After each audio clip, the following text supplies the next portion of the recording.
I better take a shower and get dressed before I go downstairs. Gone shopping. I'll pick the kids up from school at lunchtime, and then I'll come home to get things ready for Jason's birthday party. Don't work too hard. I love you.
Nothing like a refreshing shower. I almost feel awake. I'm as clean as a whistle. Time to get dressed.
plans are coming along nicely. Should be finished by Monday.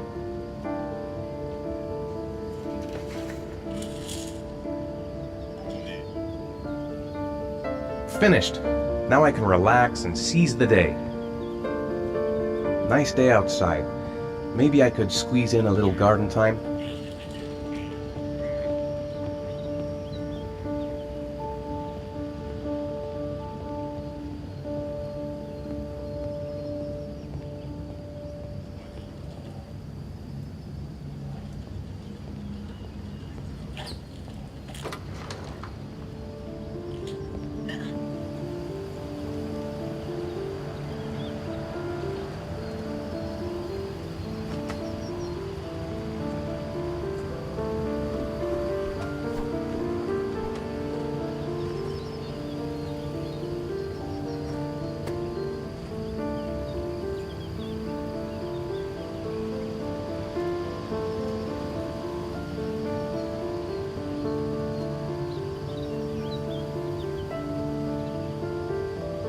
It's almost lunchtime.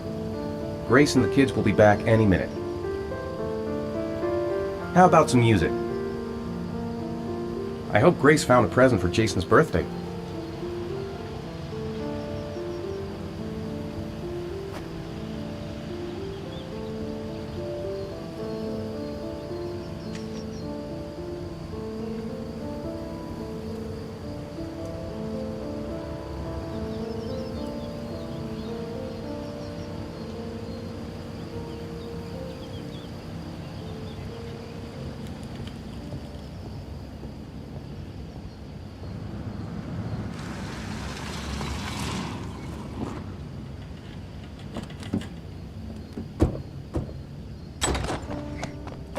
Hey, take it easy, you're gonna knock me over.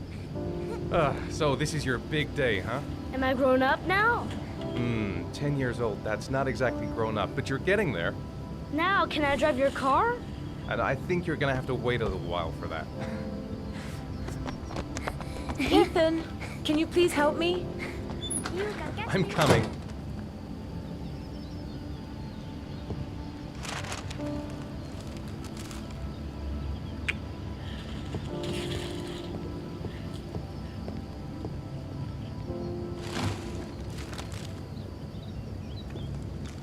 They've been so excited since this morning. I could hardly keep them in line in the supermarket. How's your day been? Managed to get any work done? I made some pretty good progress. I've just got to work on a few more details, and then I should be ready to present the plans to the client. I've got a billion things to do. It'll never be ready before Jason's pals arrive. Can you please help me? There should be plates in the living room cupboard. No problem, leave it to me.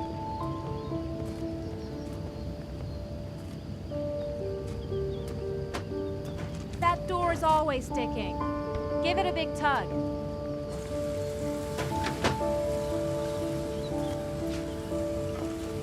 That's the set my mother gave us. Be careful, okay? Don't worry, I wouldn't want to be responsible for a diplomatic incident with your mother.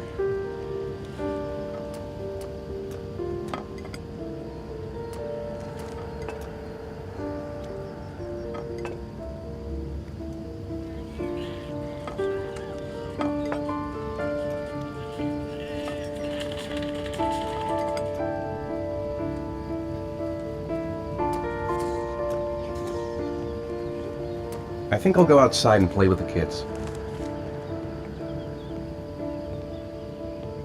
She's more goddamn beautiful with every passing day.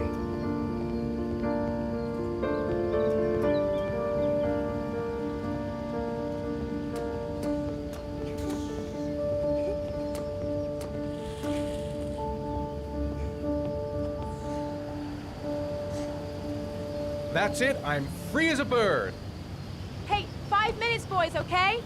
After that, we've got to eat, because your friends are going to be here soon. Okay, we promise, Mom. Who wants to go first? Me first! No, me first! Easy, fellas, you can both have a turn. Me first! Me first! No, me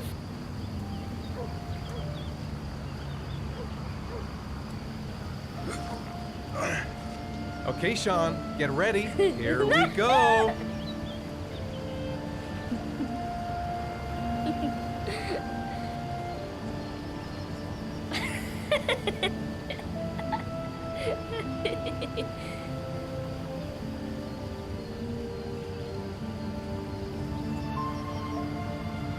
It's my turn now. All right, Jason, let's do the helicopter.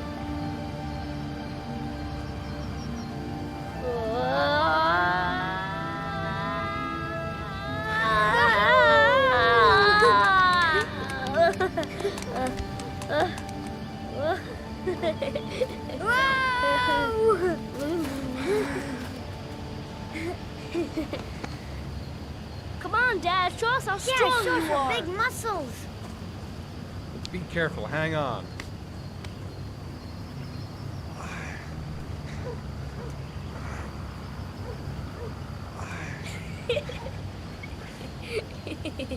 Ah. Oh. Whew.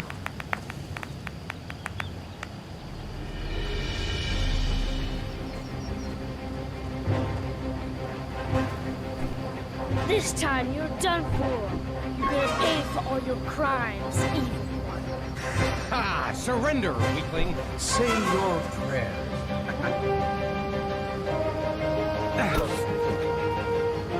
Come on, Jason. Hoya! Give up. I am victorious. Watch out. Oh! Attack, attack. Whoa!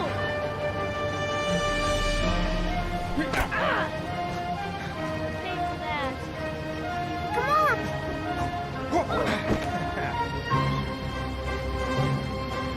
Yeah, Jason! Ha! Continue. Yeah! Yeah! Ha! Go, Jason. Yeah. Hoya! Oh, no. My life. Scum. Food's ready, kids. You coming in?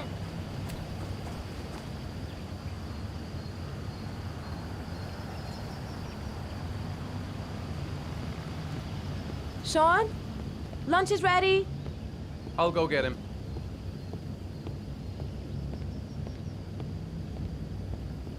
Why isn't Sean at the table? He should be around here somewhere.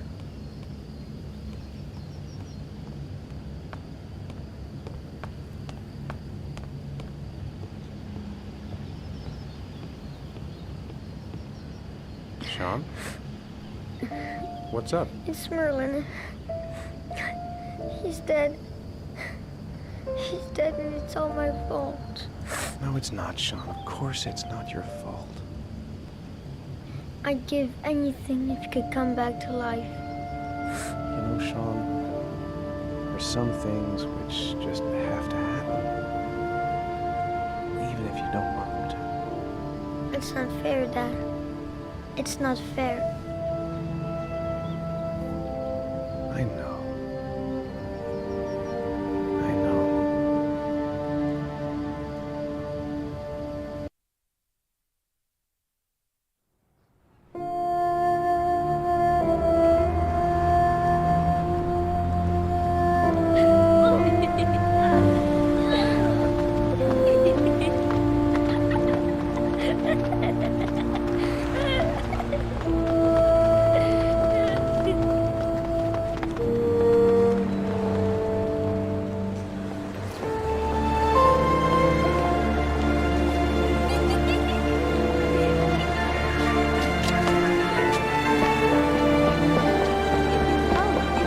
I'd like to have a quick look at some shoes for Sean.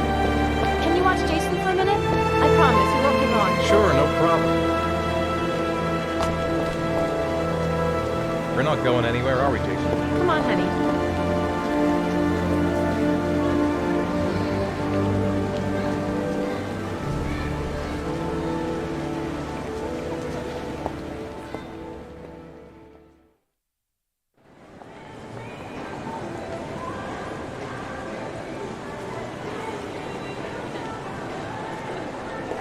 Jason! Jason! Jason!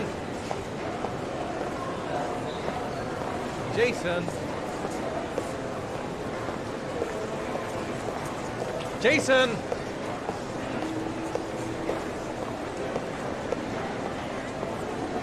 Jason!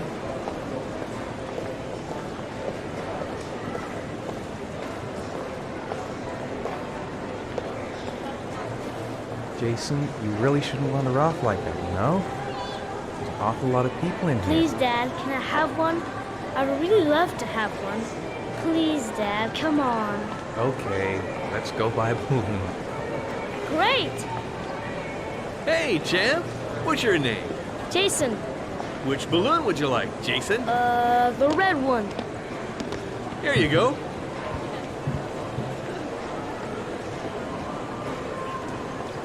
That'll be $2, sir. Jason, wait for me. Wait for your dad, son. It's really crowded in here.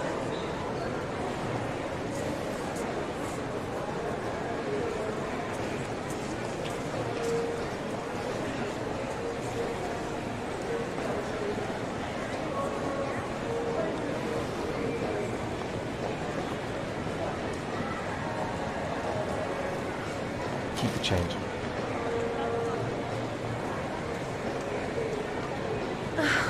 It is impossible to try on a pair of shoes with this crowd. Where's Jason? He was here a second ago. I bought him a balloon, and I turned around and he just disappeared. Disappeared? What do you mean disappeared? Stay here. I'll go get him. I'll be right back. Jason! Jason! Jason! Jason! Jason!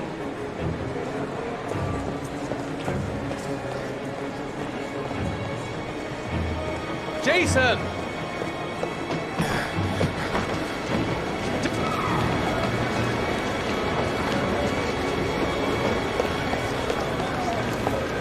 Jason!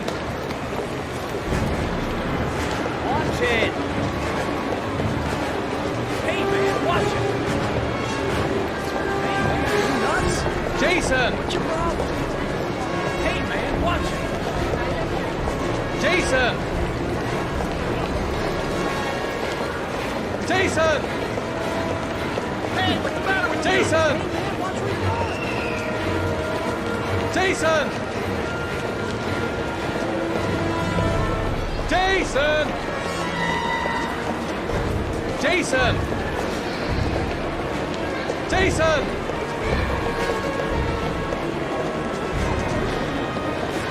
Jason, God, you really had me scared.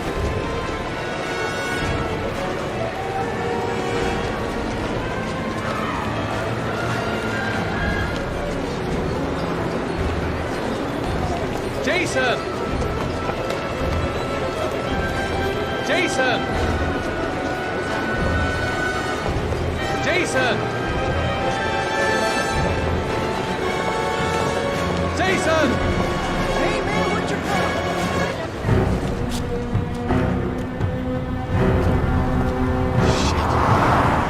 Shit!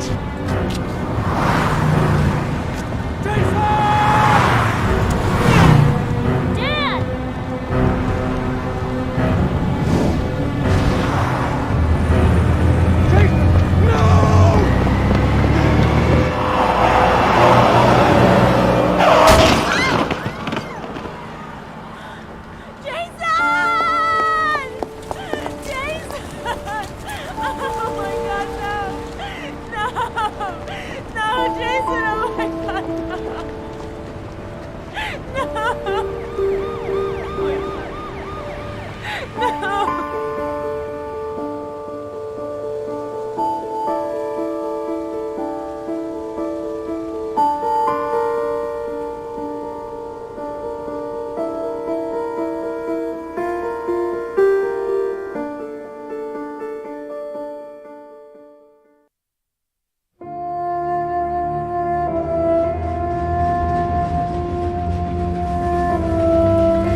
Sean. Bye, Dad.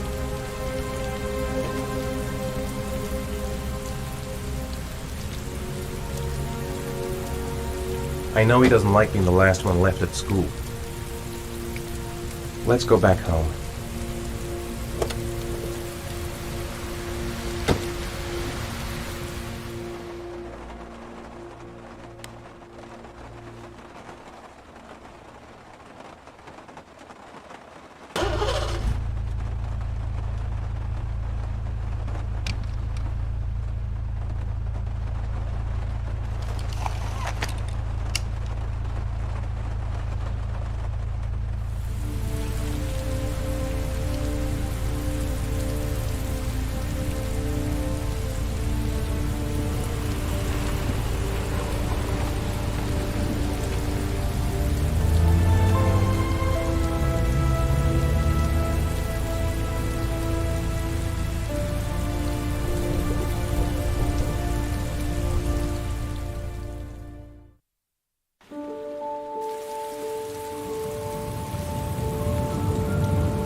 Sean, do you want to do your homework now? Please, Dad, let me watch TV a little while longer. We'll do it later, okay?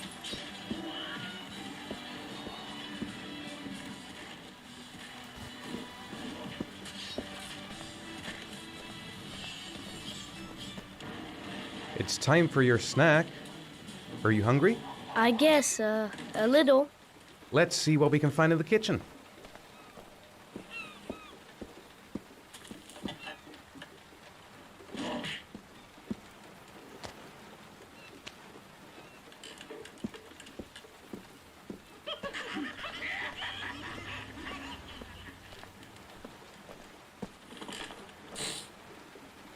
Here, Sean. Here's your snack. Thanks, Dad.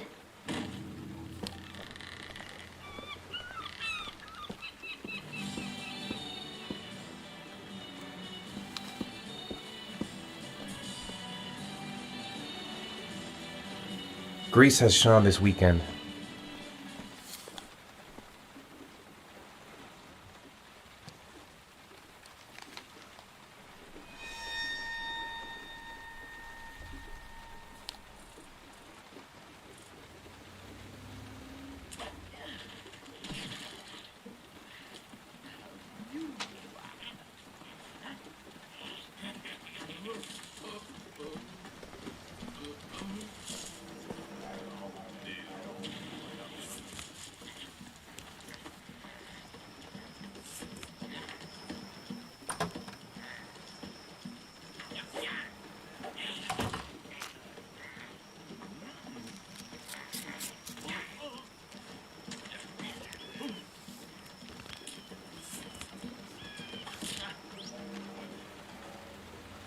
When the parents came home from church, all their children were gone.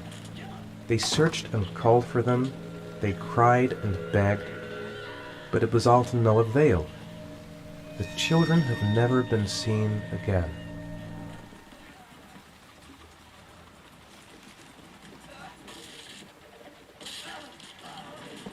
Sean hasn't done his homework yet.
You've got a cold coming on. I'm gonna see if I can find some medicine for you.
Here, take this.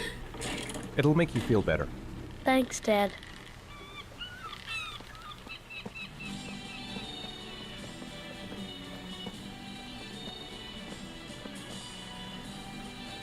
Sean, do you want to do your homework now?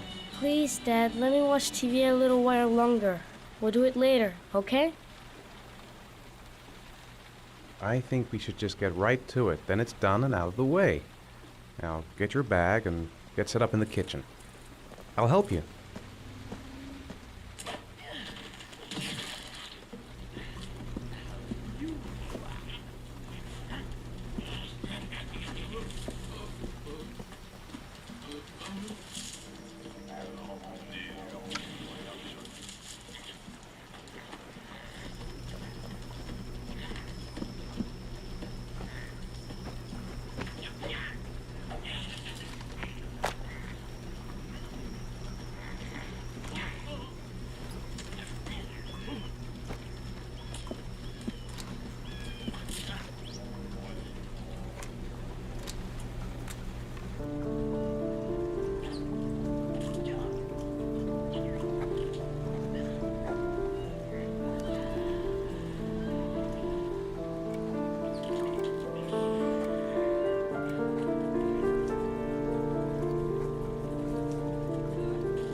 Dad, I'm finished. Can I go watch TV?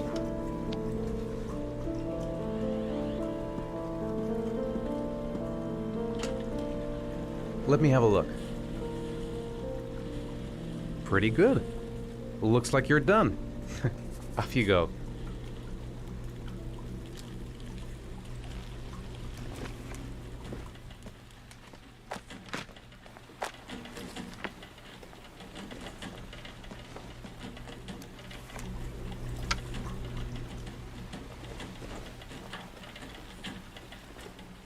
It's dinner time.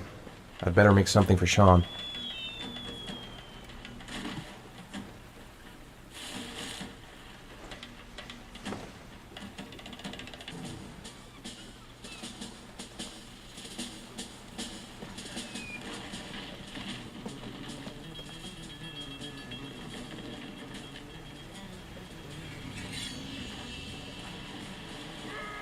Do you want me to get your dinner? Oh yeah, I'm really hungry. Okay, I'll go see what I can find. I'll call you when it's ready.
You can come now, Sean.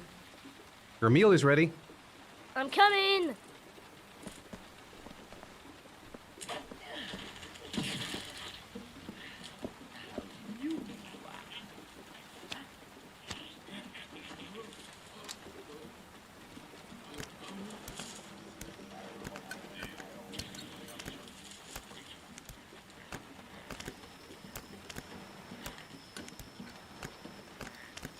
Hey, Dad, I didn't know you could juggle. I haven't tried it in a long time. Do you think you could teach me too? Sure. I'll show you if you like.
Come on, Sean.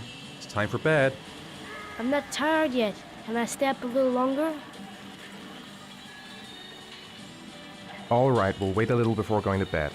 But don't say anything to your mother, okay?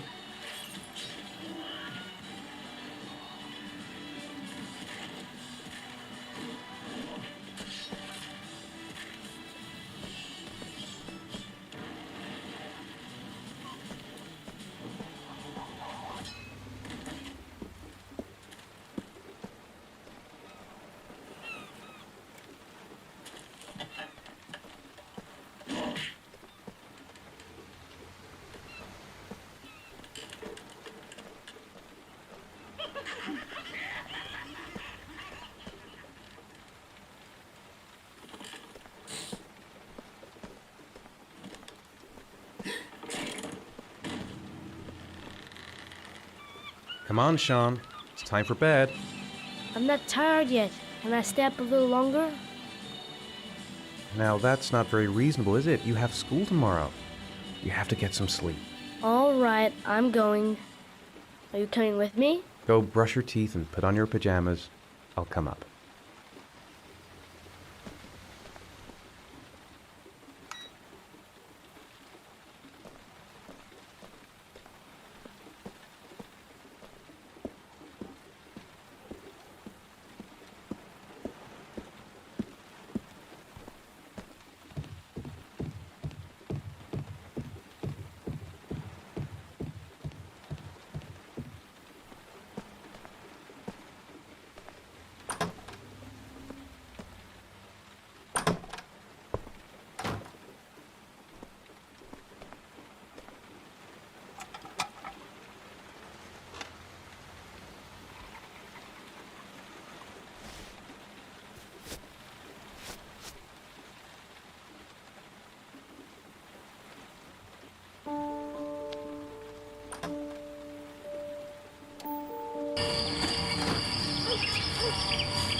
Hey, stop messing around or I'll never be able to film you. What do you want me to do? I don't know. Oh, yeah, Jason, tell me what you want to be when you grow up. I don't know. Maybe a fireman or an astronaut. Oh, wait, I know. I'll be a dinosaur hunter. I'll make video games. And here's the most beautiful mother in the whole wide world. Oh, Ethan, stop. Don't film me.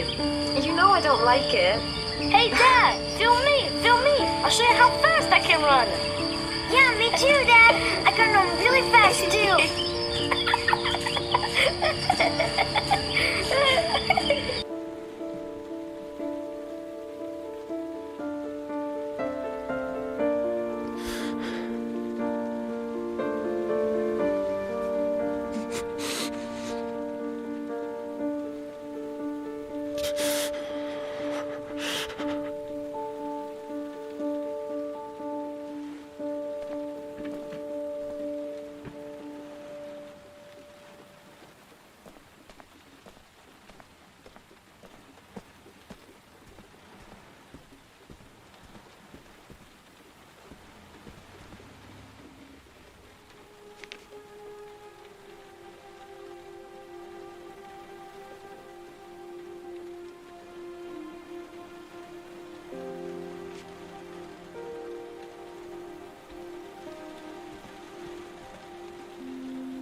Good night, Sean. My teddy. I haven't got my teddy, Dad. You must have left it somewhere in the house. Do you have any idea where it could be? No, Dad. Please, I can't sleep without him. All right, I'll have a look around and see if I can find it, okay?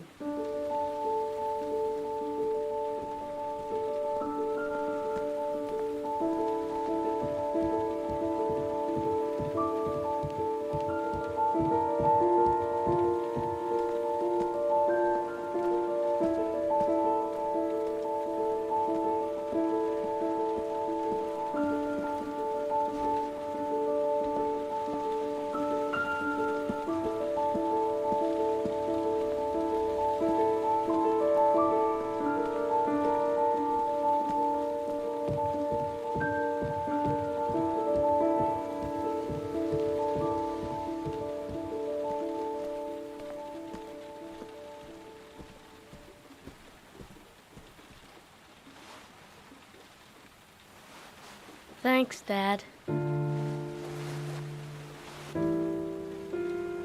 Good night, Sean. Night. Dad, Yeah? why do you look so sad? I think I just need some time to get back to the way things were. You know, Dad, what happened to Jason wasn't your fault. Good night, Sean.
What the heck is happening to me? I must be going crazy.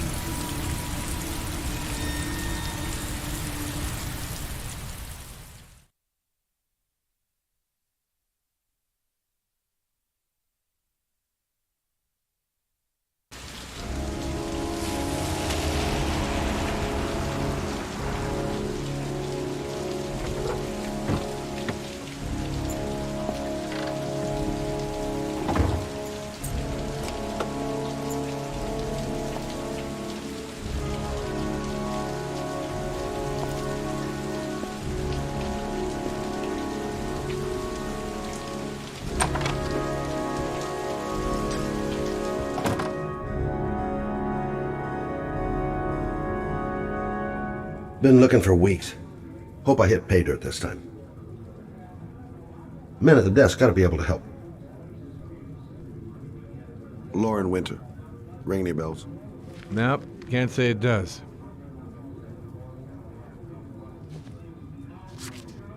Oh, that Lauren Winter.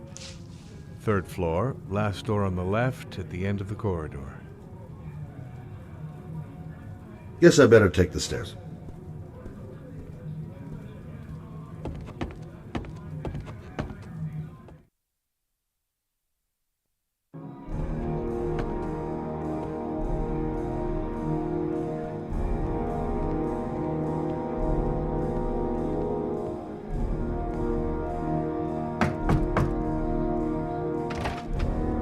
Lauren Winter?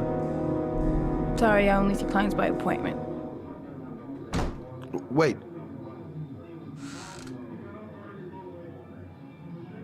It's $50.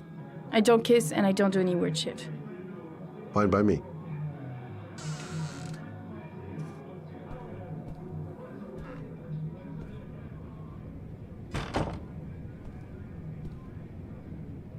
Put your money on the table. You got exactly 10 minutes. When the alarm rings, it's over, okay?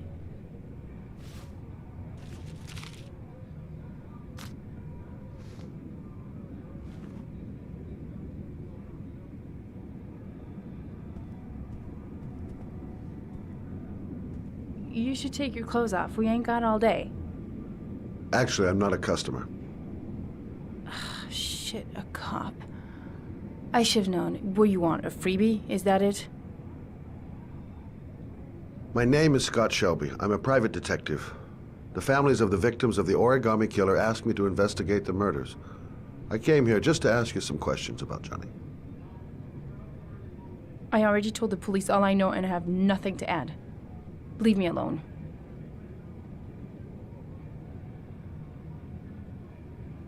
I understand, Lauren. I know what you're going through. Oh yeah?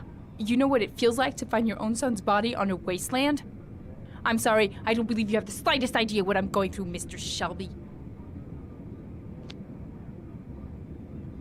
The killer is walking around free as we speak. He'll kill again if he's not arrested. My Johnny's dead, so what difference does it make?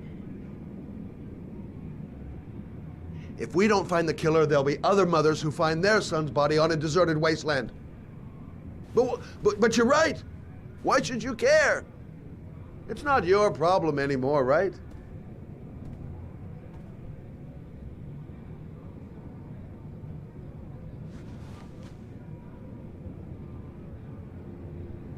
What do you want to know?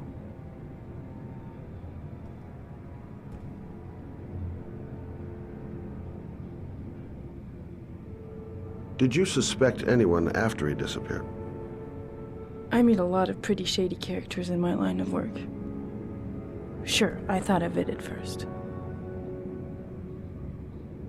But it didn't seem to make any sense. I don't believe any of my clients could have done that to my Johnny and all those other kids. How did your son disappear? He used to go play with the neighborhood kids after school. It was pouring down something awful that day. I'll never forget it. All his friends came home around 5. All except him.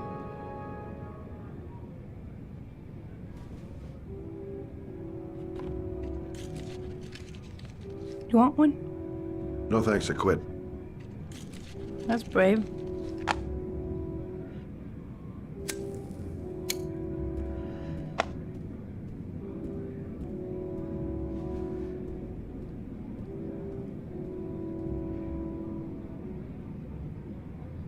Tell me about Johnny. What kind of kid was he? Johnny was really a good boy. Sometimes he fought with other kids who called me you know. In his own way, I think he understood what was going on. Did Johnny live with you? Yes. Of course, I made sure he never met any of my clients. I wanted to stop, you know. But we needed the money. I was trying to earn enough to get us out of here.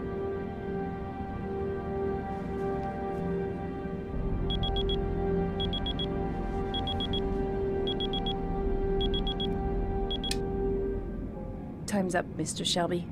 I hope you got what you wanted. Now get out of here.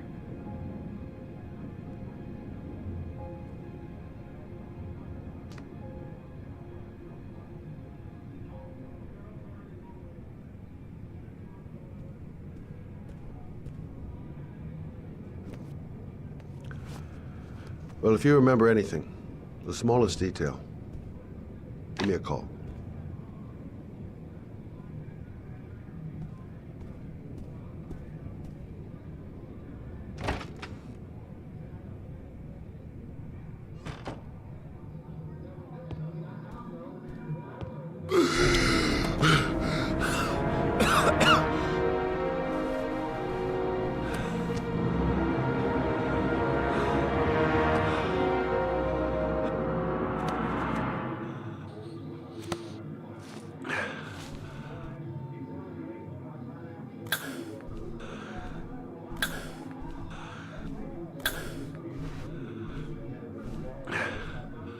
Lauren! Lauren, open up, baby. It's me. Troy, what are you doing here? I already told you I don't want to see you anymore. Sorry, Dal. Goddamn asthma. See ya. And it's not gonna get any better this friggin' weather.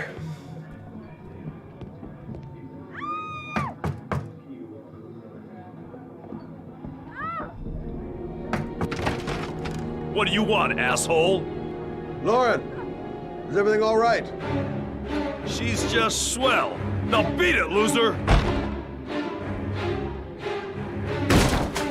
You again? If you're looking for trouble, you found it. I'm gonna beat the shit out of you. Oh!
I'll see you again, asshole.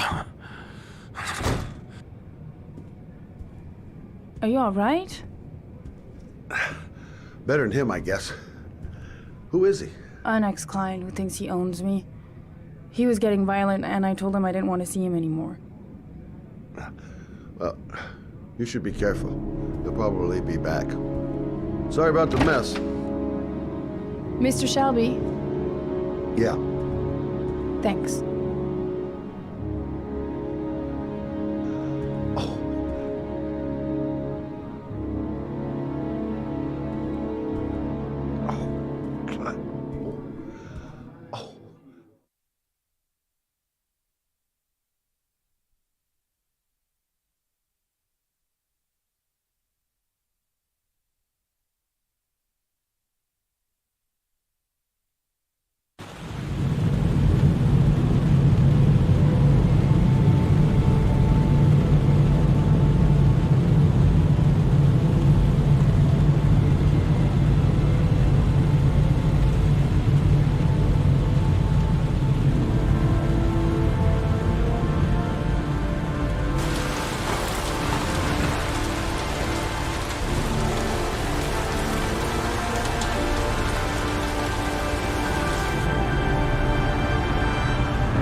Noted that name somewhere. What was it?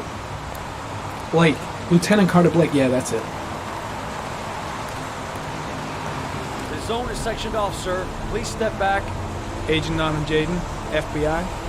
You got a badge or something, Mr. Jaden? Yeah. Yeah, of course.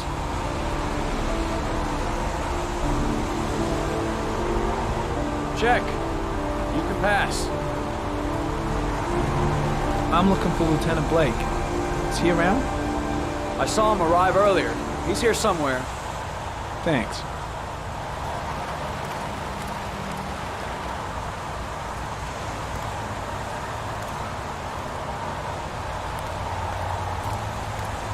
God, my hands are trembling. I gotta keep my act together. At least for now.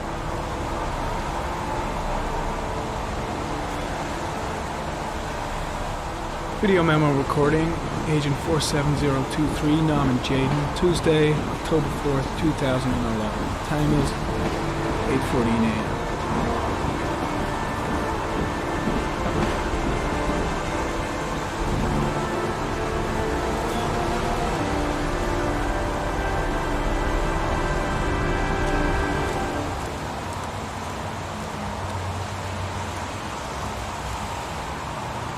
The crime scene is compromised by all these people.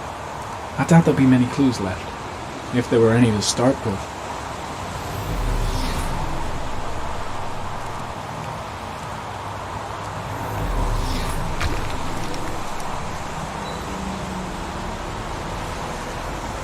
Harry Cameron, sample of no interest. Comes from one of the policemen present on the wasteland.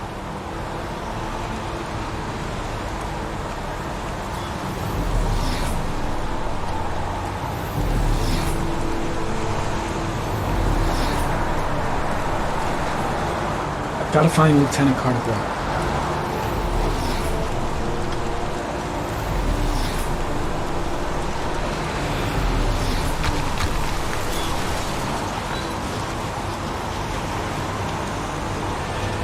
Very common. Traces of footprints leading toward the body. They don't look like those of the police. No correlation with the body for the moment.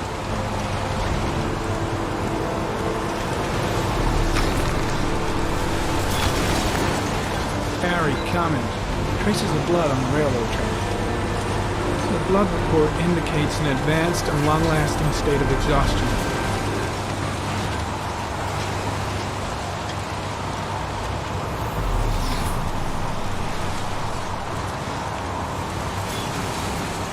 Some orchid pollen.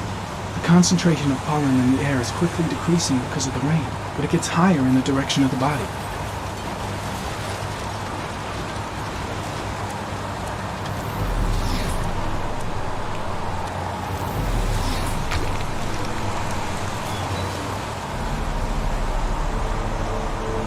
Harry comment, sample of no interest. Comes from one of the policemen present on the wasteland.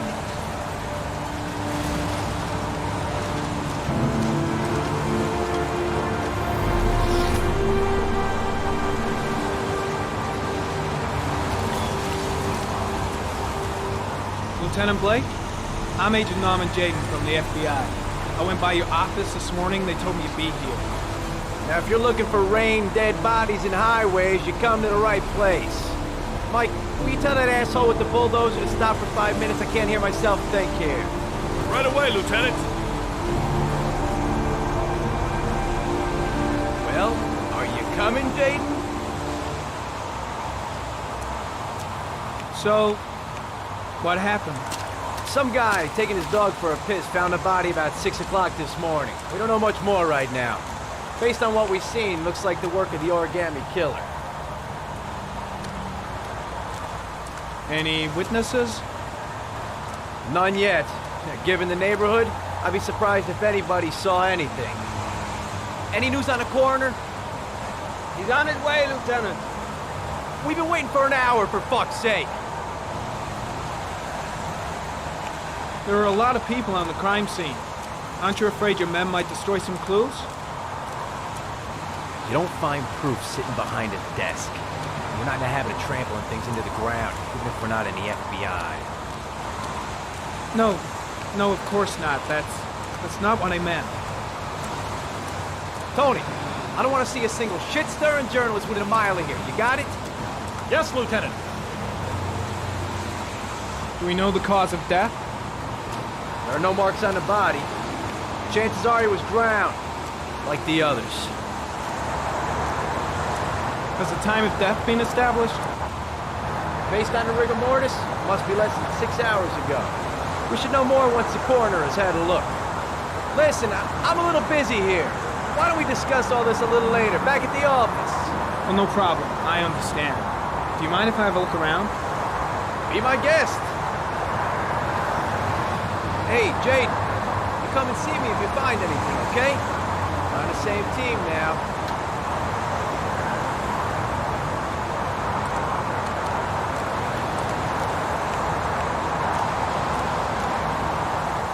Is that a coffee you're drinking there? There's some in the thermos behind you. Help yourself.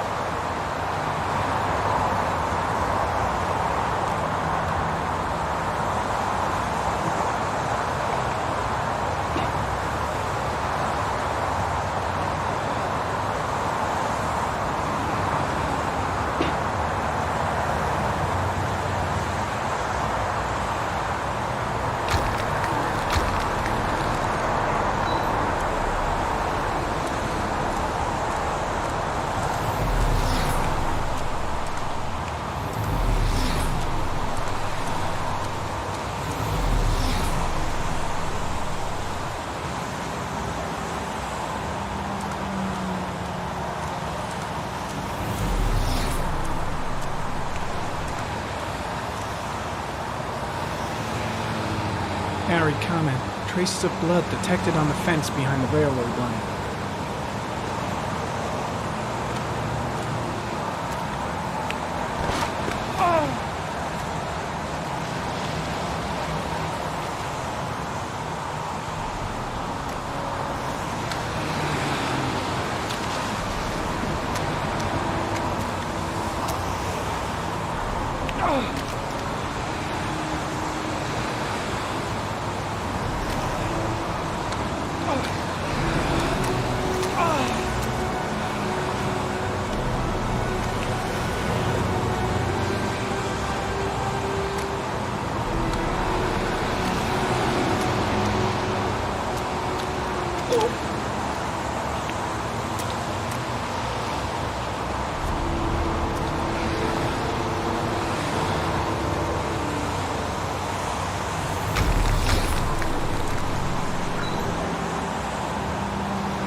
There's a good chance that they're the killers.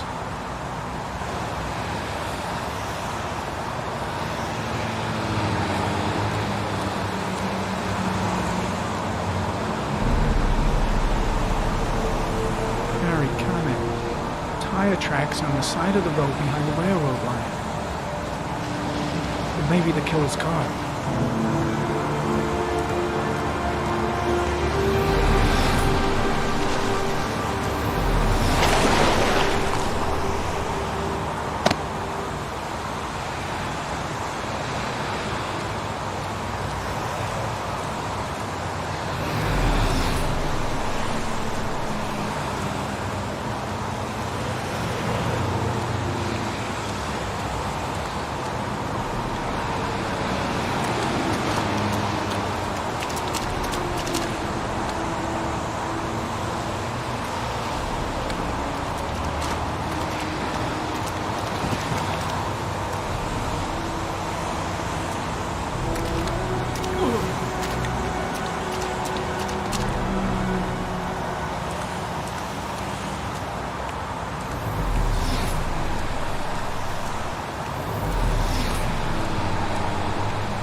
Harry, comment. The victim is lying on his back.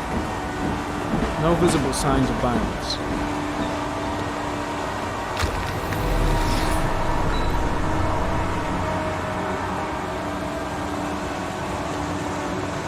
An orchid was placed on the victim's chest.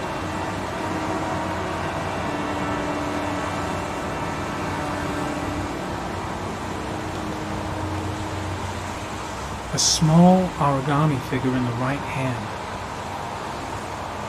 Fingers were probably closed after the time of death. The victim is Jeremy Bowles, declared missing 5 days ago. See reference file.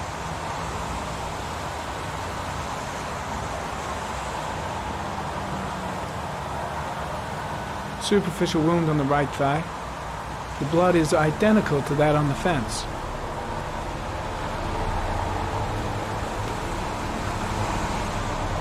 His face is covered with mud, like the other victims.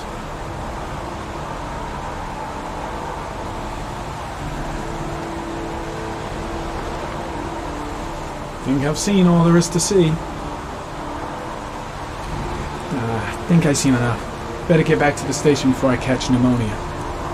I'm heading back to the office. You staying? No, I've seen enough. I'm leaving too. Impressive. Seems the only traces the killer left are those he intended to leave. He knew exactly what he was doing, right down to the tiniest detail. The trail leads to this ridge. The killer must have come down here with the body.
A bat.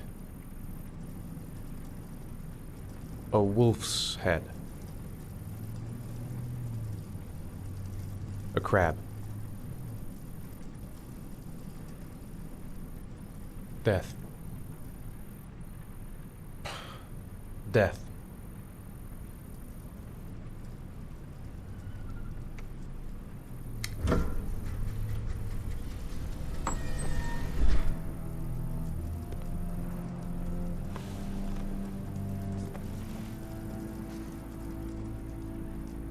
I have the results of your MRI scans. Everything seems to be normal.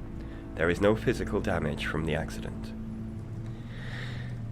However, I am worried about your psychological condition. I know it's not easy, but you've got to start over, Ethan. You're not responsible for what happened.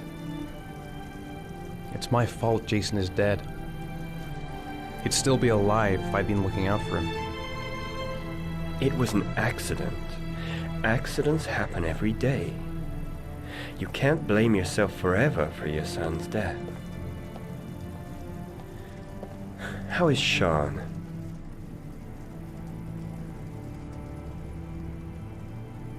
He's a very solitary kid, very focused within himself.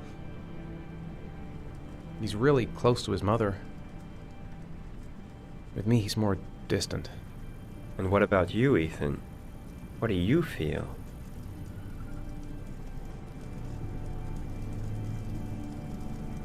I no longer want to live. I have no reason to continue. Not even for your son, Sean.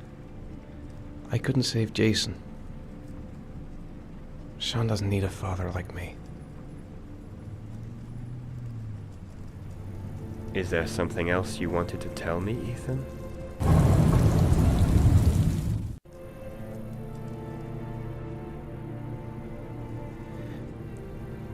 I sometimes have these blackouts. Times when I don't know what I'm doing. I recover consciousness sometime later, but I'm someplace else. And I have no idea how I got there. Do you think this could be related to the accident? You suffered a massive concussion and were in a coma for 6 months. We really don't know what effect a shock like that can have on the brain. That's the end of this session. We'll continue this conversation next week. You were lucky, Ethan. It's very rare to survive such a traumatic accident. I don't exactly feel lucky, Doctor.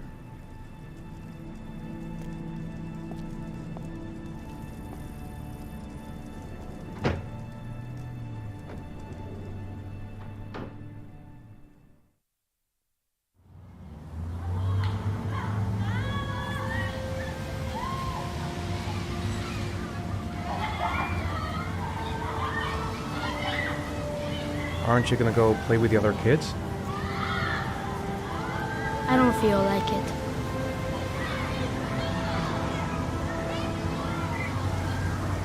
How did things go at school today? The teacher yelled at me for being late again. She's gonna send me home the next time it happens. I'm sorry about that, Sean. Next time, we'll really pull it together, okay?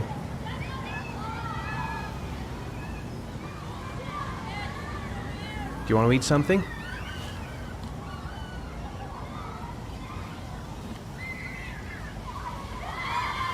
Is something the matter, Sean? No, I'm all right.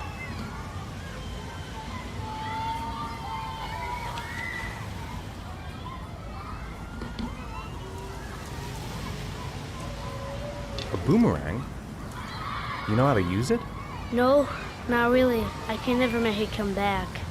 Can I give it a try?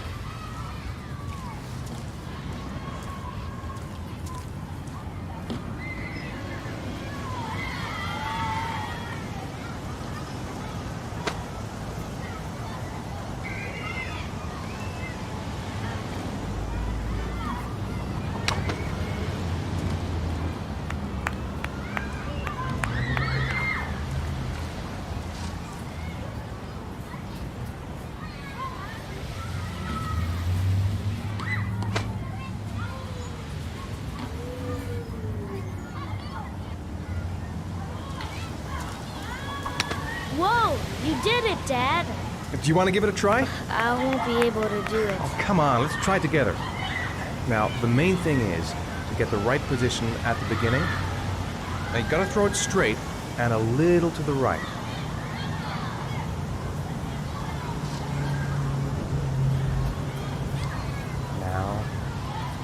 Throw it!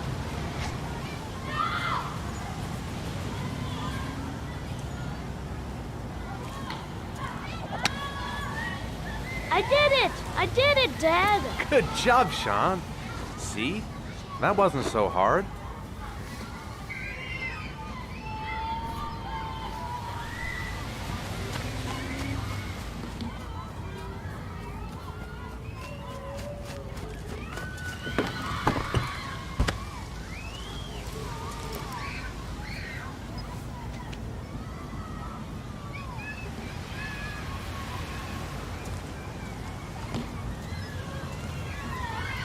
I haven't been on a seesaw in a long time. What do you think? Yeah!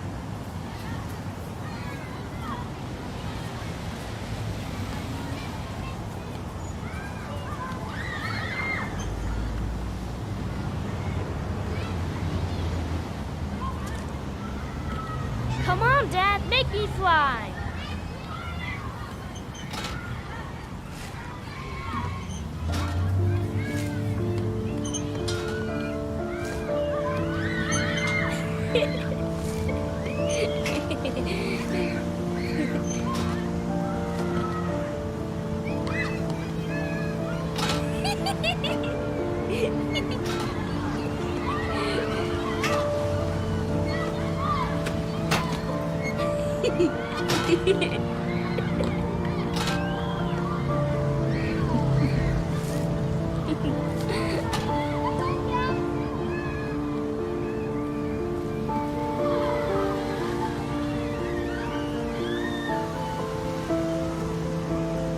I'd like a packet of strawberry flavored chewies, please. Thanks. Hey, I got you some chewies. I hate strawberry. Thanks. It was nice of you anyway.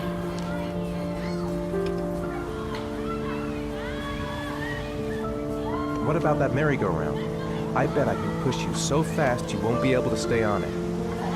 Great!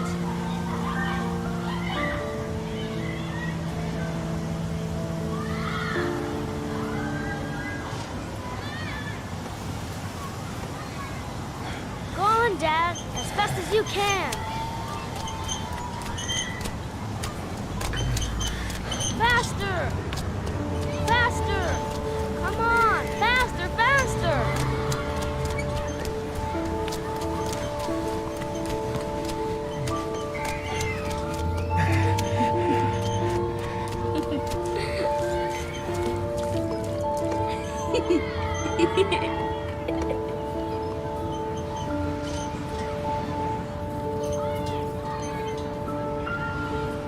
Whoa!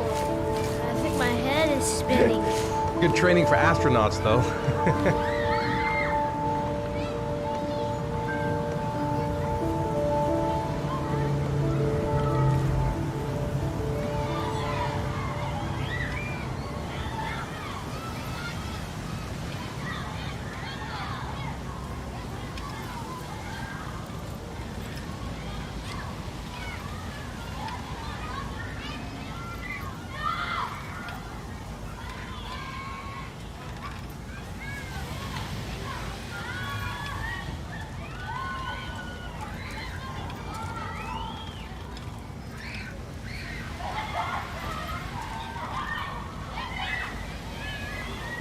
You want to go play on the swing? I'll push you. Okay.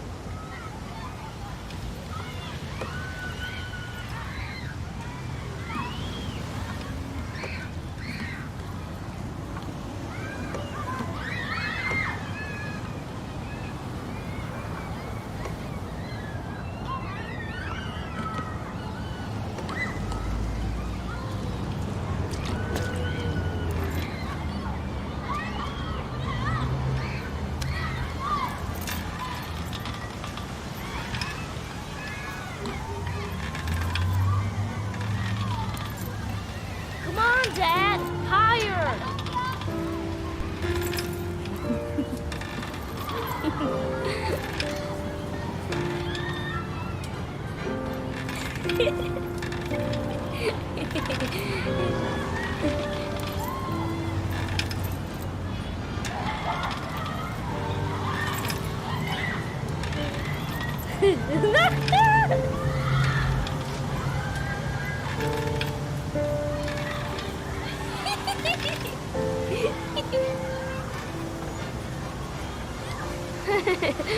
That was cool.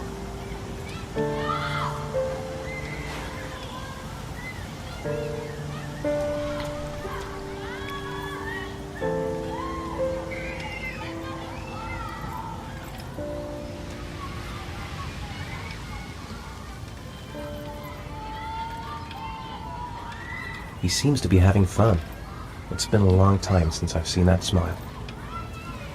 I'll find something else to do with him. It's getting dark. It might start to rain soon.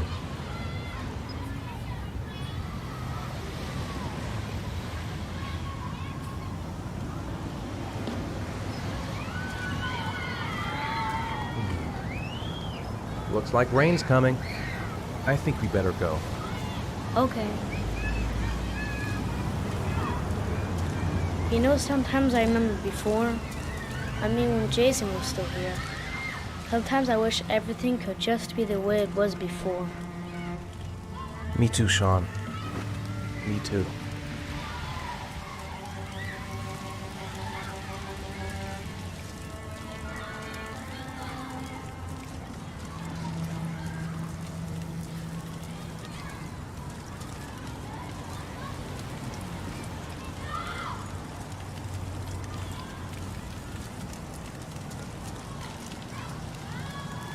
Hey, Dad, can I have a ride on the carousel? Can I? Sure. Go pick a horse and get on. I'll get a ticket.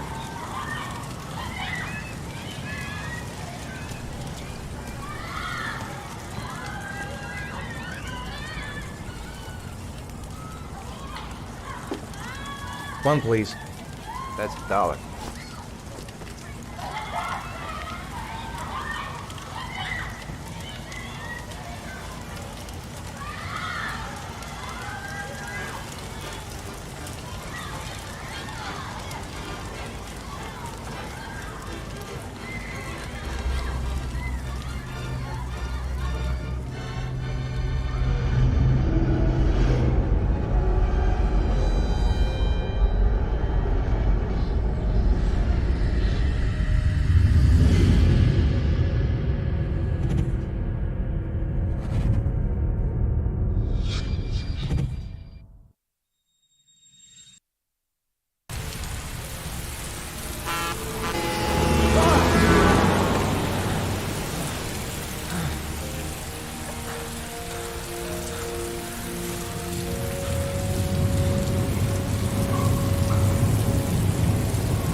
I've got to find Sean. I left him alone in the park.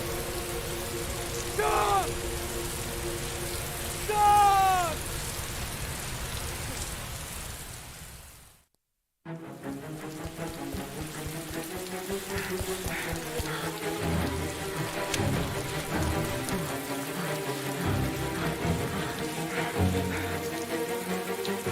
Stop! Stop!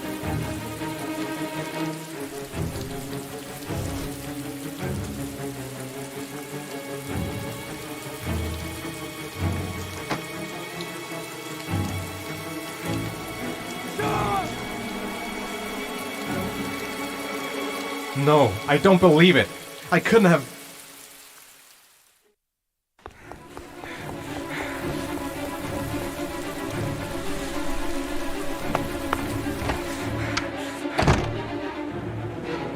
Stop! Stop!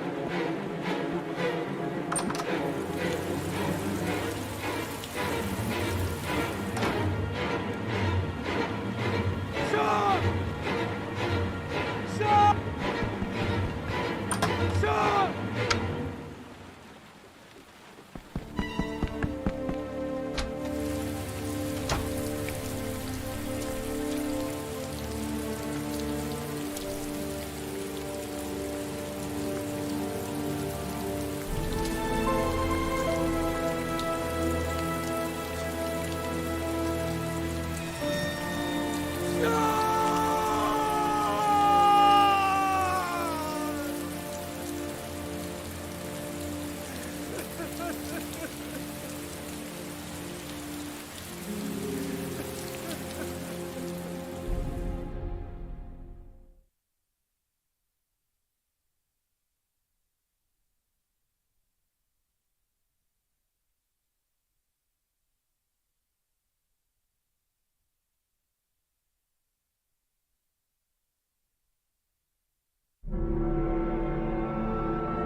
I could go for a little Larry time right about now. Let's get the formalities out of the way so I can get back to some real work. God, I'm bored. I hate having nothing to do. Do you think it's gonna take long? No, he should be finished soon.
I gotta see Captain Perry. Orders are orders.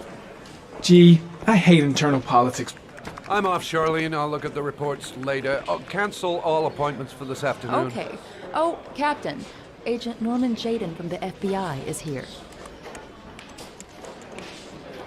Jaden, of course. We've been expecting you. I'm in a bit of a hurry. Do you mind tagging along? We can talk as we walk. Yeah, of course. I wanted to introduce myself before getting started, but perhaps there's a better time. No, it's fine. I just have to get to the press conference. We have them every day now. Believe me, it's not always easy finding something to tell them. Fortunately, today we have some news. Have you met Lieutenant Blake yet?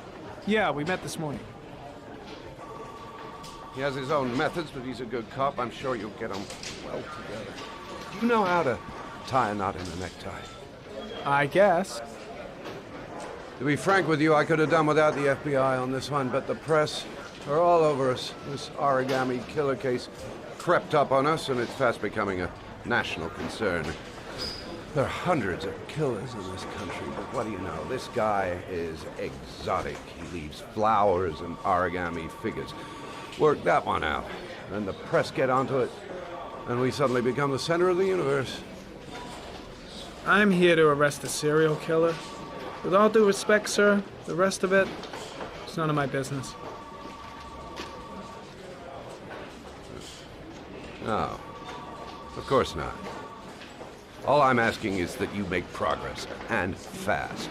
The press want a perpetrator, and we're gonna have to serve him up on a silver platter. Not bad. Oh, go see Charlene. She'll show you to your office. Yeah, check in on the press conference if you're interested. It'll give you an idea of the political climate around here. Thank you, sir. Welcome to the club, Jaden.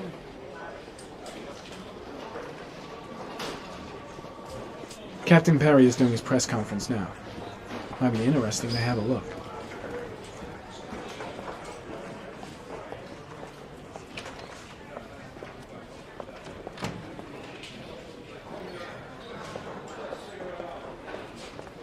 I saw Blake when I arrived.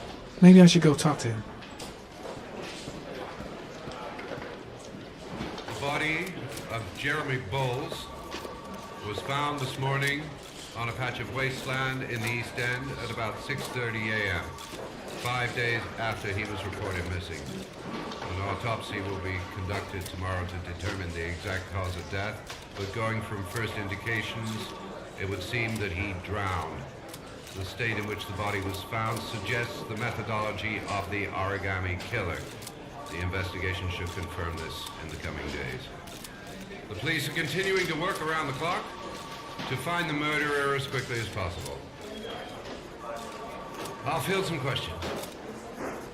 Yes. You said the methodology indicated another victim for the Origami Killer. Can you be more specific? An Origami origami figure was found in the victim's hand, and an orchid was placed on his chest. His face was covered with mud, but there were no visible traces of violence to the body. Go ahead. The Zodiac Killer was never identified. Perhaps the Origami Killer will never be found either. I don't think there's much chance of that. For the moment, the killer may think he's invulnerable, but in the end he'll make a mistake and we'll be there to arrest him. Yes?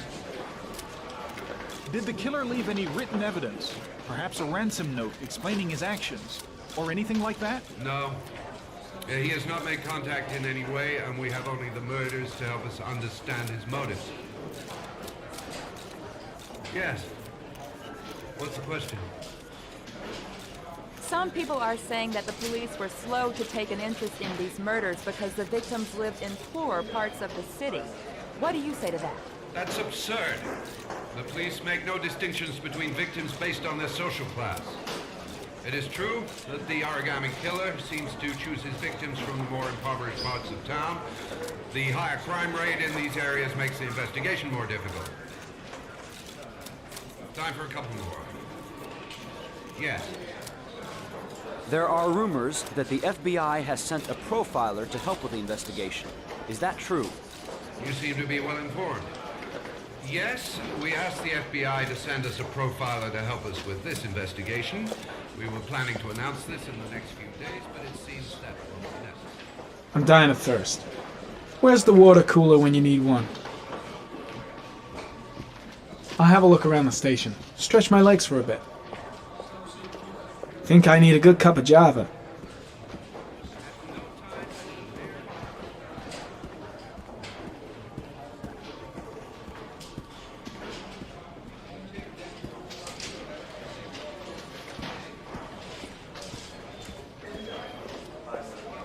I should get Perry's assistant to show me my office. I can't wait to get to work. This investigation is starting to give me the creeps. Get a hold of yourself, man.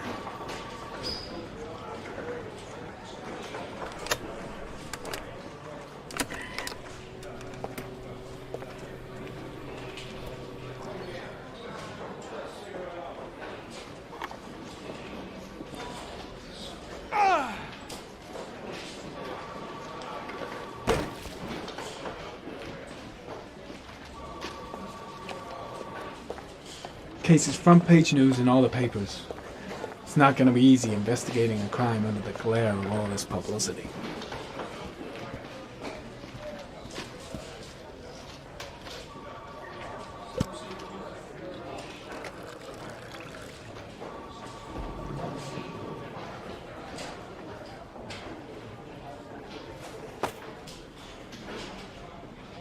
Strange character, Captain Perry. Seems to be more interested in meeting the press than investigating the crime. I'm ready to start. Maybe we should kick off by talking about the case? I have some work to finish here. Talk about that later if you don't mind. Okay. No problem. Just let me know when you're available.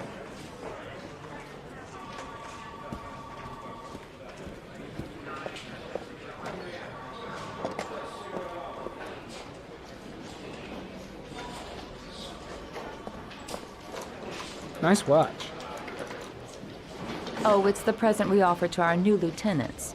We bought the same model each year for the past 20 years for each promotion.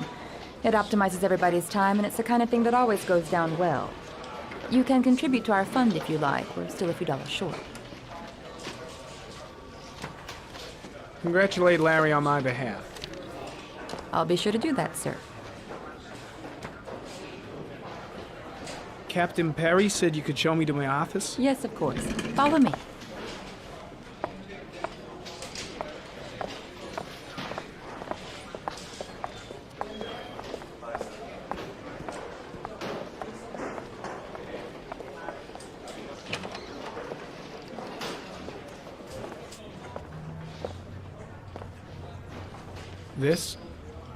This is my office? That's where I was told to take you. If you need anything, you know where to find me.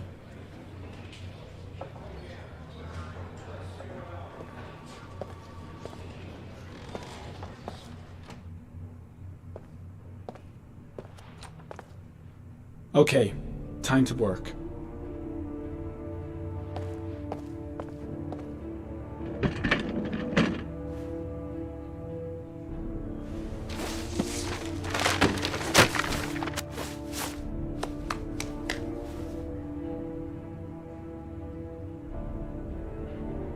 Wow. More like a big cupboard. Well, I wanted a quiet place to work, and it certainly looks like I got it. No time to lose. Gotta get down to work. First, analyze the case files.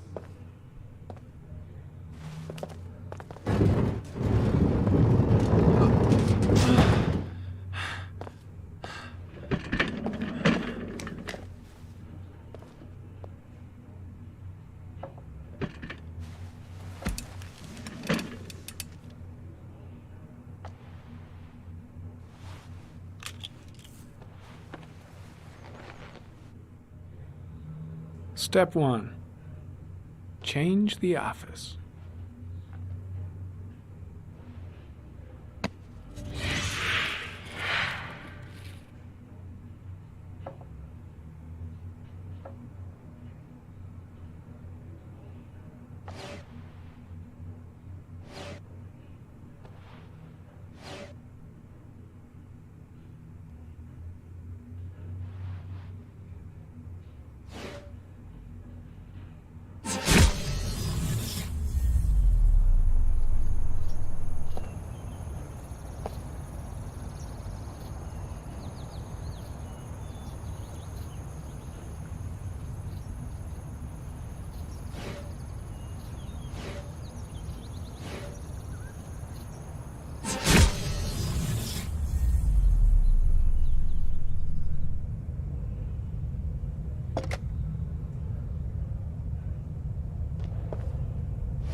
Always the same ritual.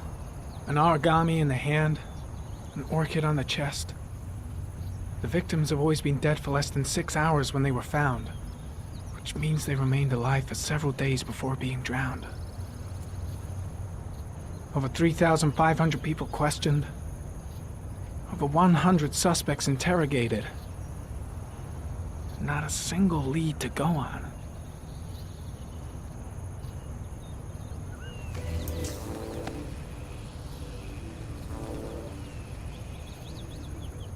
The killer is white, aged between 30 and 45. He is intelligent, calm, and determined. An organized type. He has a car. He's probably employed, but his work allows him free time.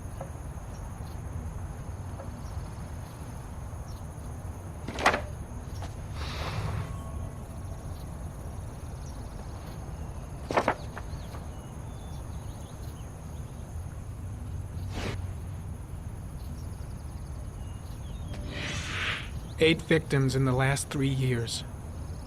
All boys, aged between 9 and 13. No signs of violence. The victims disappear from public places in broad daylight. No one notices anything. Bodies are found 3 to 5 days later. Drowned.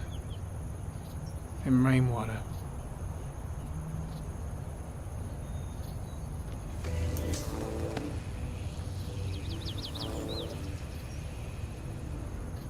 There is always a railroad line adjacent to where the bodies are found. And all the victims disappeared in the fall.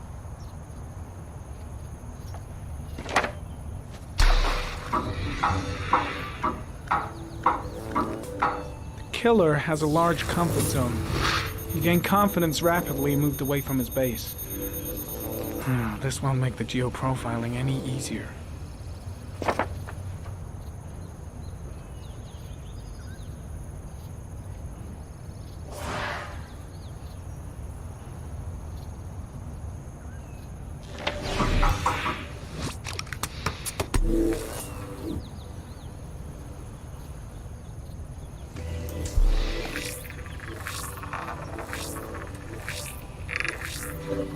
The killer's car is probably a Chevrolet Malibu 83.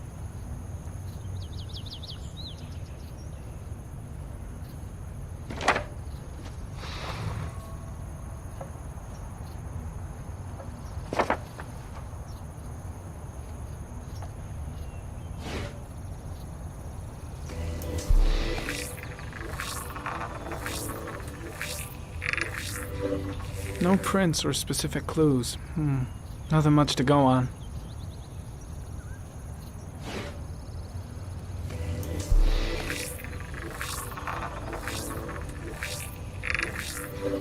A common species. That doesn't help much.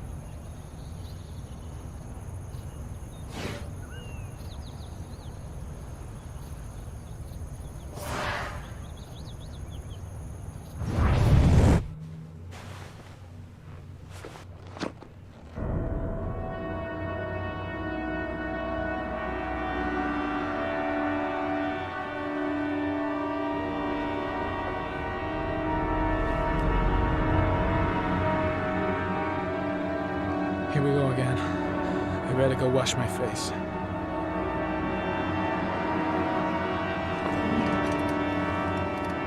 I need to take some. I'm gonna faint if I resist. It's all right. I know I can make it. I know I can make it.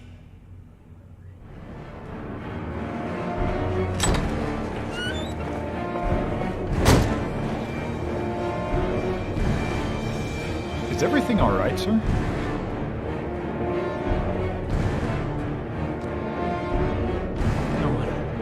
No one will see.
This is Lieutenant Blake, Mr. Marshall. Could you please tell him what happened? It was this afternoon. I went to the park with my son, Sean. We played together for a while, and then he wanted to go on the carousel, so I put him on one of the wooden horses, and when I turned back, Sean had disappeared. Exactly what time did you arrive at the park? Try to remember exactly, Mr. Mars. Every detail can be important. It must have been about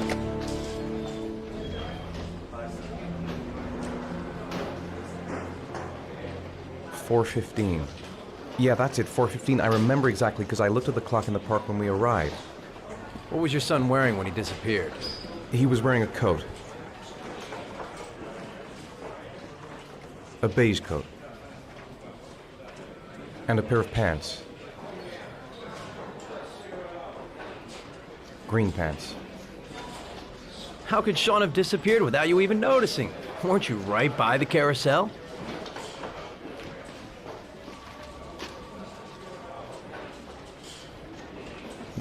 I went to sit on a bench a little way off. I didn't notice right away the carousel had stopped. That must have been when Sean disappeared.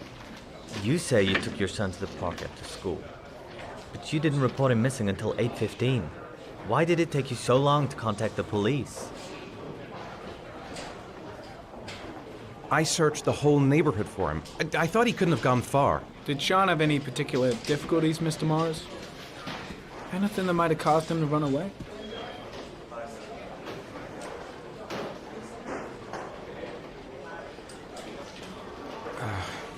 No. No, I don't think so.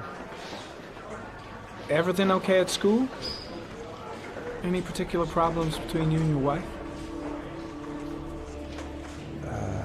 My wife and I have been separated for the last 6 months. But Sean would not have gone off without telling his mother or me. All right. That's all the questions I have for now. You're free to go, Mr. Mars. We'll continue to look for Sean overnight. We'll contact you if we have any more questions. Do you think the Origami Killer... Listen, your son's probably just run off and he'll turn up in a couple hours. But what if it is the Origami Killer? Well, then we have about 4 days to find him alive.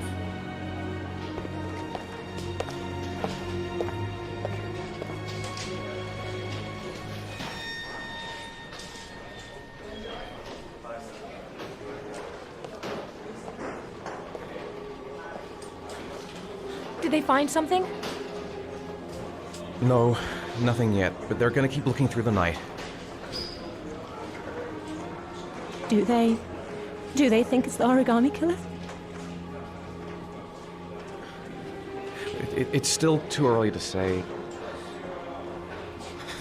But it is a possibility.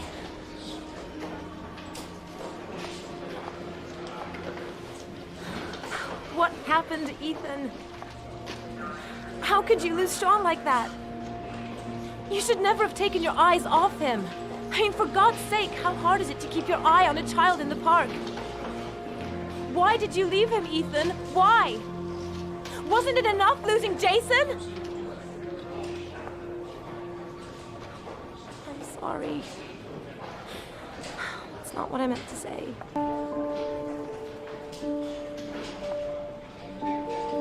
I miss him so much.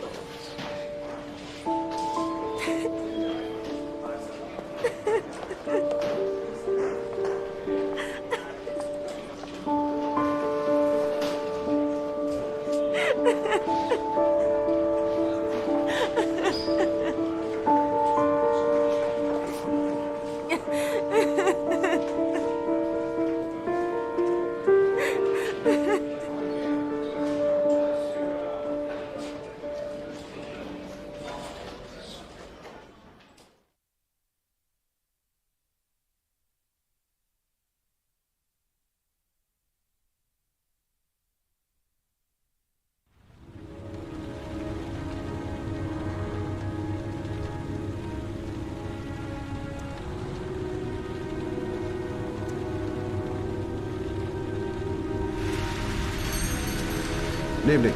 Good evening to you, sir. Can I help you, sir? Well, I hope so. My name's Scott Shelby. I'm a private detective. I'm investigating the case of the Origami Killer. I'd like to ask you a few questions. My son is dead, Mr. Shelby. I have nothing more to say.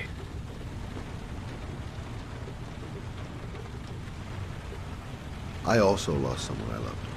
I know what you're feeling. Then you will understand that I do not wish to talk about it. The killer has kidnapped another victim. A 10-year-old boy. Like your son, Risa. I have 4 days before we find his body on a deserted stretch of wasteland. No one did anything to save my son. Now, please, to move along, sir. Oh, do you sell inhalers? I'm all out, and at least I won't go away completely empty-handed. In the back of the store, to the right. Thanks.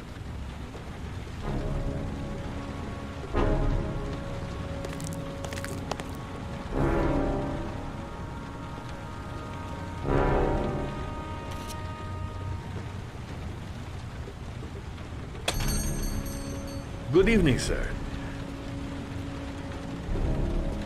Are you looking for something in particular? Give me what you got in the register. Don't fucking try anything.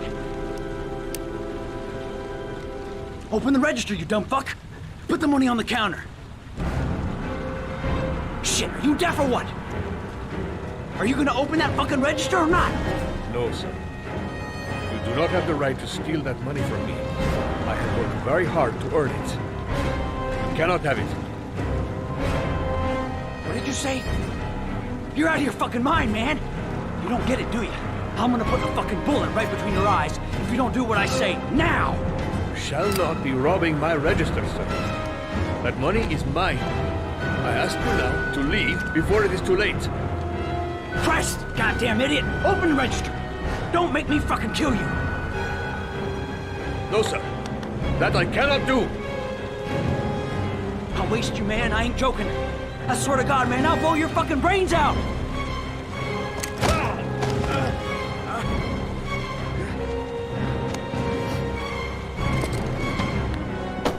Fuck! Drop it! Now! Don't move! Hands up! Put your fucking hands up or I'll shoot!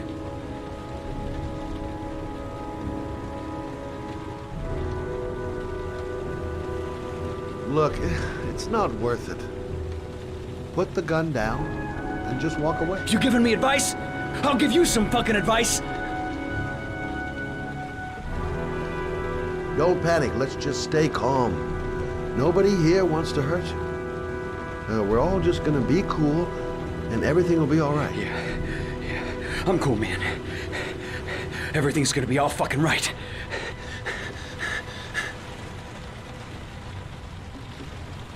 You don't really want to shoot anybody, do you? I'm sure we can find a way out of this mess, right?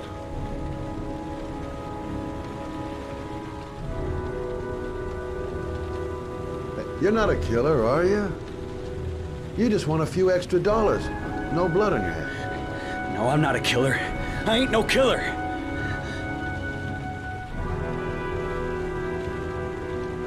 Now, I want you to put the gun back in your pocket and quietly walk out of the store.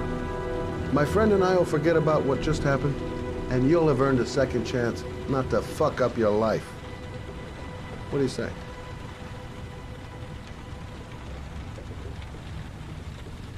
Nice try. For a second there, you almost had me believing all your shit. And...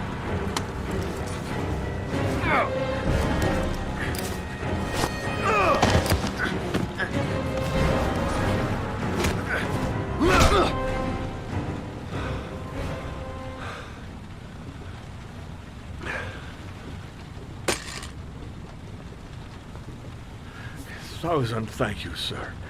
I don't know what would have happened if you had not been here. At least I didn't come by for nothing. Have a nice day. When my boy, Reza, disappeared, I received a letter with a locker ticket inside. Inside the locker, I found this box. I do not understand what it means, but I think it must be a sort of message from the man who took my son from me. Can I?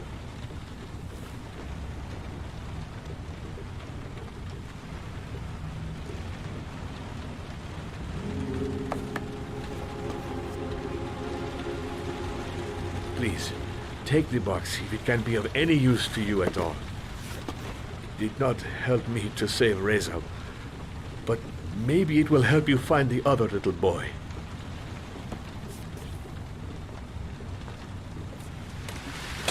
Mr. Shelby,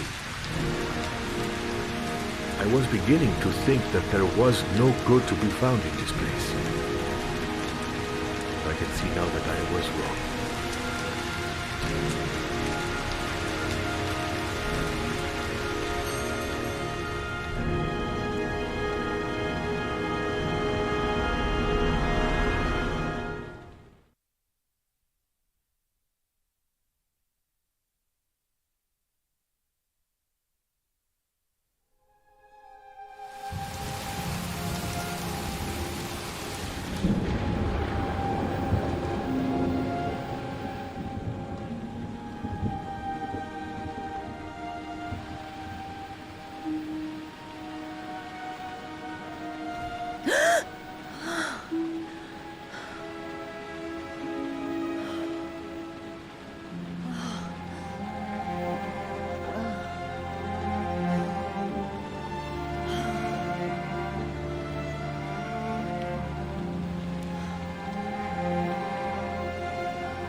Goddamn insomnia. I'm totally exhausted, but I just can't sleep. I shouldn't take those damn pills again. A hot shower. That'll create the magic of sleep.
If I try to stay busy, it might actually help me get to sleep.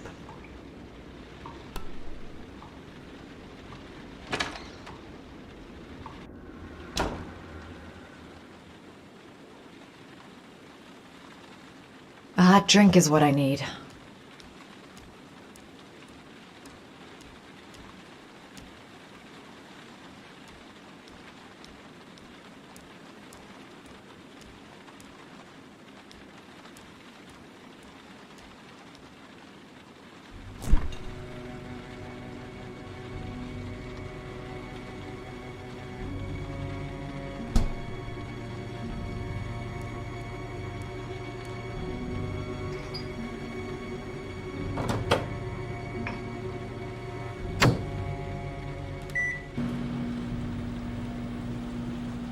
I really need sleep.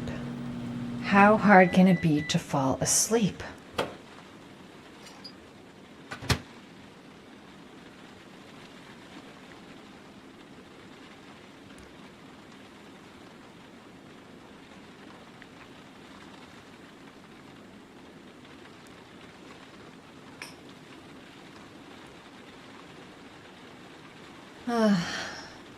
Maybe I'll go to bed and give the sleep thing one more shot.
There's someone here.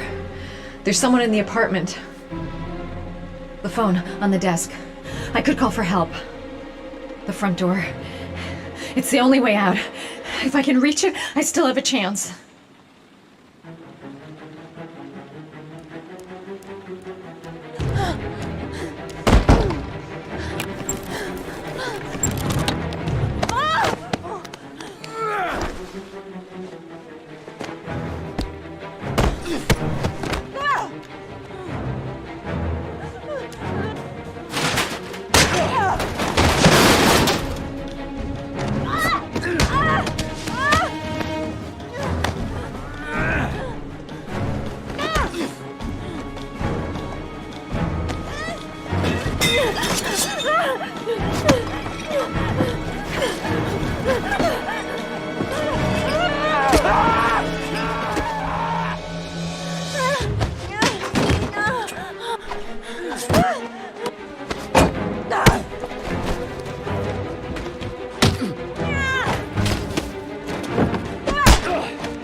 When the parents came home from church, all their children were gone. They searched and called for them, they cried and begged, but it was all to no avail. The children have never been seen again.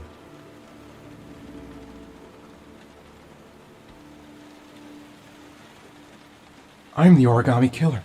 I black out, and then the murdering starts. I know it's me.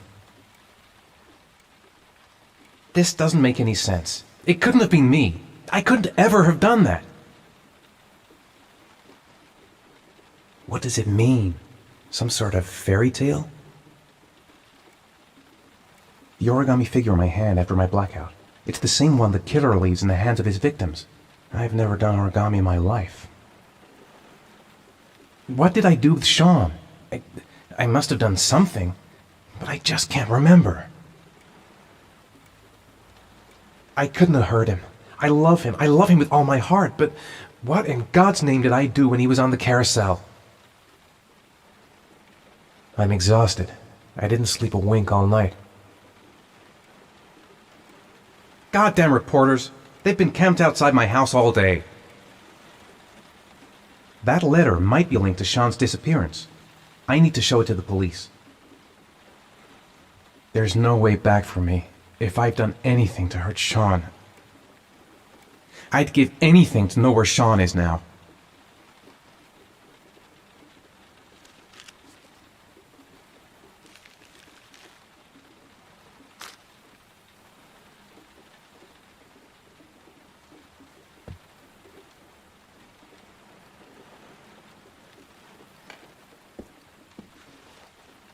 I have to get out of here and find out what this ticket is about. It looks like the ticket to a locker.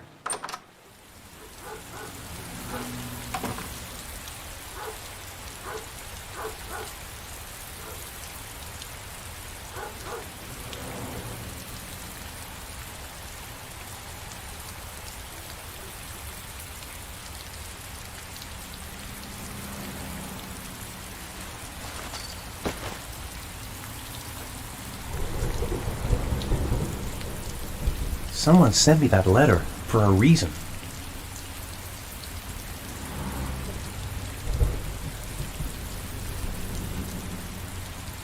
This angel on the ticket.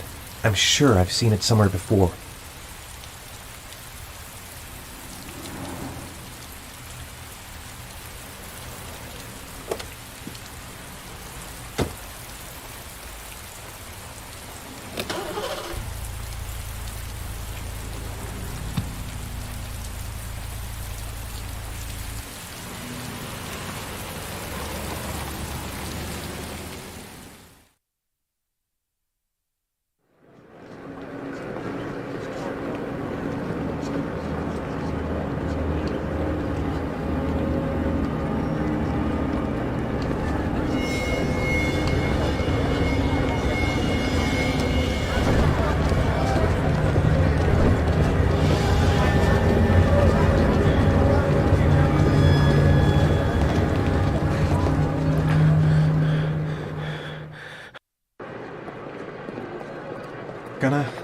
Gonna have to make it through the crowd.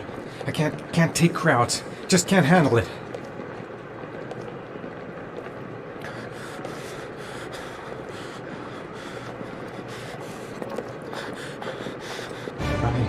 I can't make it. Too many people. Too many people.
Jason!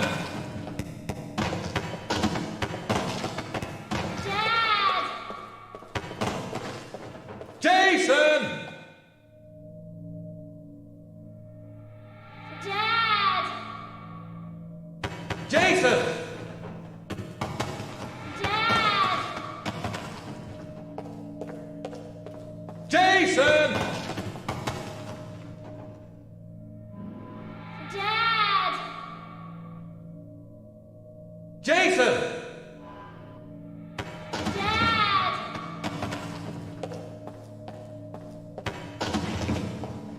Jason!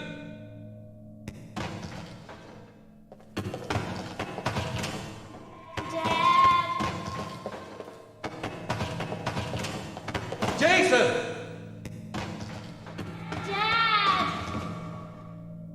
Dad!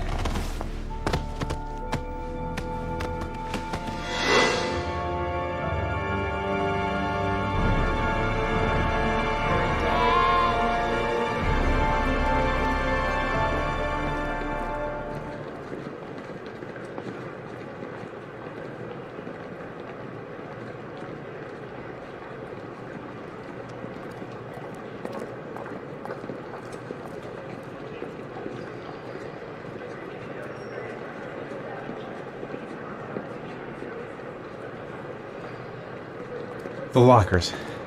Now I've got to find the right one. A nightmare. The whole thing was just a fucking nightmare. Jason, line 18, box number 3.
The box from the locker. What am I going to find inside?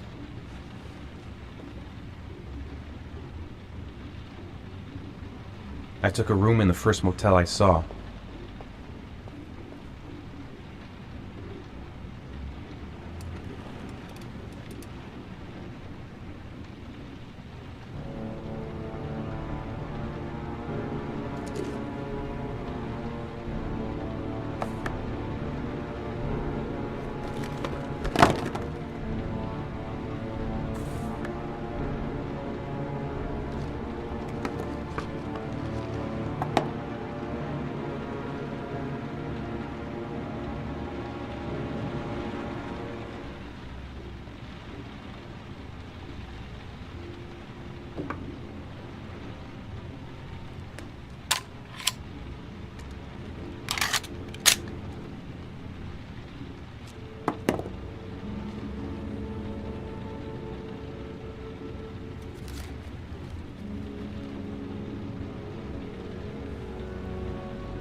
Sean.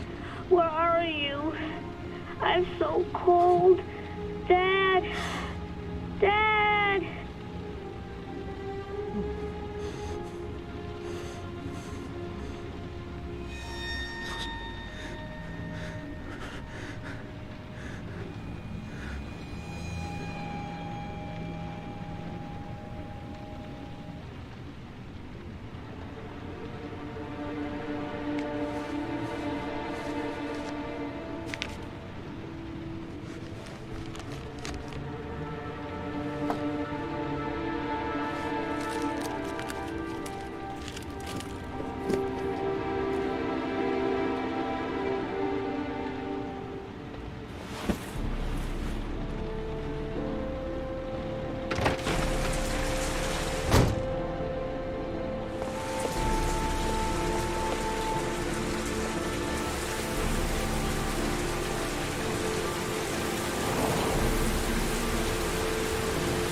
The killer is white, aged between 30 and 45. He doesn't act on impulse, but plans his crimes in a very meticulous fashion.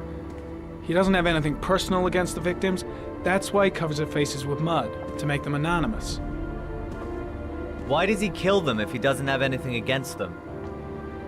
For him, they're more of an image, a symbol. That's probably why he gives them an origami figure and an orchid as gifts to apologize for what he's done to them. Very interesting. And where does all that get us? The best way of tracking a predator is to be familiar with his behavior. That may be true in novels, but there's a child's life at stake here. Continue, Jaden. Then I studied the geographical distribution of the murders. Generally, a killer commits his first murder near to where he lives, so he has a safe place to flee to if any complications arise. The more confident he becomes, the further he roams from his base. By analyzing the locations where the victims disappeared, I was able to isolate a zone where the killer might live. And what size is this, zone? For the moment, about 10 square miles. Oh, great. Must be 10,000 people live in that sort of area. You gonna question them one by one? The more clues we get, the more we can reduce the zone. We can then cross-check it with our list of suspects and identify the killer. One detail attracted my attention. The interval between the time when a victim disappears and the time when the body is found ranges from 3 to 5 days. But the rainfall is always at 6 inches, give or take 10%. What on earth does that mean? All the victims were drowned in rainwater. The killer kills only in the fall when there is plenty of rain.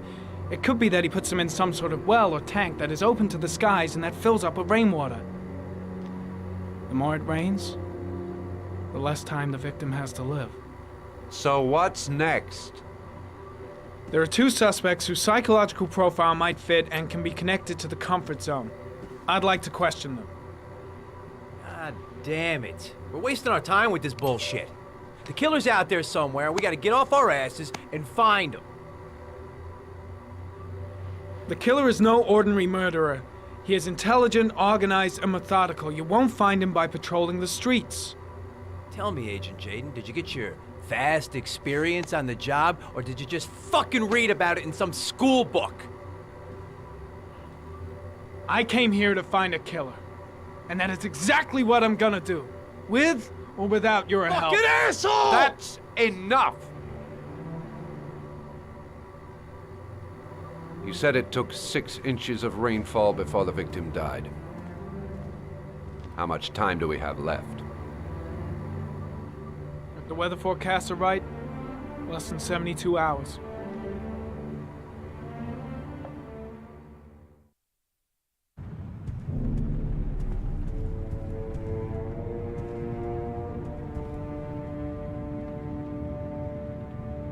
Nathaniel Williams is our prime suspect. He's already been questioned, and he lives in the exact geoprofiling zone.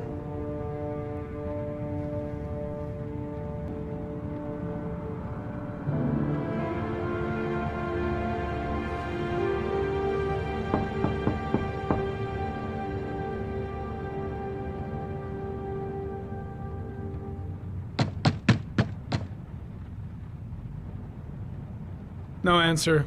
We waste our time coming here. Maybe we should have a little look inside anyway. There's nobody home.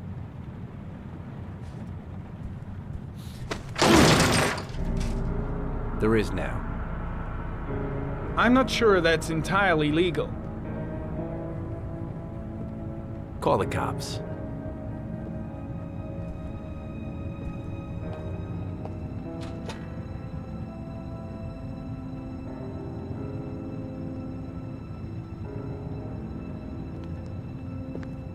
Looks like Nathaniel Williams is a pretty religious guy. He's a God-fearing idiot, waiting for the end of the world. We questioned him a few months back because he was causing a disturbance in the park. He was ranting and raving. Said he heard voices. Had this idea in his sick little head that I was the Antichrist, and I'd come to Earth to persecute him. Real twisted.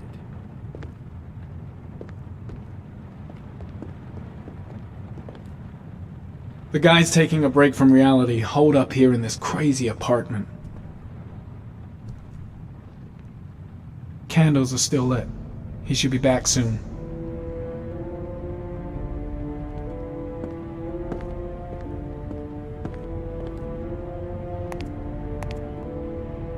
All the signs of a mystical obsessive neurosis compounded by a persecution complex. You don't have to be a profiler to see he's not a killer. We're wasting our time here.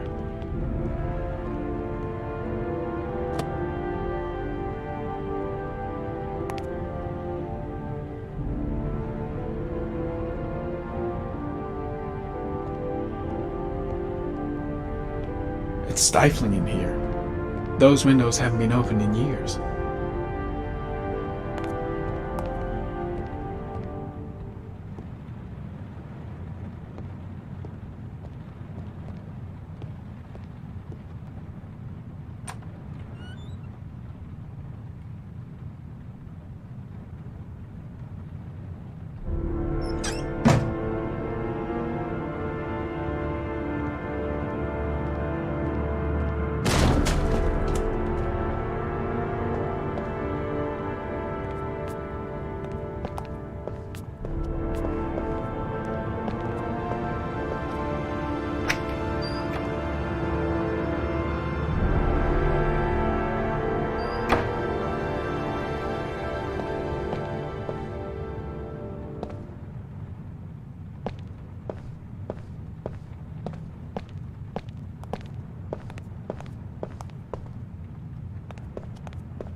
Good timing, Nathaniel. Just the man we're looking for. Angels and ministers of grace defend us. I'm Agent Norman Jaden, FBI. I'd like to ask you a few questions. As God is my witness, I haven't done anything. I'm innocent. Relax. Nobody's accusing you of anything. We just want to talk. Nathaniel, do you remember where you were last Tuesday at 4:30 p.m.? Here? I was here. I was praying. All day. Was there anybody with you? No. No, I was alone. Why all the crucifixes? You afraid of something? The hour is nigh, and the wrath of God shall strike men down. I'm preparing for the end of the world. Where do you work, Nathaniel? Do you have a job? My sole occupation is praying to the all-merciful Lord for the salvation of humanity. What about the voices, Nathaniel? Do you still hear the voices? We know who talks to you, don't we, Nathaniel? Or we both know who talks to you. Don't speak that name. What does he say to you, Blake, Nathaniel? what are you doing? I can't talk about it. You mustn't talk about it. He orders you to go and find new prey, doesn't he? He needs more and more. That's enough! Leave him alone! No! You mustn't mention him. You'll bring him here. He told you to go and find that kid in the park. The voices tormented you all night long. You Curtis, wanted them to shit! stop. Are you Didn't out of you, your Nathaniel? mind? Stop! Stop! That's enough! So you obeyed them to make them stop. You took that boy with you and you drowned him. Isn't that right? No! Stop! Stop! You killed them, didn't you, Nathaniel? Are you gonna confess, you bastard? You are the Antichrist. Put down the gun, I shall Nathaniel. dispatch you to your father in hell. He is the son of Satan. He was sent to earth to destroy us. For Christ's sakes, shoot!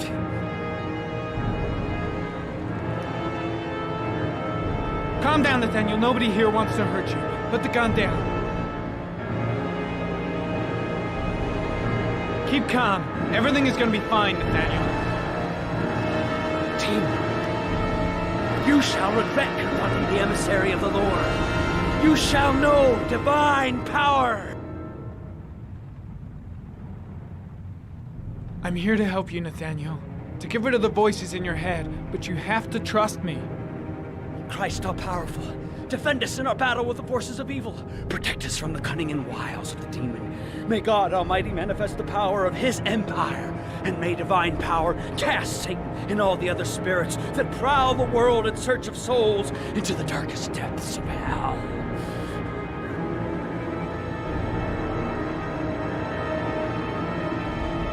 Lieutenant Blake is going to leave our planet right now and return to the What? realm of shadows. Creature of darkness, I do beseech you to return to the realm of shadows and leave our Nathaniel in peace. Back away, slowly.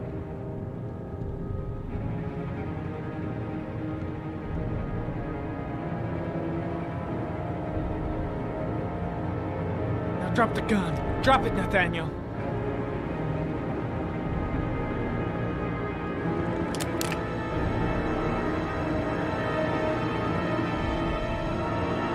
Put your hands on your head.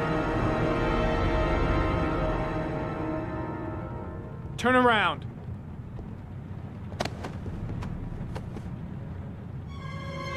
Motherfucker!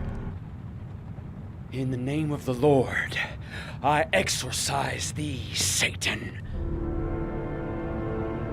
Okay, freak, the show's over. You're under arrest. Pretty damn cool under the circumstances. I would have just shot him. A gun isn't the answer to every problem, Blake. Maybe not, but most of the time it helps.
Baby screaming and no answers?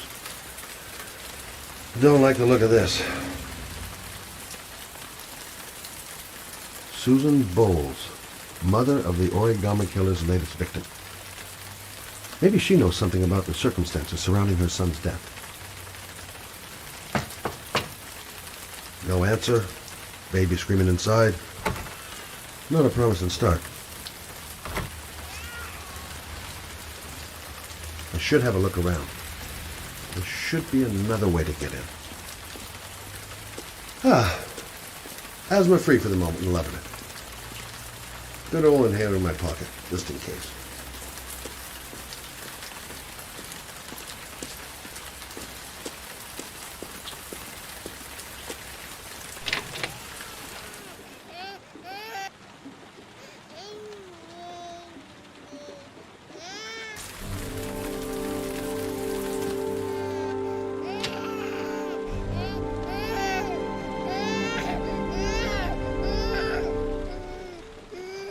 Anybody home?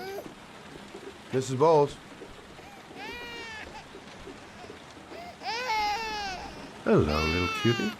Oh, you looking for your mama?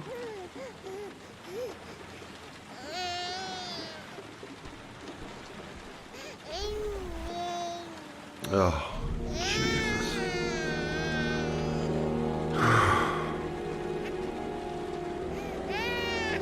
Wait a minute. Come on, I have to search the house.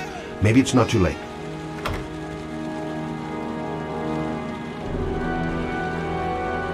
Mrs. Bowles? Mrs. Bowles, are you there?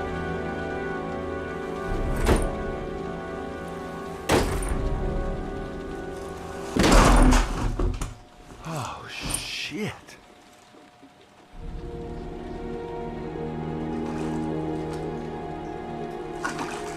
Mrs. Bowles!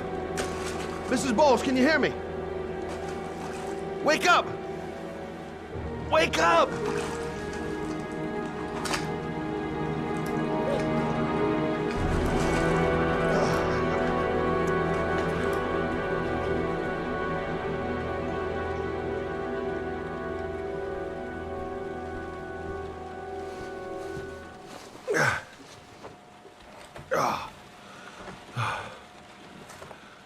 I'm gonna call an ambulance. No, I don't want to go to the hospital. Please.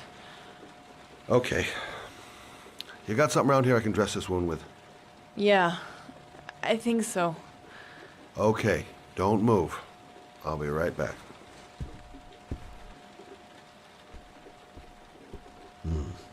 Need some bandages and disinfectant. Let's see. I need this, and this, and this.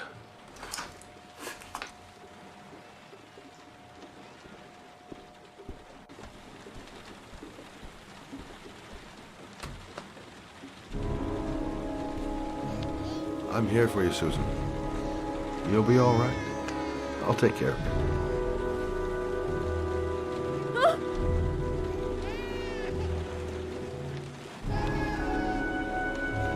Stay with me, Susan. Susan, do you hear me? Susan, stay with me. Can you hear me? Stay with me. Okay, come on.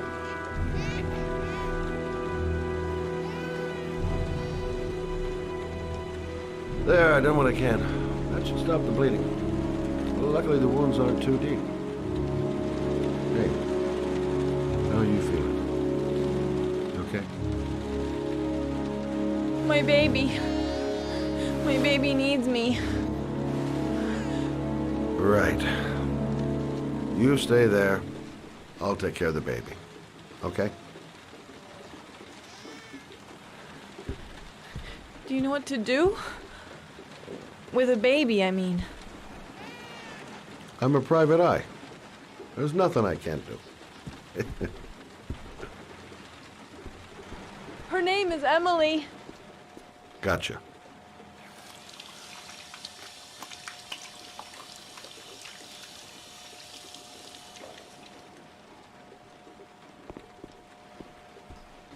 Mommy will live for now. Let's see how Junior's doing. I was a private eye when I walked in here, and now I'm a babysitter. Go figure. Hi there, Emily. So, what seems to be the problem, huh? Oh! Going by the smell, I got a pretty good idea.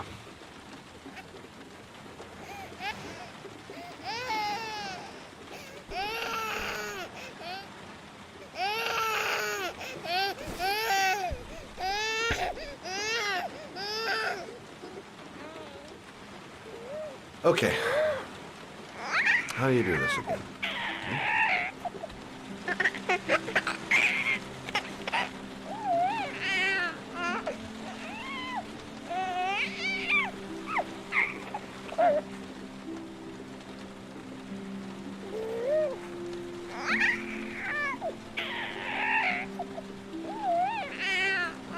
There you go, fresh new baby. That should feel better. Right, Emily?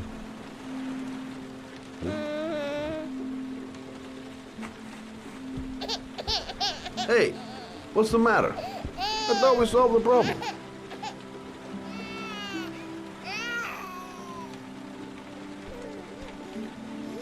Maybe she's hungry.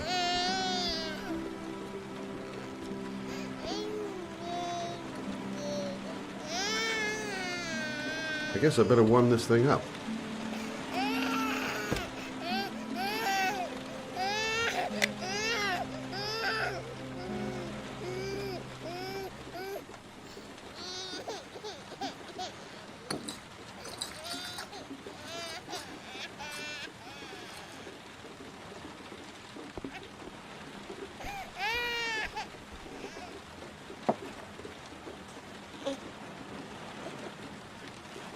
Oh, Emily, are you hungry? Huh? You hold on. I'll just tilt this bottle a little bit so you don't choke.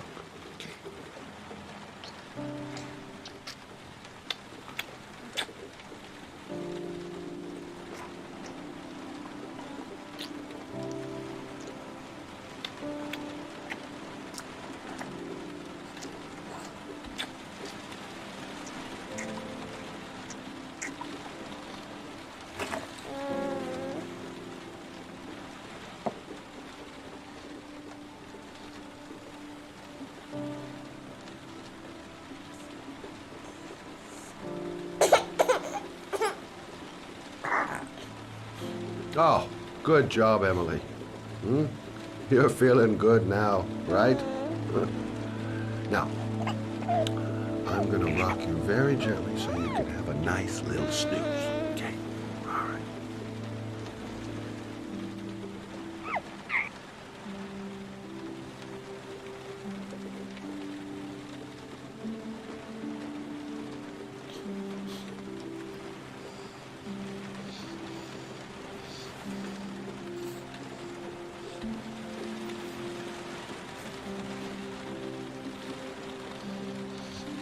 Right.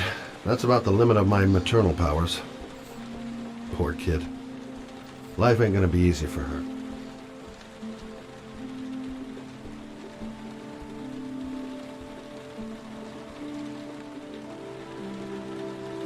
Thanks for looking after my baby. I didn't want to leave her. I just couldn't cope anymore. Just not having Jeremy around. He was such a good boy. Can't understand why anyone would want to hurt him.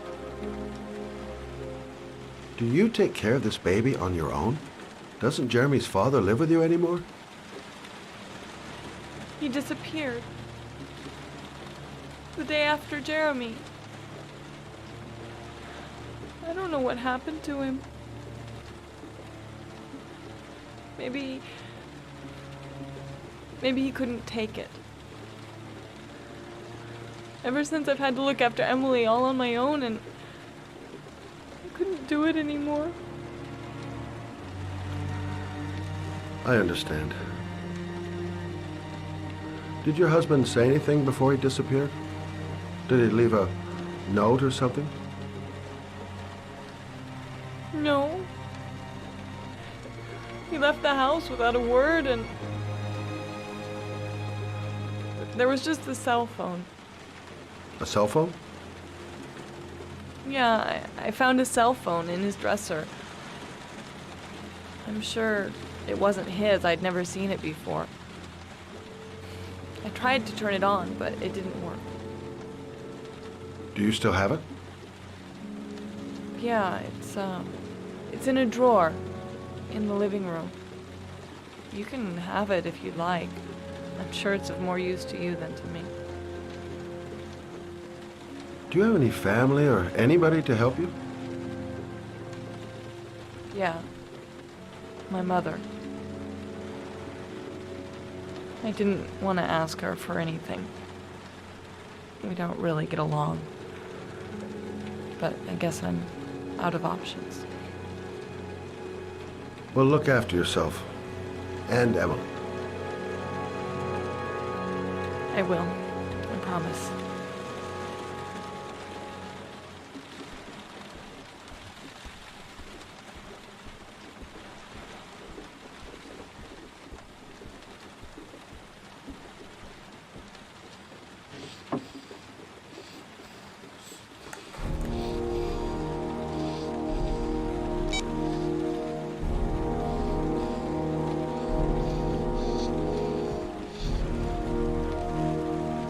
Good luck, Emily.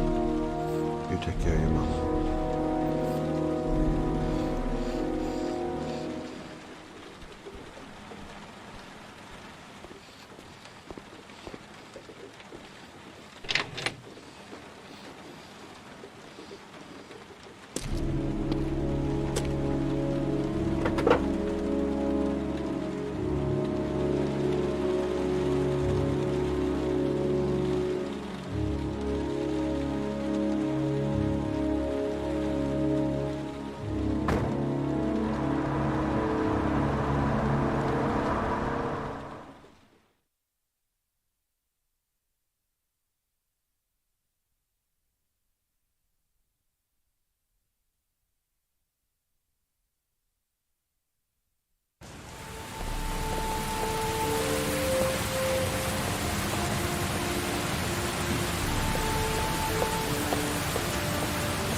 Excuse me? Hey! Oh! Huh. Sorry. Didn't see you. What can I do you for? I'd like to get my car.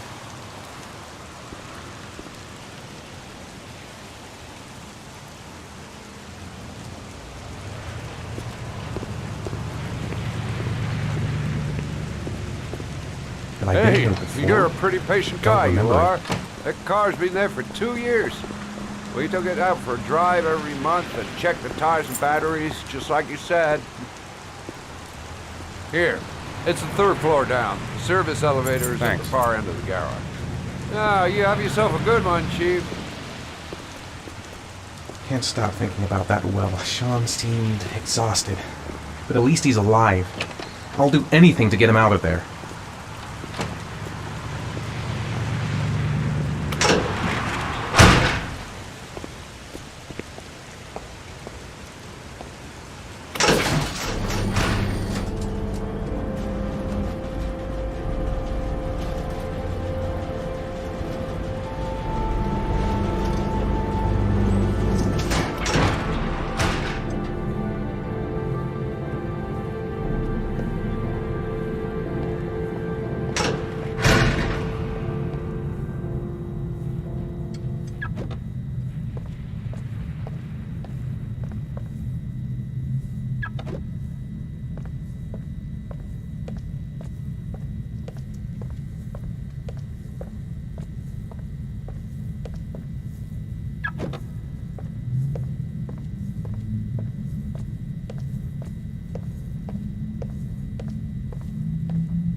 Your destination is 4 miles from here.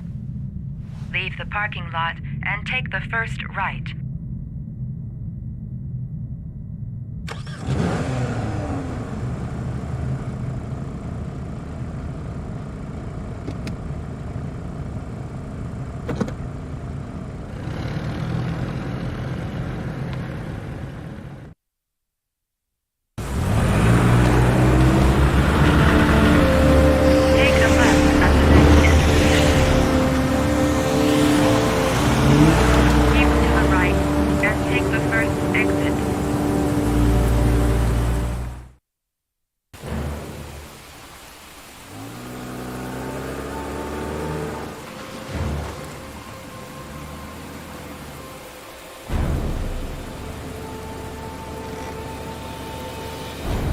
You have reached your destination.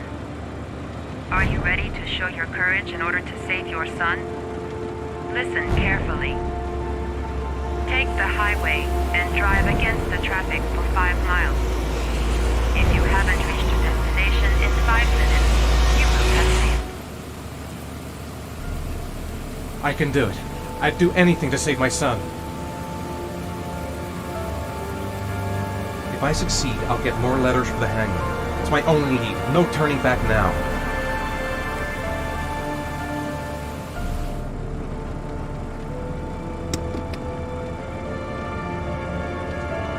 I've got to do it. For Sean's sake. I have no choice.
reward is in the glove compartment.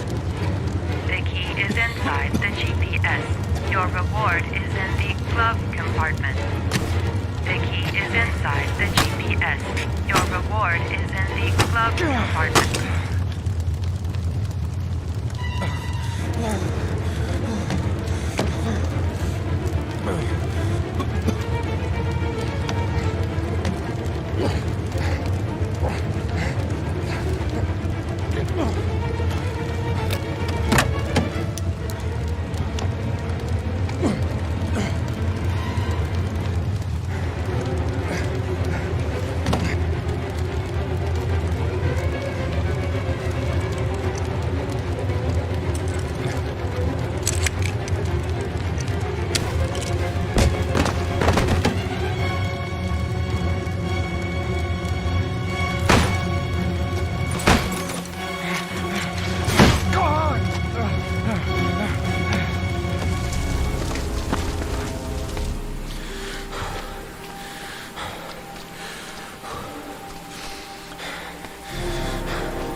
I'm worn out. I've got to sleep. The reception. The atmosphere here is one of concern, as there is still no news of 10-year-old Sean Mars, who disappeared yesterday. A recent report indicates that the police have treated this as a kidnapping by the Origami Killer. If this information is confirmed, he may still be alive, as the previous victims were all Hello there, sweetheart. What can I do for you? I'd like a room. For you? Anything.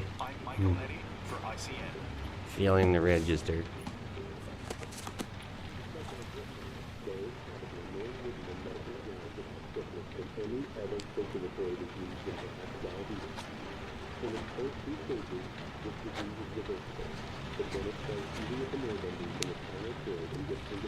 Madison, page 27, single.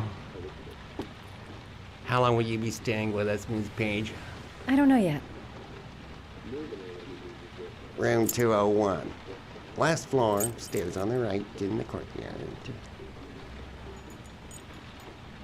Thanks. The pleasure was all mine. That's for sure.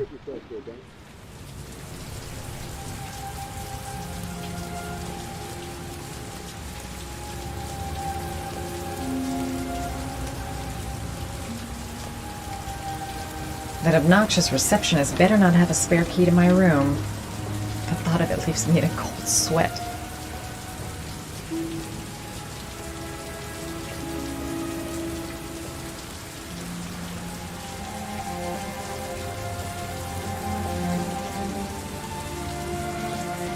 201. Stairs on the right, last floor.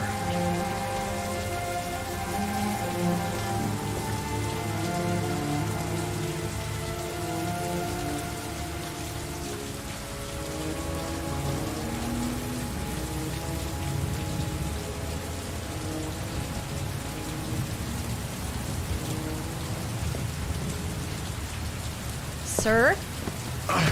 Are you all right? I'll call an ambulance. No ambulance. You're badly hurt. You need a doctor.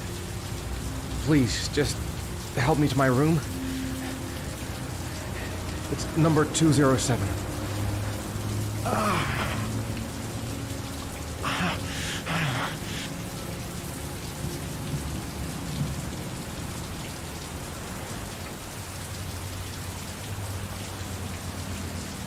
He's really out of it. What the hell happened to him?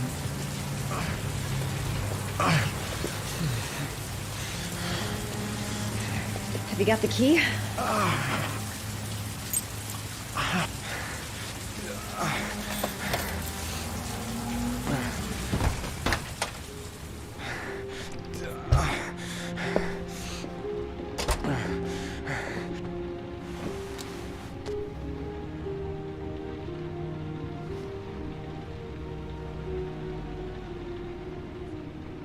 He's in trouble.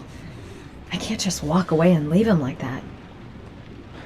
You're really in bad shape. You should see a doctor. Must have one, maybe two broken ribs. It's not fatal.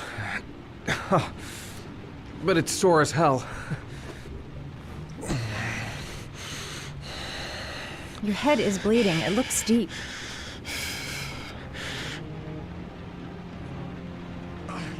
Medicine. There's bound to be a medicine cabinet in the bathroom.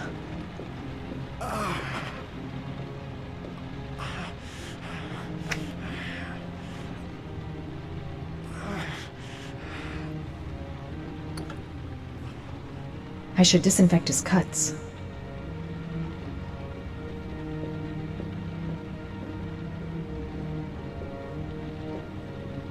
I'm gonna disinfect your wound. This might hurt a little.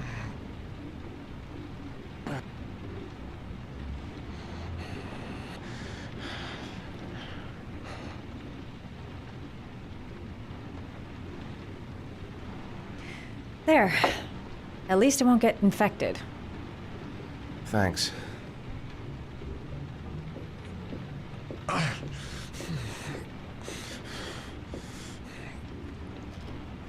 Paracetamol painkiller. Administer in cases of intense pain. Do not take more than one pill every 24 hours.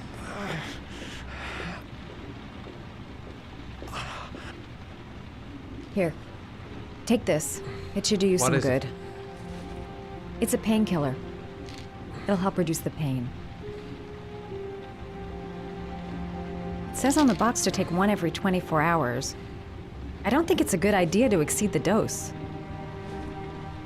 I can't afford to wait.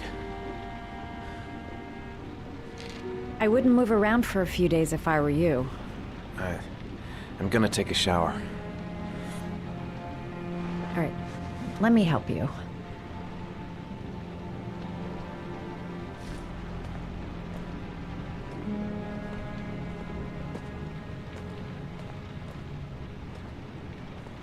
I'll wait here until you come out. Let me know if you need anything.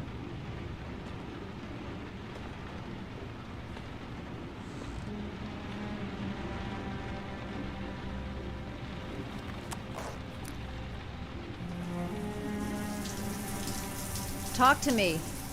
That way I'll know if you pass out. What's your name? Madison.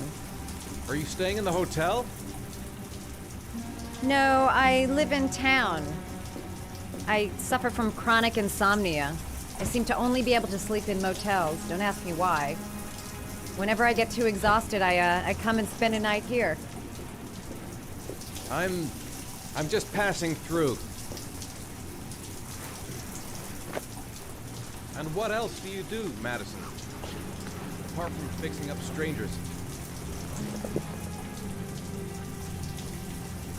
I'm a photographer. I take pictures of furniture for fashionable design magazines. And you? I'm an architect.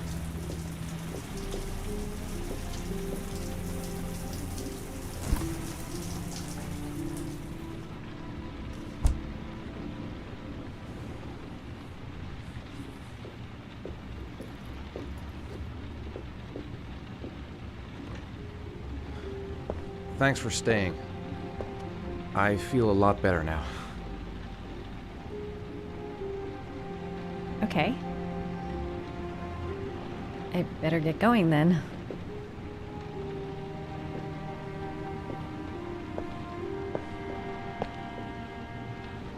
By the way, you never told me your name. Ethan. Be careful, Ethan.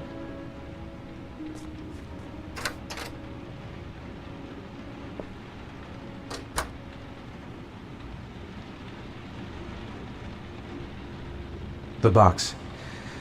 I have to open another origami figure.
Why didn't you shoot?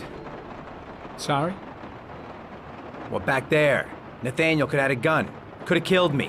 Why didn't you shoot? I prefer to have all the information before I make a decision. I try to make rational choices when possible. Come on, you had a fraction of a second to react. You could have whacked me before you had time to move. Oh, I'm sorry. I thought you were a tough guy. A street cop who's been through the mill. I didn't think you'd scare so easily. Why don't you fuck off, Norman?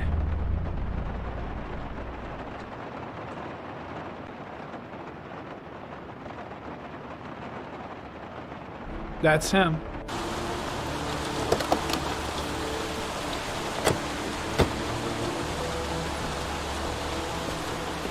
Miroslav Korda? Yeah? Lieutenant Carter Blake, I'd like to ask you some questions.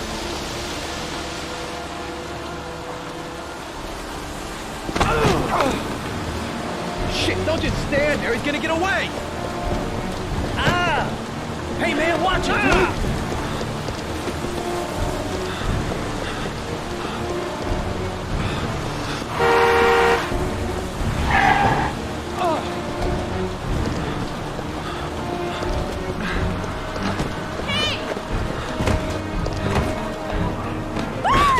Watch it, man! Whoa!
This time it looks like we got our Origami Killer.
I've seen the parents of all the victims, and all I've come up with is this telephone and a box of origami figures.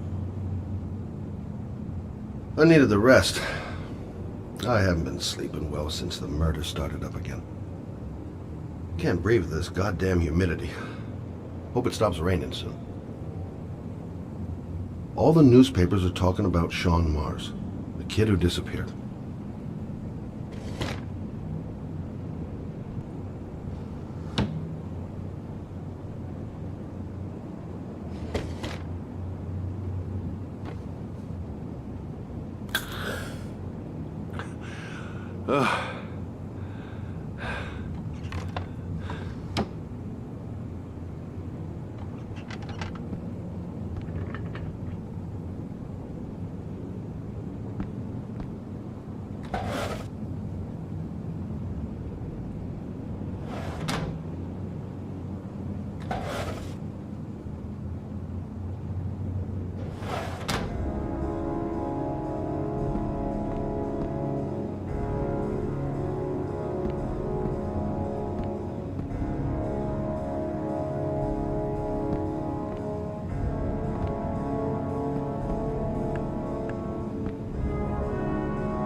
You said I could contact you if I remembered anything.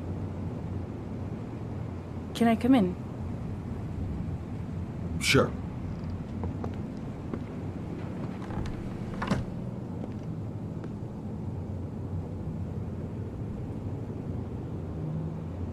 Please, take a seat.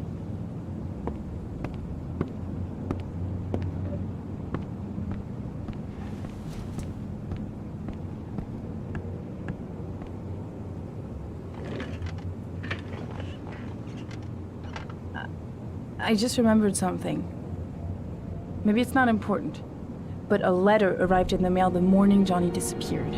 A letter? What kind of a letter? It was addressed to Johnny's father. I don't know what was inside it, but he read it and then he left. That's the last time I saw him. And you think there's a connection between that letter and Johnny's death, is that it? You remember anything else about the letter? Well, I don't know why, but I kept the envelope.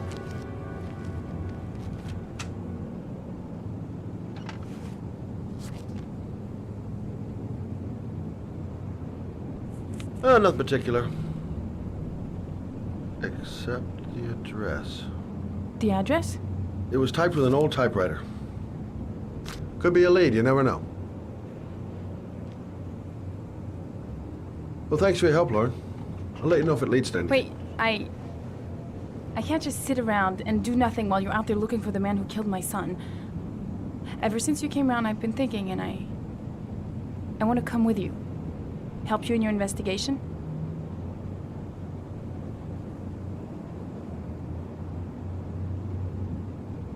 I'm sorry, Lauren, but that is out of the question. If you won't let me help you, I'm keeping the envelope. It's all or nothing. Listen, an investigation like this is dangerous, and I don't have time to play the bodyguard. How many clues have you got, Mr. Shelby? This envelope. Maybe your only link to the killer. I understand. It was a stupid idea. Sorry for wasting your time, Mr. Shelby. Wait. You're really something special, Lauren. I'll give you that. I'm just a mother. A mother who wants to find out who killed her son. Are we partners?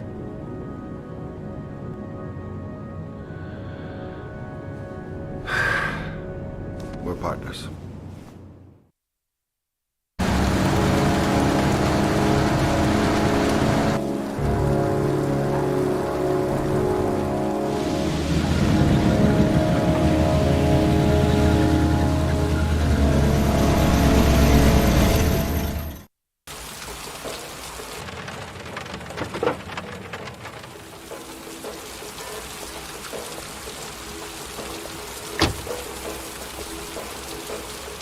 Maybe you better stay in the car. We're partners, remember? Wherever you go, I go.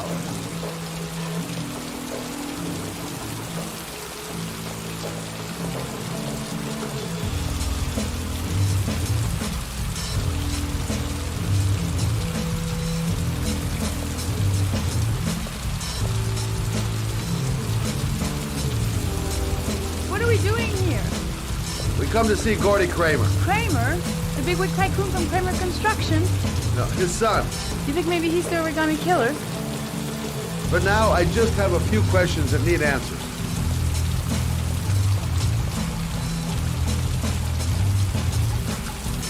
Stupid to bring Lauren. I don't do partners too well. All that just to get my hands on that stupid envelope.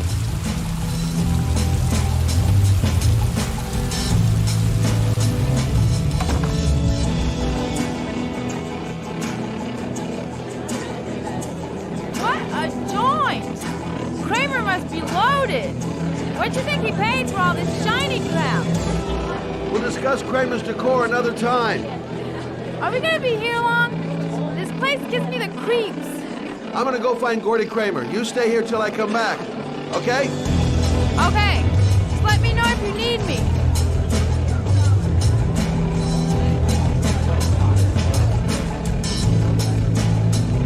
I'm a private detective.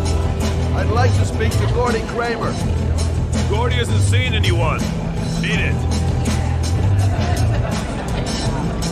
Look, you just tell him that Scott Shelby wants to speak to you. Okay? You're starting to piss me off, man. Now beat it before I get angry.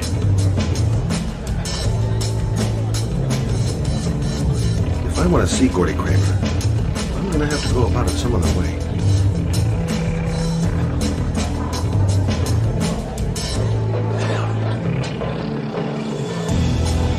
Maybe bust a few heads?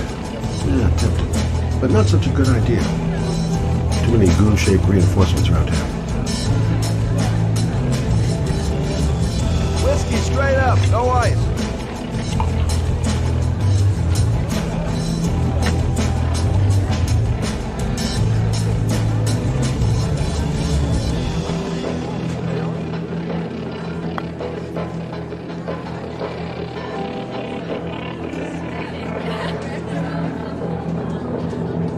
Okay, gotta find Gordy Kramer.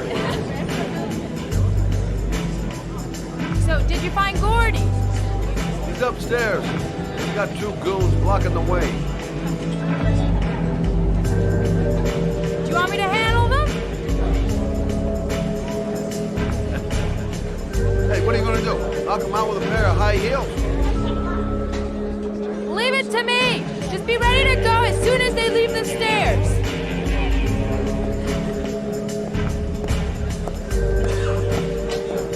Wait, Lauren.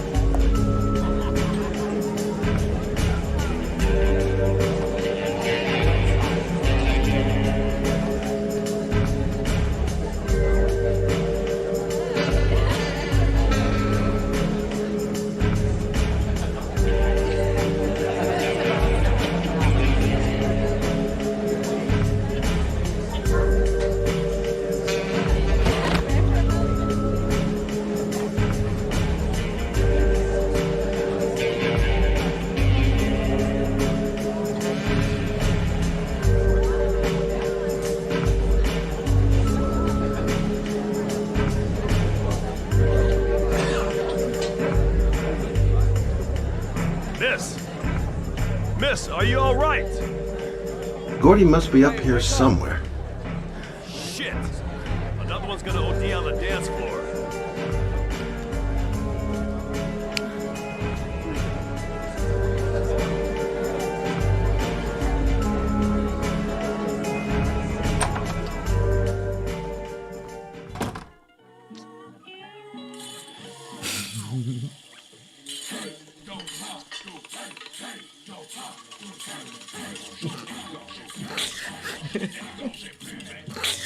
Mr. Kramer? Shh! This is the best part.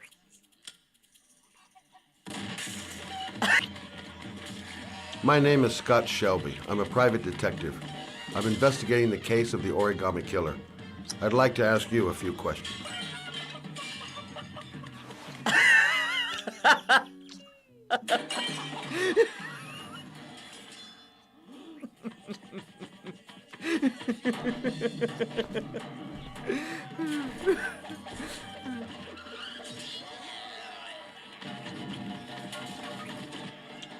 I'd like to know exactly what happened to little Joseph Brown. Beat it! You hear me? Get the hell out of here!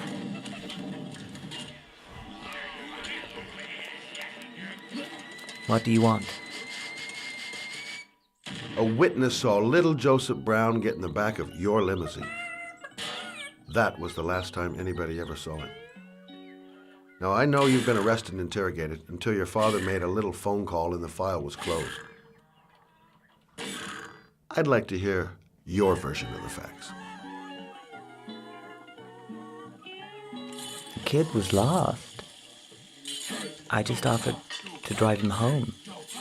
The police arrived, I explained the misunderstanding, and I was released. End of story. Nothing to get excited about, right?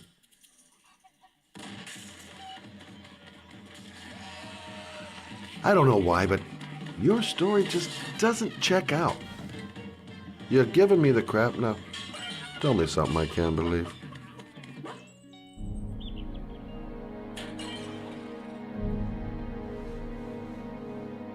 Very well. I'm the Origami Killer. I get my victims into my car. I drown them in rainwater. Then I dump them on a wasteland with an origami figure in one hand and an orchid on their chest. I do that because I'm bored, Mr. Shelby. And it's a creative and entertaining way of having fun. Is that good enough for you? Or do you want more? This interview is over. Get rid of this clown!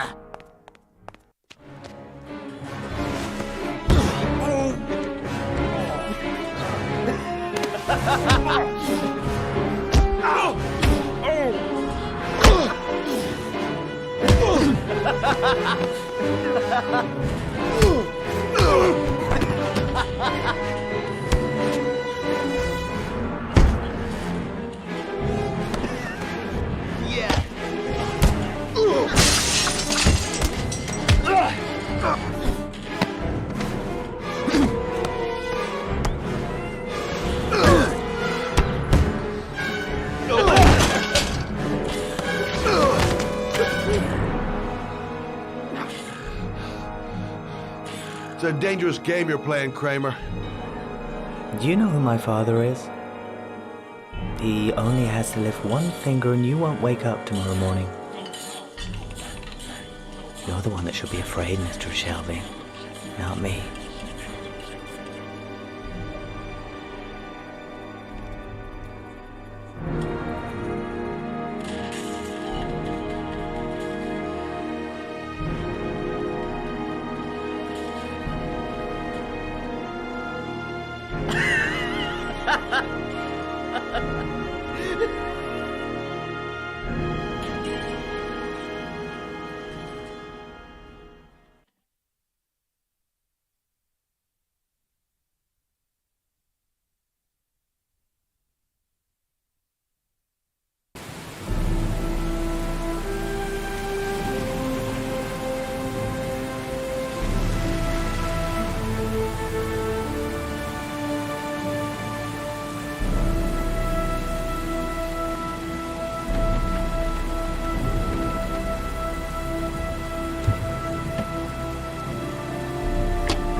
Now where am I supposed to go?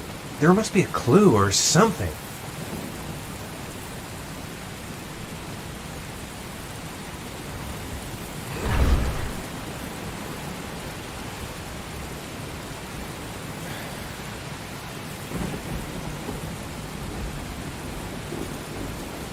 The origami figure was in the form of a butterfly. So, am I looking for a butterfly? What the hell am I supposed to do here?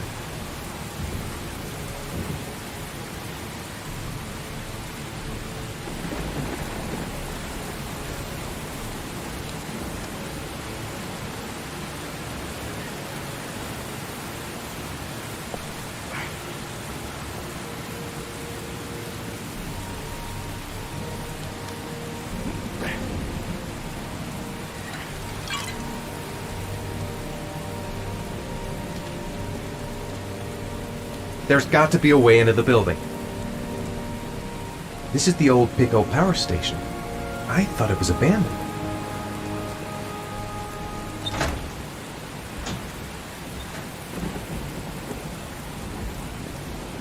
It might be a trap.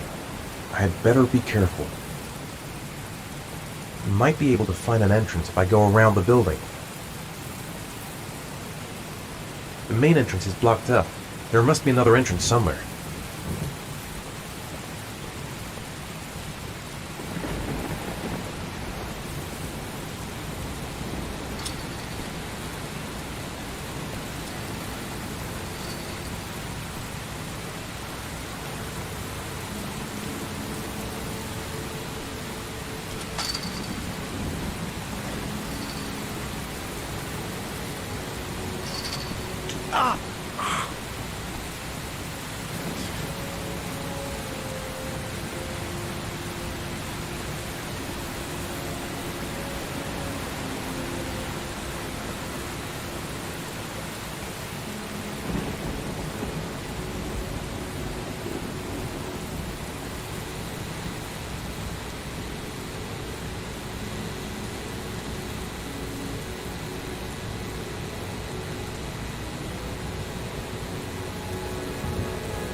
Electrical condensers.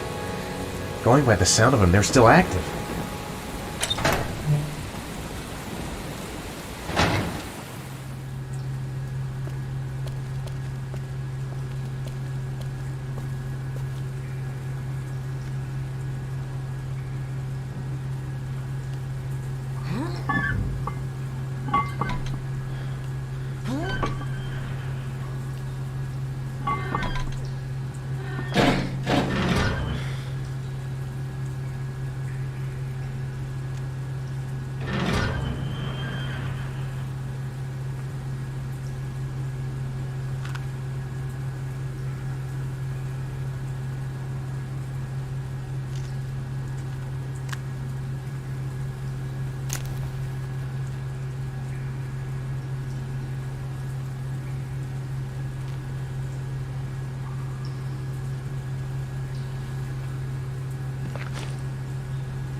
Where's this pipe go?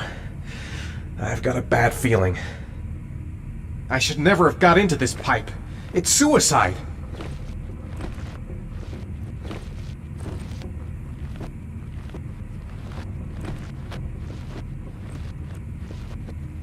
Whoa!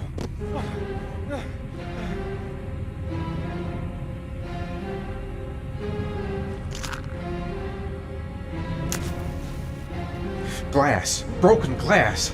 Sharp as a razor. Impossible to go back. I'm gonna have to crawl through it, slowly, so I don't tear up my arms.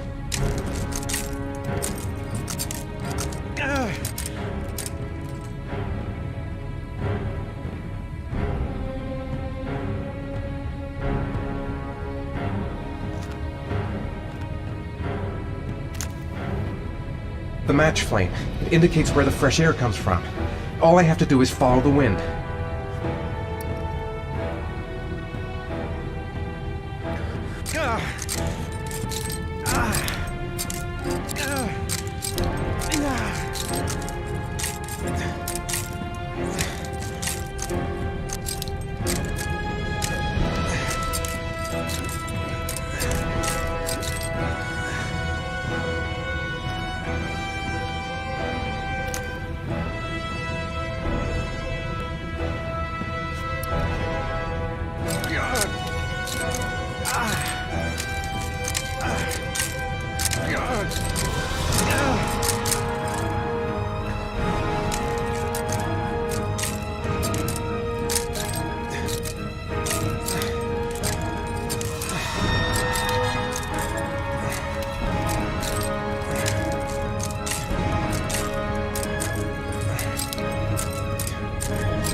To jump or not to jump?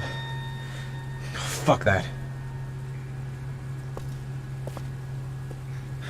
Right. I guess I don't really have any choice.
Keep it together, Ethan. Come on!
Oh my god.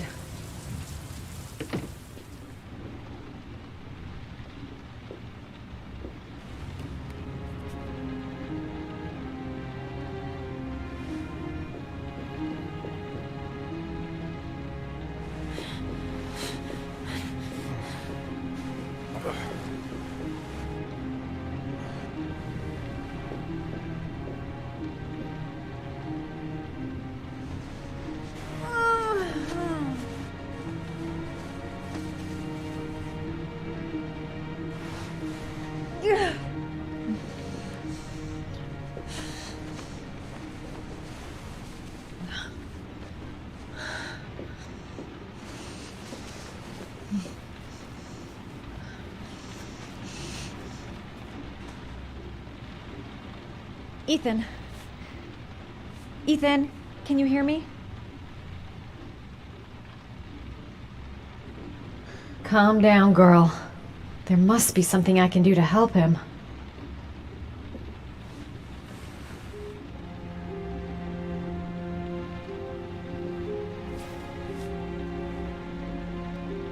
You've got a hell of a fever.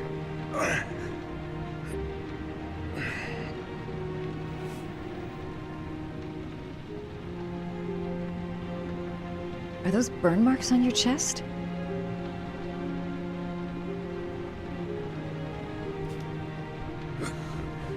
Arms look really bad. I need to disinfect your wounds.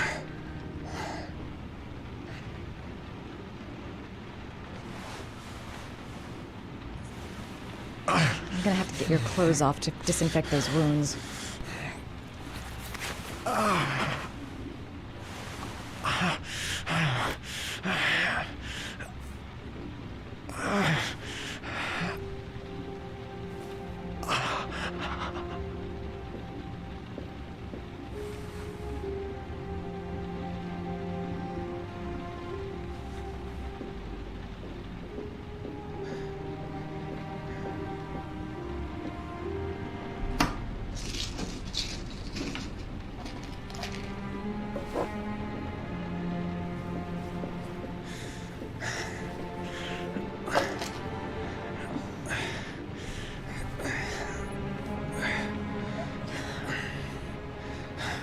I'm no doctor, but I'll do what I can.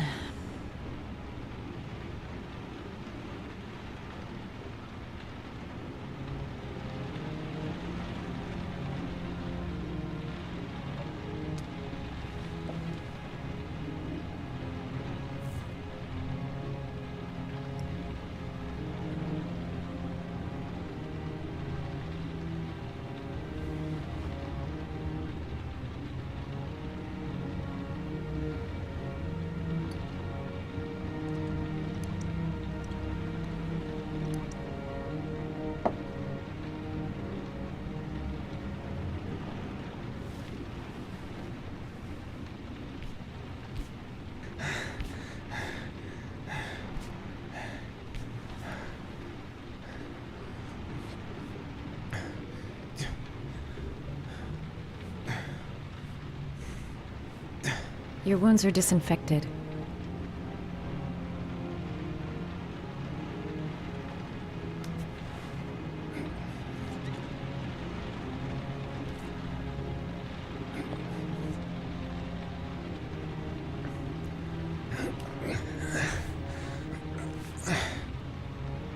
That should ease the pain.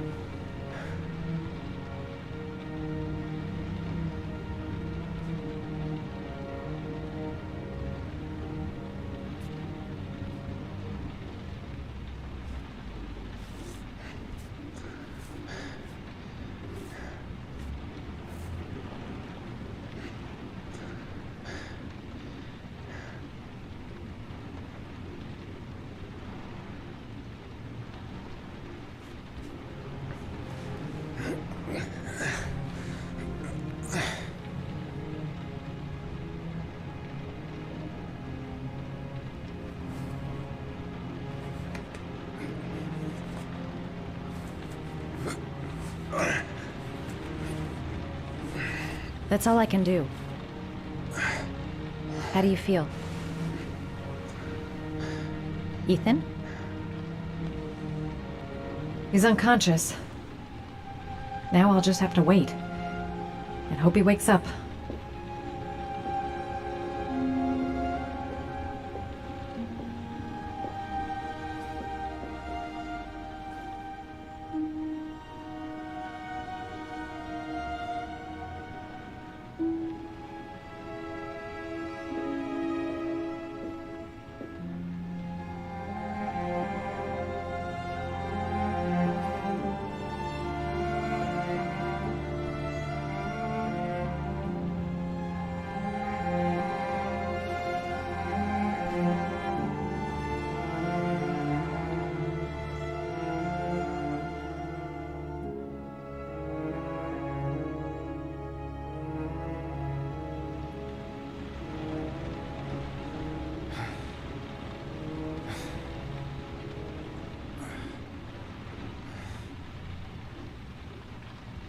How do you feel?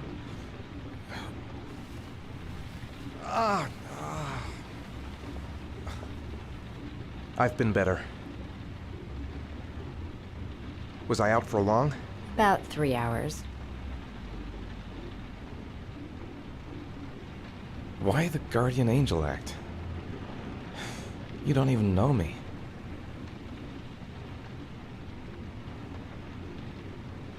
You didn't really leave me any choice. I couldn't just leave you like that.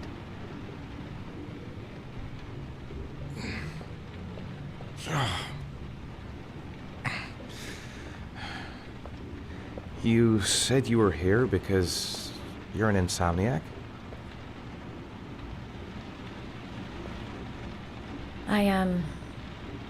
I've been going through a bit of a tough patch the last few months. It's the kind of stuff you prefer to forget. I do what I can to live with it, but it's not easy.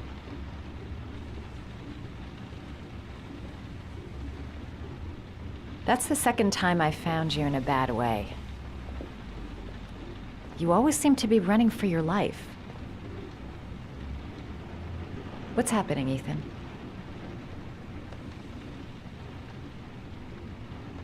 You mixed up with the mafia? Owe someone money? Something like that?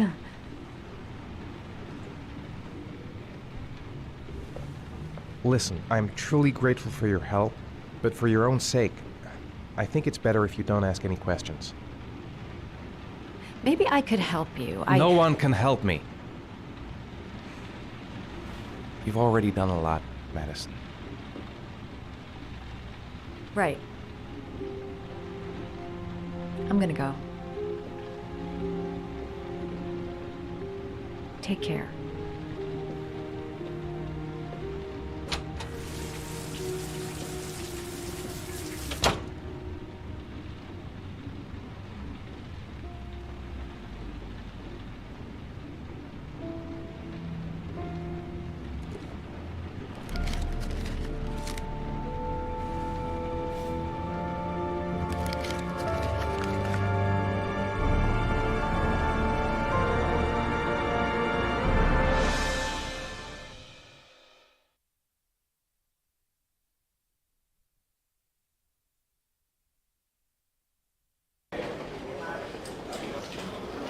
I didn't do it. I swear I didn't do it. I've got nothing to do with that business. I never killed Oh, nobody. no? Then why did you run away when they came to question you? I already told you I forgot to report to my parole officer. I didn't want to go back to prison. When I saw the cops, I just bolted. I wasn't thinking straight. We checked out his statement. He has an alibi for at least 3 of the murders. Fuck, that bastard was a perfect fit. Shit!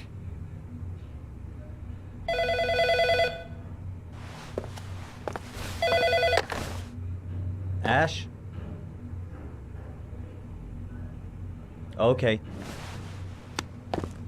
Sean Moss's mother's here. She'd like to speak with you.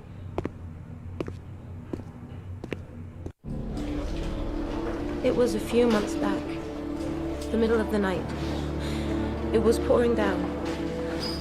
Ethan came home completely drenched at about 3. I asked him where he'd been. He spoke about drowning, the rain. He didn't make any sense. There was something in his eyes. As if it wasn't really him. There may be no connection, but the next day there was that announcement about another victim of the Origami Killer. Find my son. I'm begging you.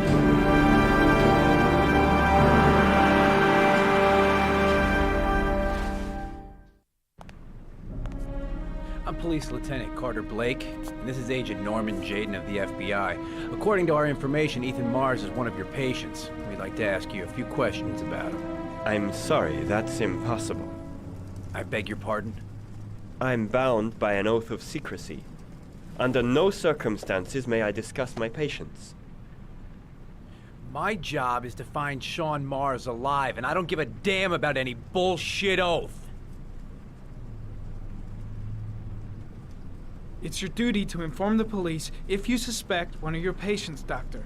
I'm sorry, I can't help you. And now I must ask you to leave. You need to cooperate, for your own sake. He's right. Legally, you gotta tell us what you know. Are you threatening me? I'm just giving you some free advice, Doc. I suggest you take it.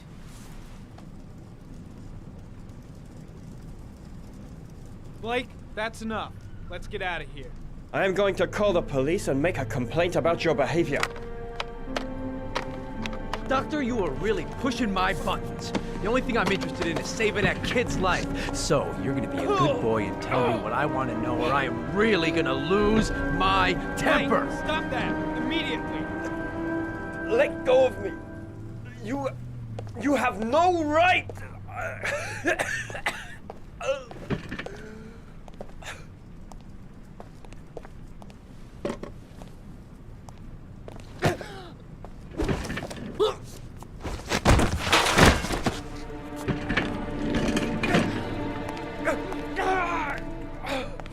Come on, Doc. There's an easy way and a hard way. It's your fucking choice. Oh! What's up with you, Norm? Huh? You getting cold feet? You don't like to get your hands dirty, huh? I thought you wanted to save that kid! I want to save Sean Mars just as much as you do, but that doesn't give me the freedom to do what the hell I like, so you're gonna stop this shit right now!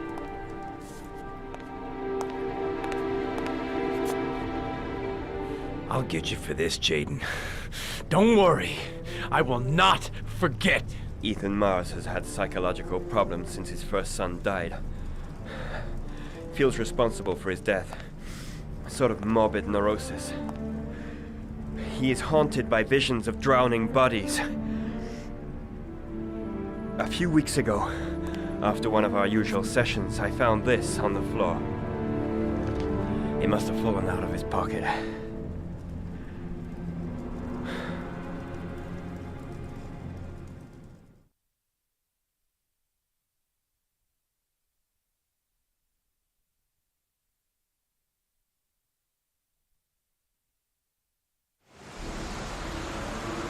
cash, I want you to assign every available man to finding Ethan Mars. I want a man outside his place day and night.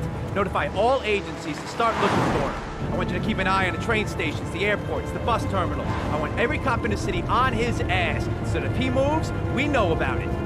Yes, Ethan Mars is the Origami Killer.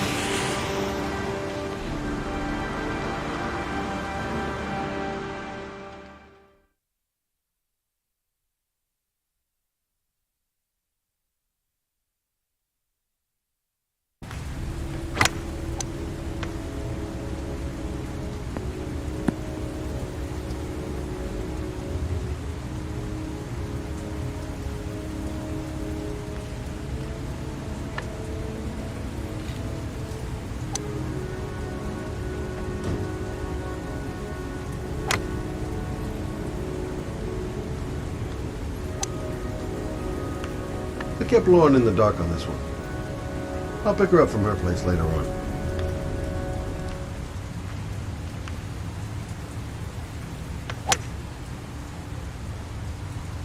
Nice shot. Thank you. Please come in, Mr. Shelby. Would you care for a coffee? Oh, no thanks. Do you play? I tried once, but I think the owner of the course is still looking for me. It's an interesting sport. It requires strength, but also a cool head and absolute precision. Would you care to hit a few balls with me? There's no danger of damaging the greens here. Okay. Take off your jacket and grab a club.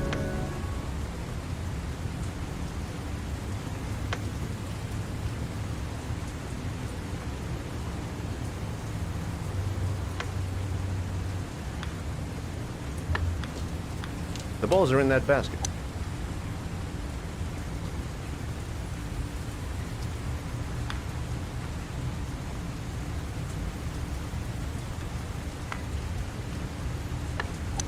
The most important thing is to grip the club correctly. When you feel ready, you swing.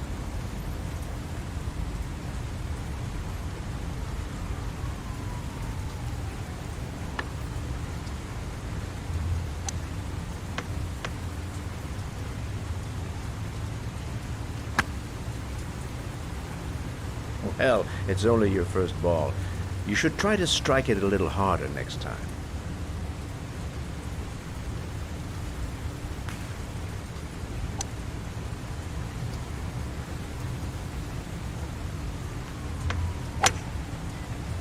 I'm assuming you didn't invite me here just to play golf, Mr. Kramer.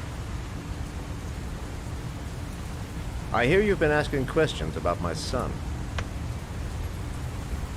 That's right. I want to know if Gordy is linked to the Origami Killer case in any way.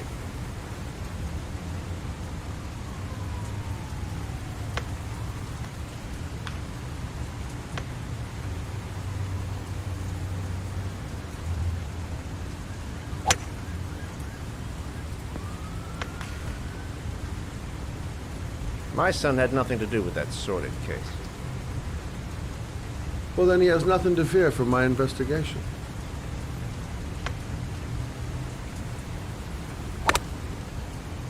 You have no business investigating my son. I told you, he had nothing to do with it.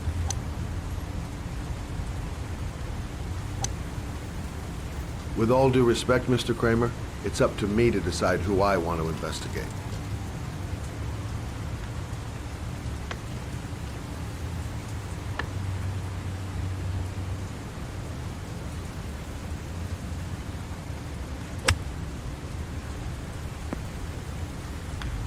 I'm an influential man, Mr. Shelby, and I pay very well for loyalty. Are you trying to buy me? Let's just say I'm trying to show you where your interest lies. How much do you want to leave my son alone? I think you misunderstood me. I don't play that game. Don't go near my son, Mr. Shelby. If you do, you'll regret it. Have a nice day, Mr. Kramer.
porcelain lizards?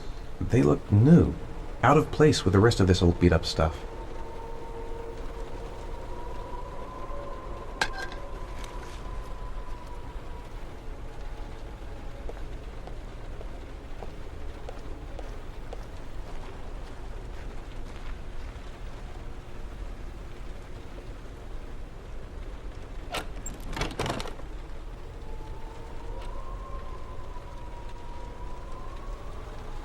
The pain's coming back. Drugs are beginning to wear off.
Are you prepared to suffer to save your son? You have 5 minutes to cut off the last section of one of your fingers in front of the camera. If you succeed, you will get your reward.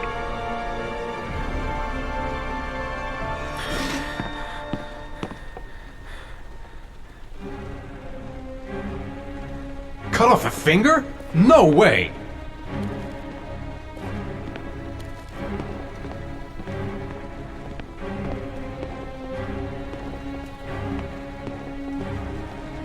I have to go through with it. I have no choice, for Sean's sake.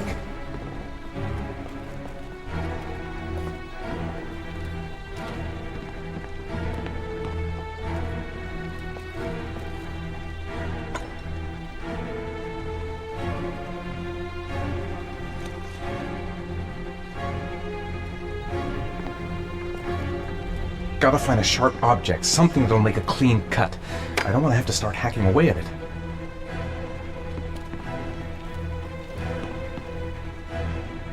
Gotta disinfect the wound, if I want to have a chance of surviving. You have 4 minutes and 30 seconds left.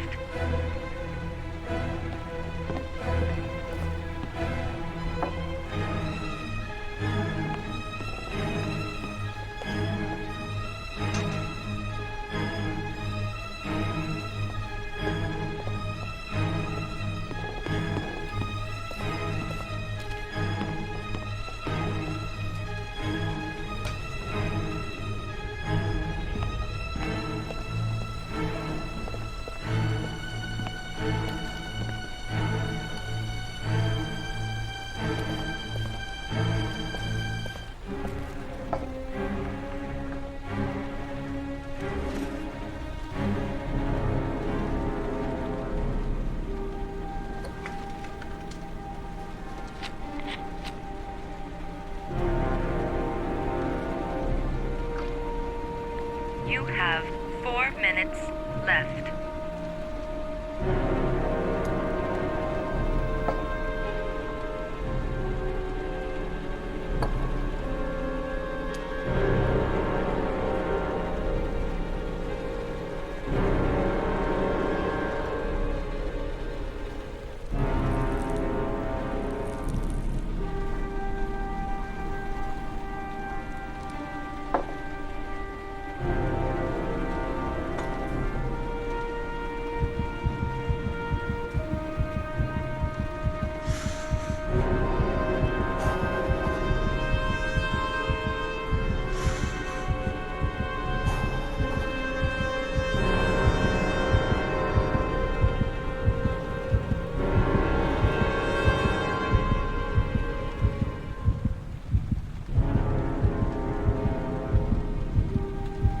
You have 3 minutes and 30 seconds left.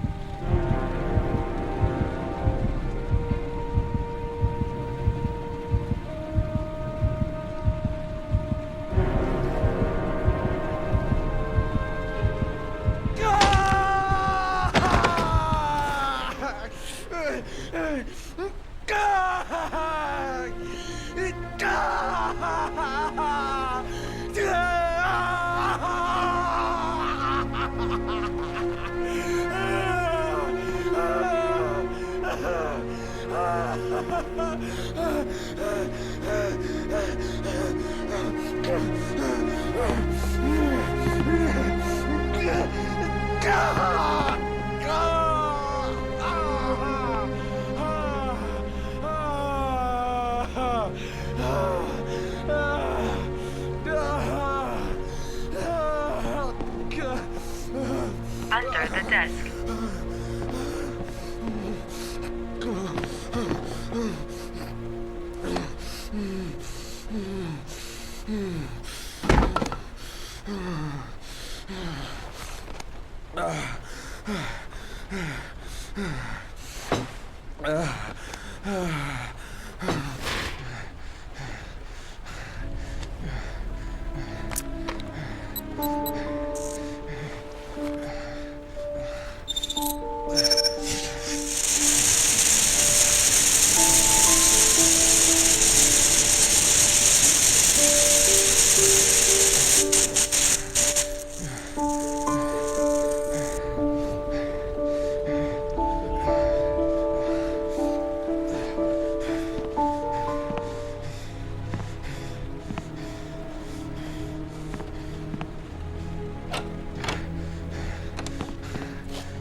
That's affirmative, Lieutenant. We're in position. Perfect. Nobody moves until I give the signal. Is that clear? We nail him as soon as he sets foot outside. Right, Lieutenant. Lucky that patrol spotted his car. What's he doing in there? Beats me. You're the profiler, right? I thought you were supposed to be right inside the killer's head. Well, that's just it. What I know of Ethan Mars doesn't match the killer's psychological profile. I know what the jury's gonna choose between your theories and concrete proof.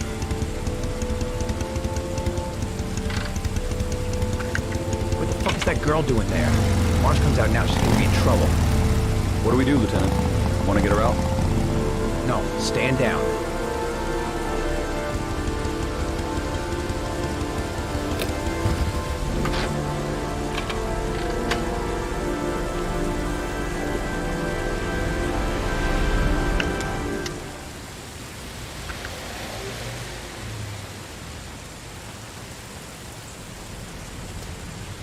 The police. They staked out the building where Ethan is. The cops don't know me. I could just walk into the building without being noticed. She's going inside. Maybe she lives there. That's just as well. We don't want anyone hanging around if Mars comes out. Ethan, what happened? The police. They're out there. I think they're here to arrest you. We've got to find another way out. Shit. What's he up to in there? Wait for a go on my word.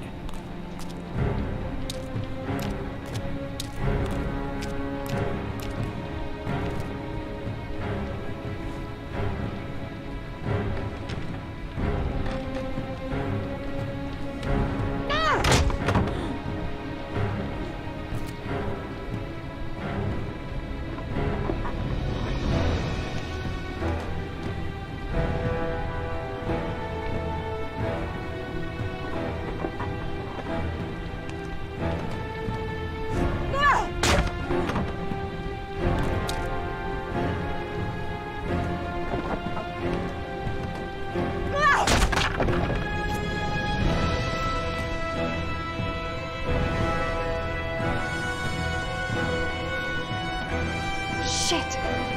It's too high.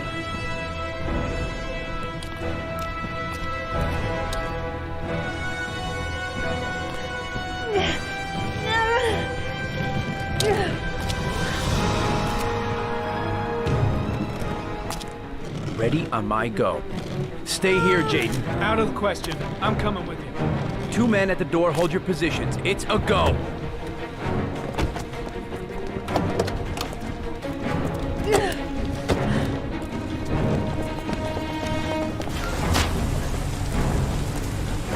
Come on, let's go this way.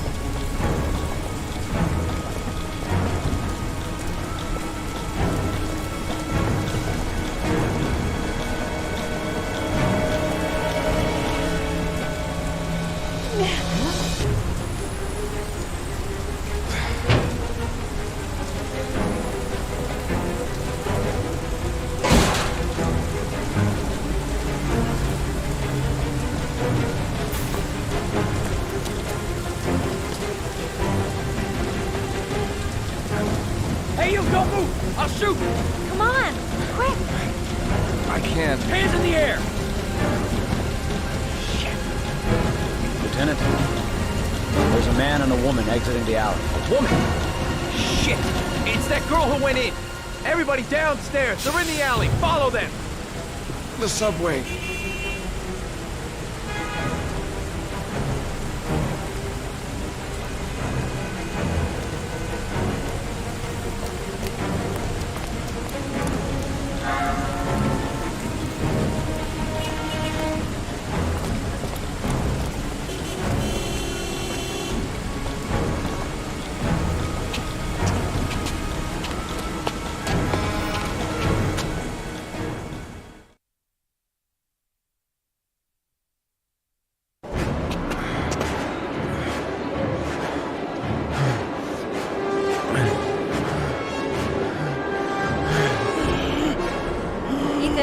Ethan, what's the matter? We've got to keep going. Ethan, they're coming.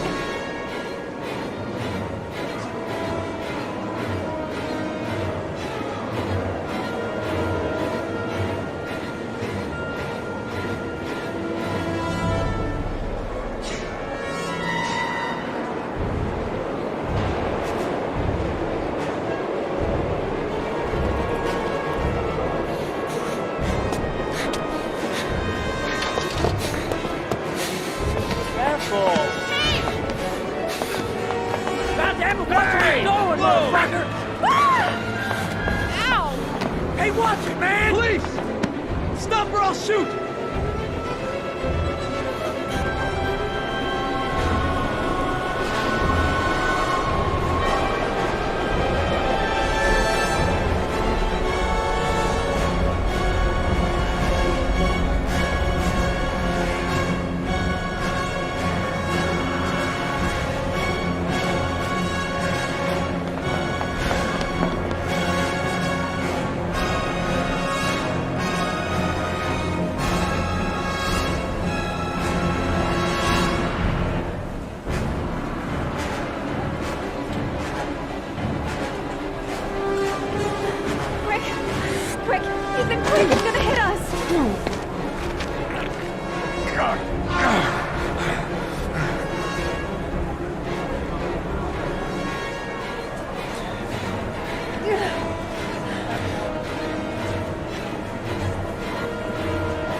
We've got to get on that train, Ethan. It's our only chance.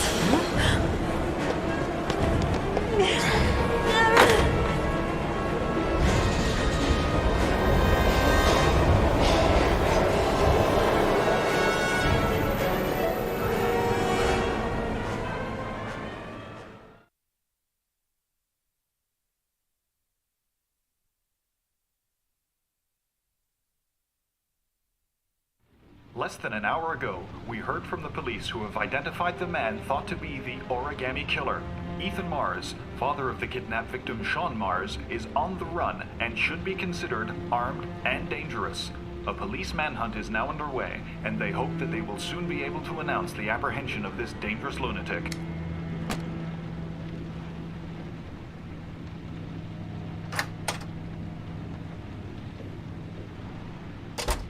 I brought some food. I didn't know what you liked, so I brought some of everything. I hope that's okay.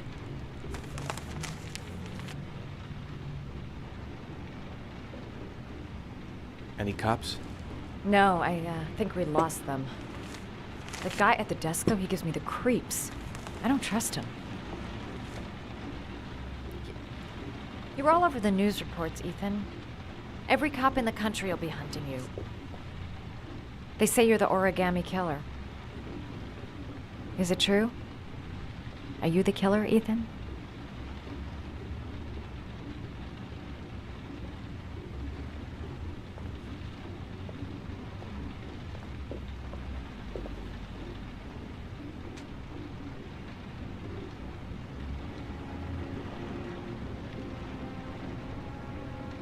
I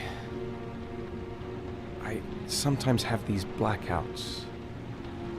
Times where I don't know what I'm doing. As if I'm someone completely different. The only thing I remember afterwards is the bodies. The bodies in the water. Why are you hurt, Ethan? Why were you in that apartment? I think my other self is testing me, testing my love for Sean. He wants to know if I love my son enough to save him. That means there's some part of me that knows where Sean is. But the only way to find him is to go through these trials. Why can't you tell that to the police? And tell them what? That I'm a schizophrenic who drowned his victims and has kidnapped his own son? They'd never let me go, and I have to stay free to save Sean.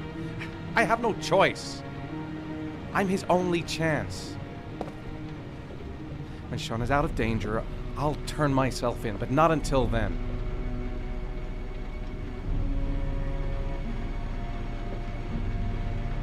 You can't keep going like this. You're destroying yourself, Ethan. Finding Sean is the only thing that matters. There has to be another way. You don't understand. Time is running out. Sean will be dead in a few hours. I have no choice.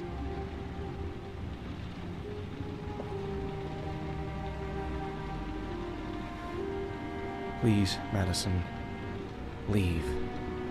Forget everything that's happened. There is nothing more you can do for me. If you want to help me, leave. Leave me to do this on my own.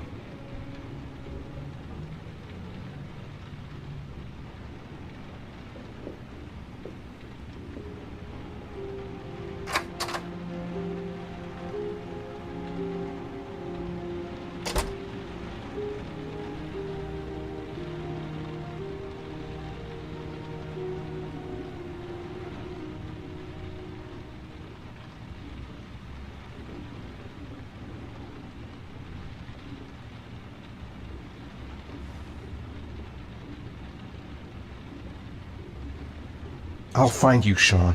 I swear I'll find you.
Your vodka, sir.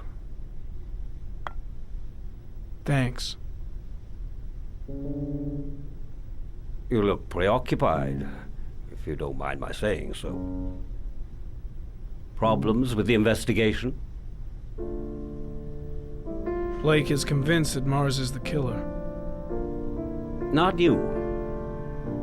I thought there was some evidence to that effect. That's true. But it just doesn't make sense. His psychological profile doesn't fit. Neither does the geolocalization. I can't see this father drowning 8 victims before kidnapping his own kid. Mars is not the Origami Killer. I'd stake my life on it. Then who is?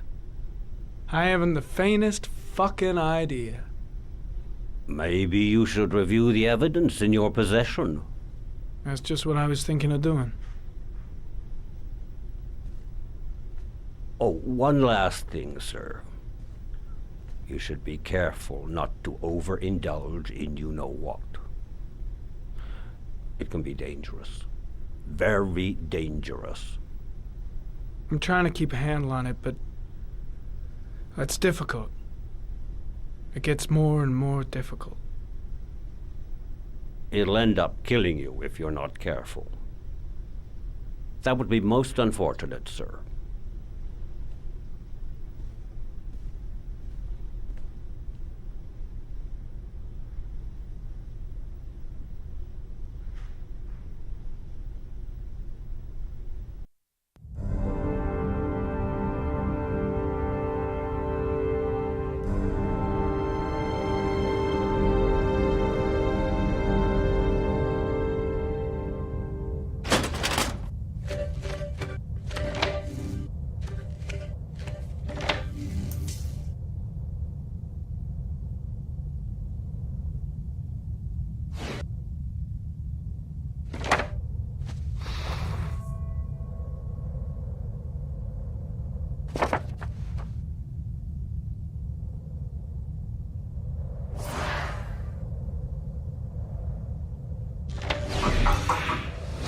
Well. Looks like there's something new. The video recording from near the park on the afternoon Sean Mars disappeared. I doubt there's anything on it, but you never know.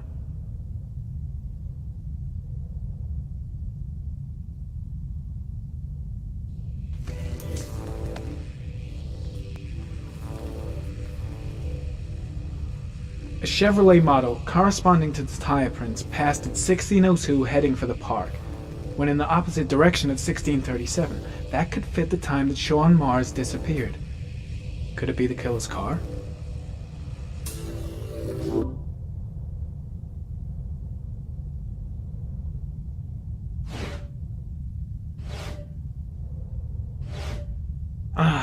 Pity we can't see the driver's face.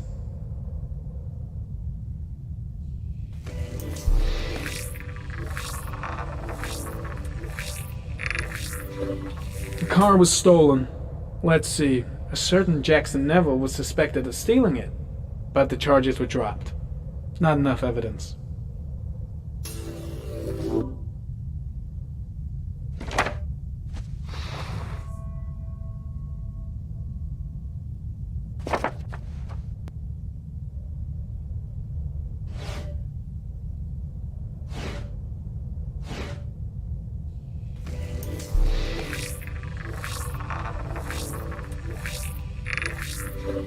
Jackson Neville, aka Mad Jack, involved in several cases of buying and selling stolen vehicles. Considered to be very dangerous. This guy might have provided the killer with a car. It's a pretty slim lead, but it's all I have right now.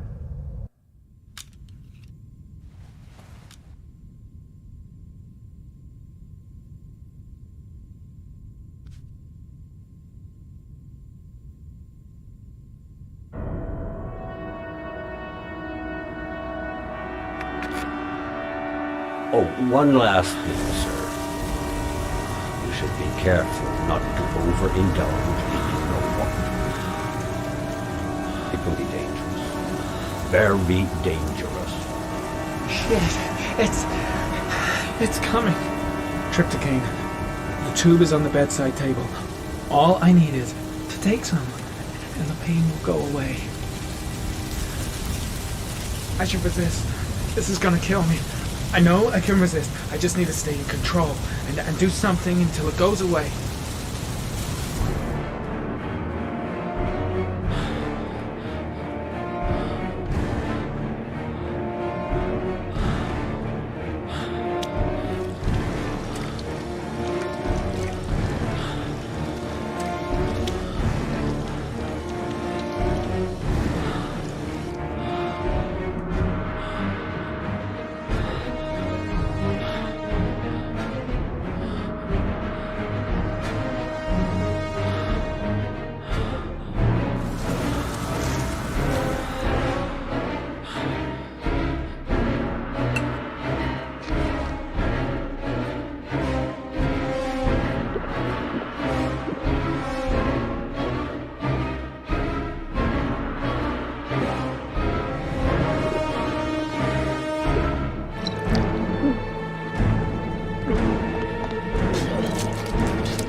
Manfred! Manfred! Anybody home?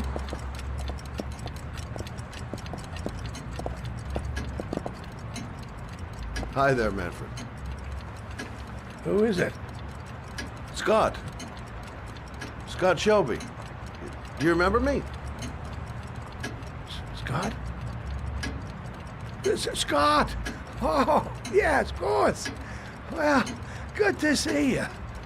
How long has it been? Oh, about 10 years, I guess. Oh, at my age, time means nothing anymore. I repair clocks, but I try to forget about time. Well, how about you? Are you still with the police? Oh, no, I quit. I'm a private investigator now. This is Lauren. She's a friend. Hello. Oh, hello, young lady. Well, this calls for a celebration. Just the thing. Wait there. I'm sure I saw a bottle of scotch around here somewhere.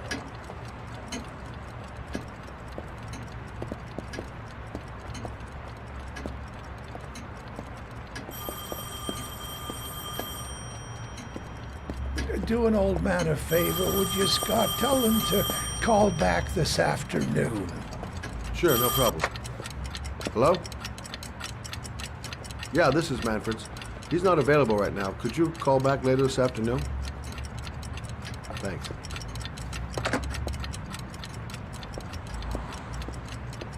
Nice to see Manfred again. Just like old times. Well, to old friends.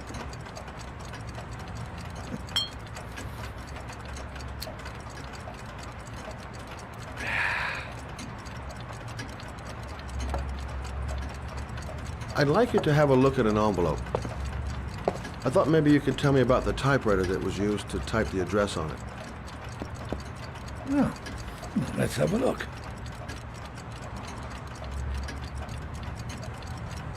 Now, could you pass me the magnifying glass from behind the counter? Oh, sure, please? I'll get it. My eyes are beginning to fail me.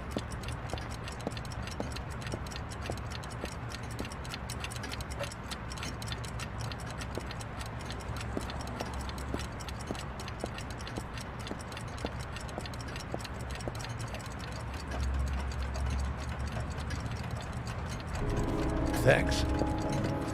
Now, let's see what this envelope has to say for itself. The Royal 5. Yes, the shape of the T's and the F's is typical of that model. Produced between 1907 and 1924.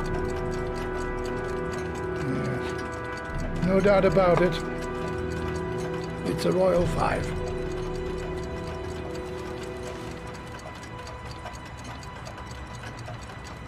These typewriters, are they rare? No, they're fairly common. I'd say many folks have one gathering dust in an attic or in their cellar. Do you keep a record of all your clients? Oh, yes, indeed. At least the ones who pay. Any chance I could get a peek at that? Yes, of course. I keep my account books in the office.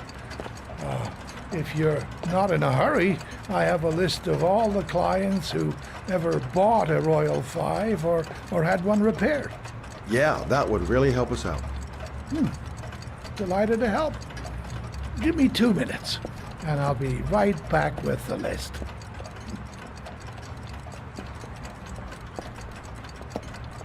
You think the killer's been here? If he has a 1920s typewriter, he may have needed Manfred's services to get it fixed. We'll know when we get the list.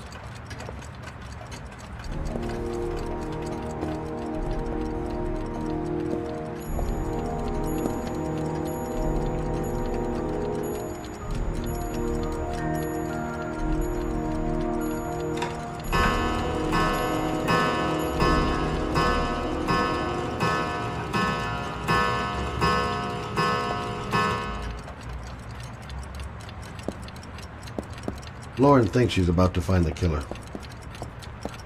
I'm afraid she's going to be disappointed. The killer's name might be in Manfred's papers. Been a while since Manfred went into his office. I should take a look. Been a while since Manfred went into his office. I should take a look. Hello? Manfred! Hello? Your call is lodged, sir. A police car will be there in a few minutes. I need to know who you are, sir. Sir? Hello?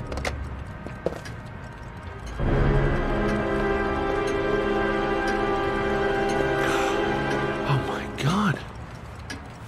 He's dead. Oh, God. Poor old man. He didn't deserve to go like that. Scott? Oh my God. What are you doing? I'm calling the police. The killer has already called the police. I think he wants us to be his scapegoats. We gotta get the hell out of here. What do you mean? We have nothing to do with his death. We were just here when it happened. Look, we're running out of time to find Sean Mars. The last thing we need is 24 hours in a police station explaining this whole thing. Well, so what do we do?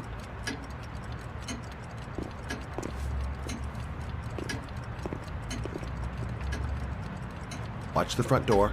I'll get rid of our fingerprints from everything we touched since we came in. You better work fast. The police are going to be here any minute.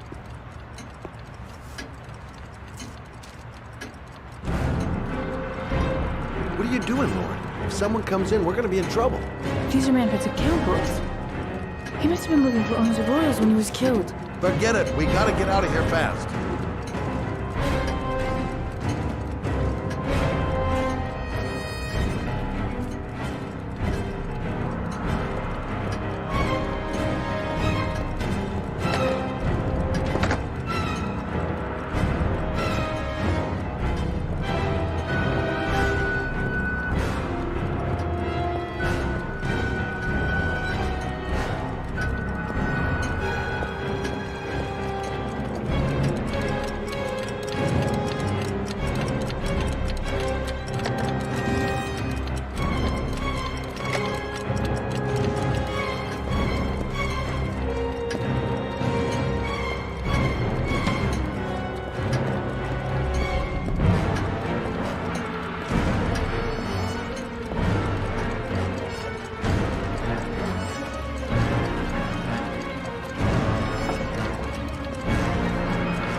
Longer? The police will be here any second. I'm almost finished.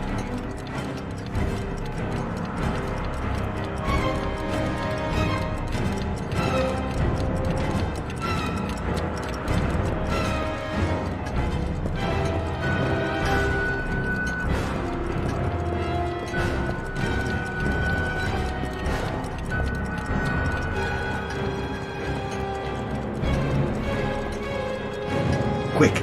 Gotta find everything Lauren and I touched since we came in here.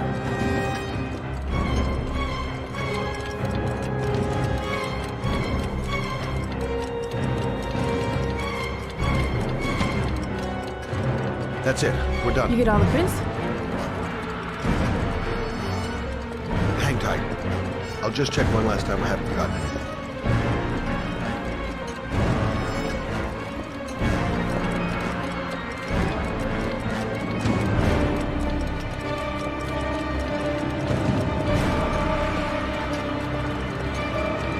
That's it. We're done. You get all the prints?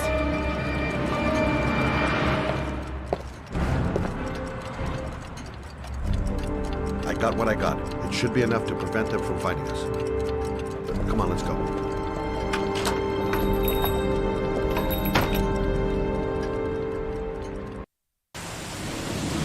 Where are we going? I'm taking you home. This is getting way too dangerous. No way. We're partners, remember? We had a deal. Listen, Lauren, I know you want to find the killer, but you're not helping me by putting yourself in danger. I'm not a child. I know what I have to do. I want to find my son's killer. You're not going to stop me.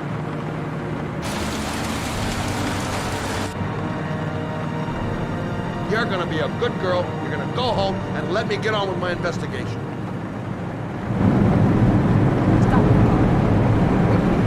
Stop the fucking car!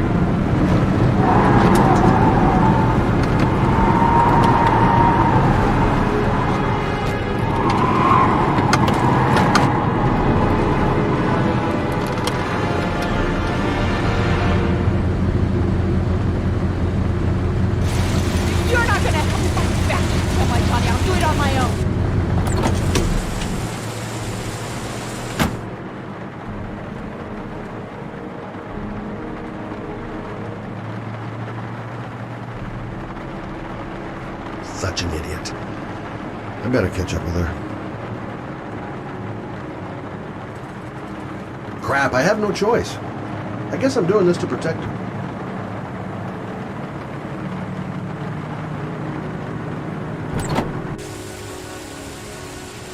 Lauren!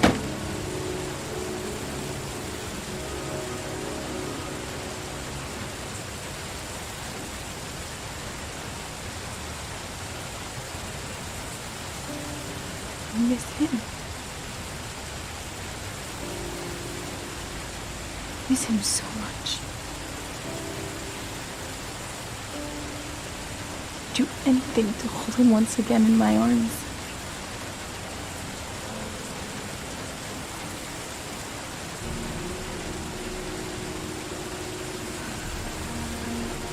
I'm sorry. I shouldn't have talked to you like that.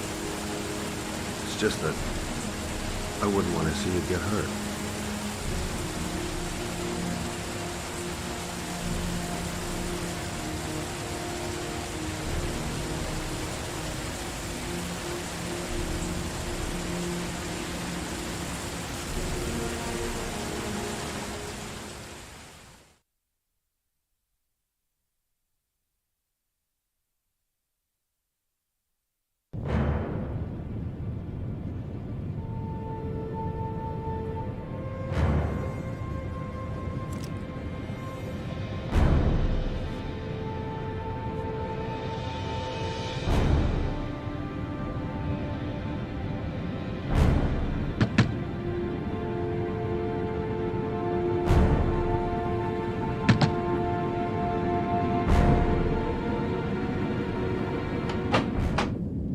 Yeah? What do you want? Oh, fuck it. I said 1,000 times. Hey! Take it easy, man. Huh? Keep cool. What do you want? Dope? Money? Tell me what you need. Sure we can make a deal, huh? Gosh! I'm gonna blow your brains out, you son of a bitch! You think you can come into my house and steal my dope? You'll be shooting up in hell, motherfucker! Will you stop fucking moving? No one alive, junkie asshole!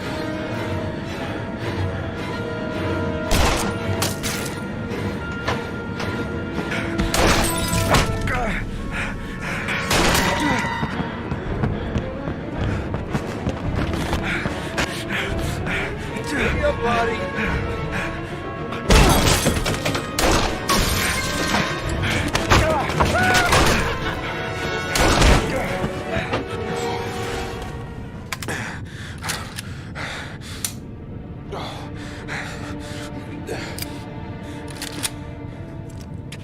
Hold it, man. I give you whatever you want. Got dope? I got cash? You want some dope? Please. Please don't kill me, man. I got children. These my girls, see? This one's Sarah.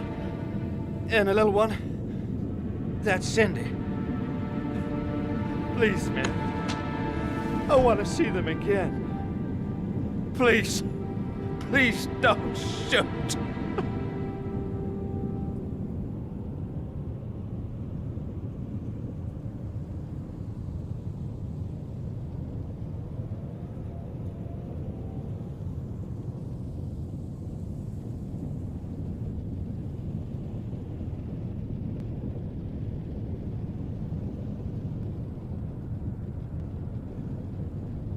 I'm a father too. But I have no choice.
Matt, it's Sam. I got your information.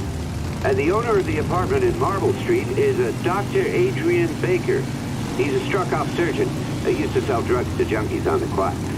He made some cash and bought up some cheap-ass apartments, including the one in Marble Street. Of course, he got caught. He did a few months in prison and was struck off the medical register. Interesting. Thanks for the information, Sam. I owe you one. Hey, Matt, be careful, okay? I'm on it. Talk to you later.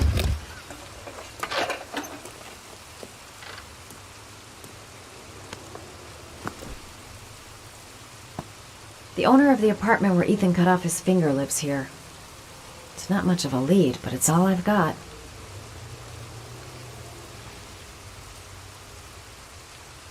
Gotta find some way to get him to talk about the Marble Street apartment.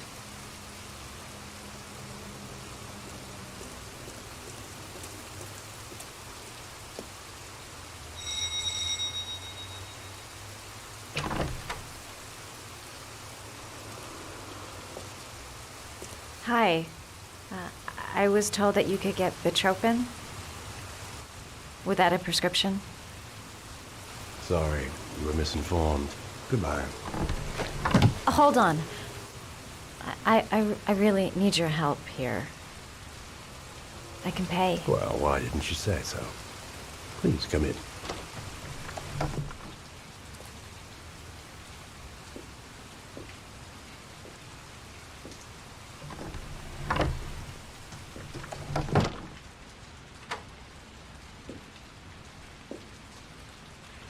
So, you're looking for Bitropin, my dear? Are you having trouble sleeping? How much do you need? I don't know, about 3-4 boxes. Well, no, that shouldn't be a problem. Would you like a drink? I was just about to have one. No, thanks. Well, alcohol helps take the edge off the pills, don't you think? Anyway, we should drink a toast to our first deal.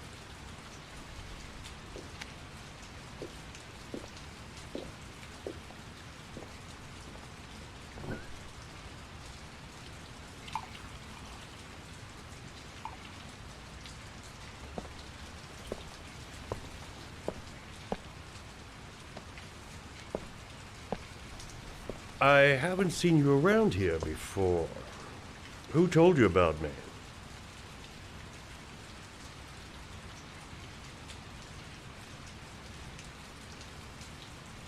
I can't remember. My brain's fried with all these pills. Can't tell Dave from night half the time.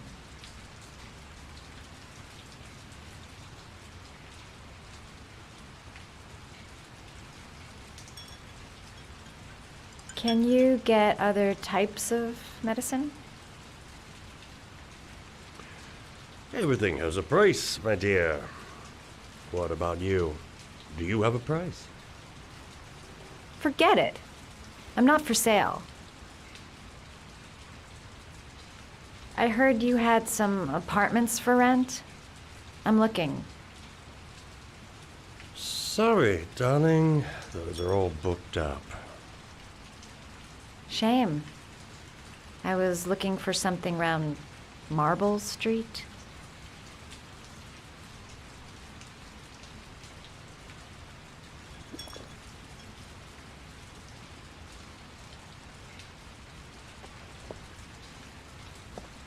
You're not drinking? I'm not really thirsty.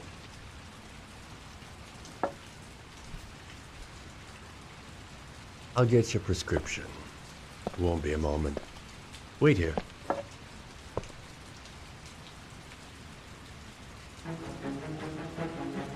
That guy gives me the creeps. I better take a look around to see if I can find anything before he gets back.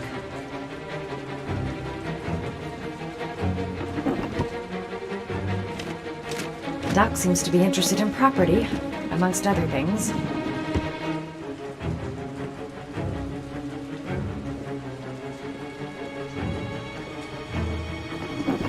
Looks like he retired a bunch of medical supplies on his way out.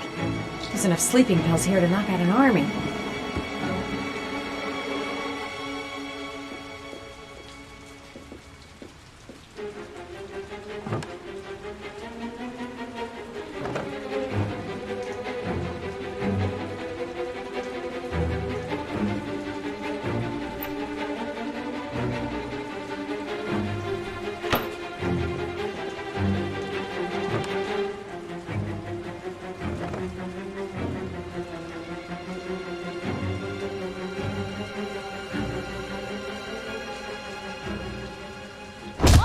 Nosy little ferret.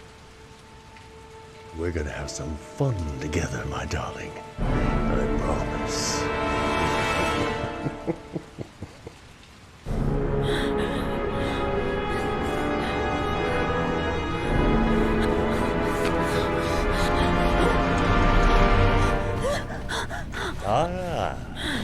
Say hello to Matthew. He claimed he had come to the census. Another one of those goddamn government spies. So, you're interested in my Marble Street apartment. I rented to my friend Paco, if you must know. I have no idea what he does there. Maybe that's where he fornicates with his dancers from the Blue Lagoon. To be honest, I don't give a damn, because as long as he pays his rent, he can do whatever he likes. But enough with the chit-chat. I missed surgery, you see, so I take every opportunity to practice. I don't have any instruments here, so I use whatever comes to hand. I hope you won't hold that against me. Hold on. This might sting him.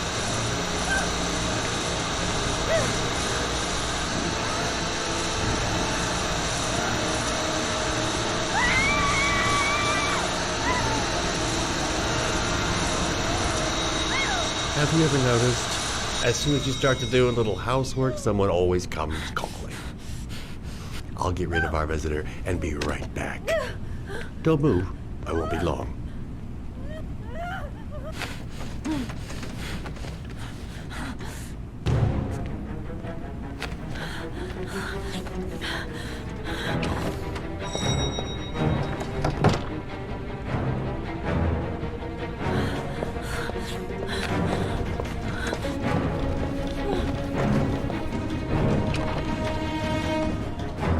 Hello, sir.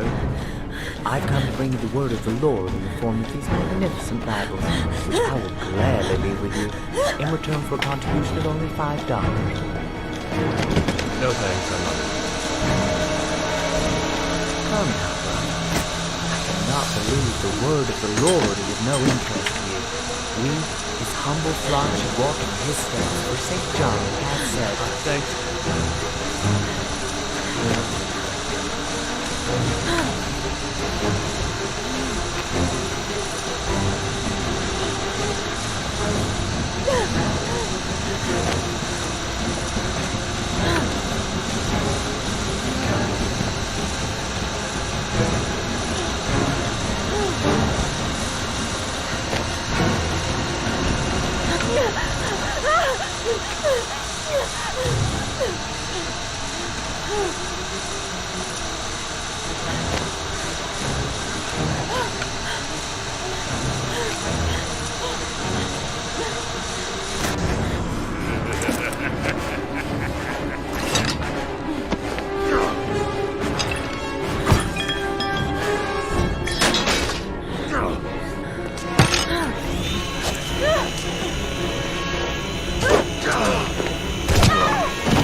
Goddamn rain. Soaking wet. 24 hours. I've got less than 24 hours if I want to find Sean Mars still alive. Can you stop that thing?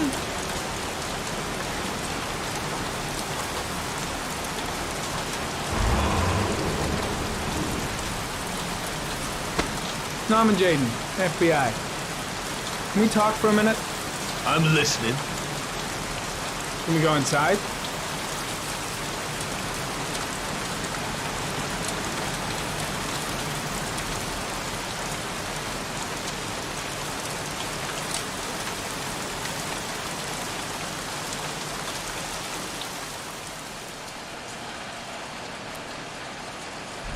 I'm looking for the owner of a blue Chevrolet Malibu 83.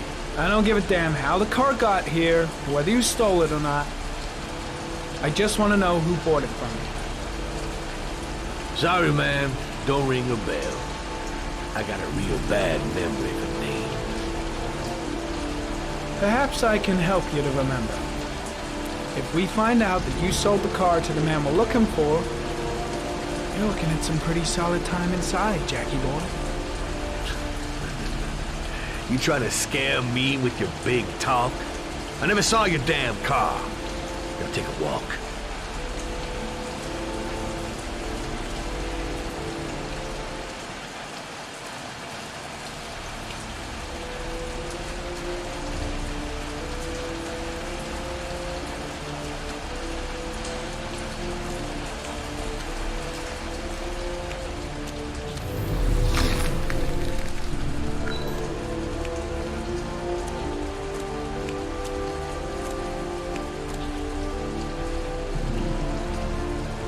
Fingerprints.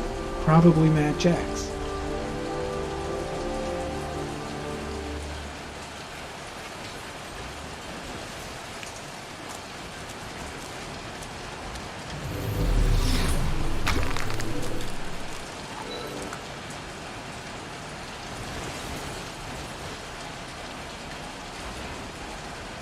Blood. Now why is there blood here?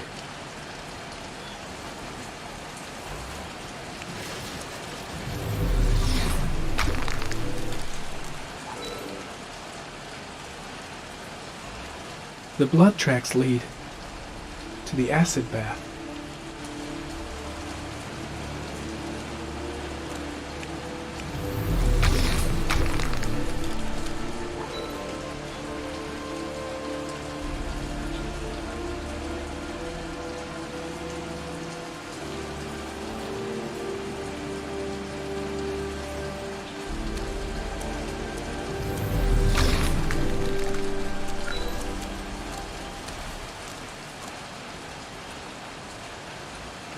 Size 10. Most likely a visitor.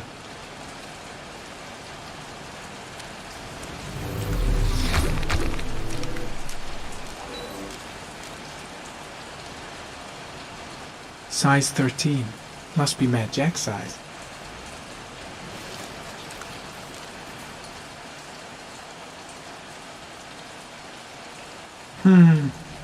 Not the car I'm looking for.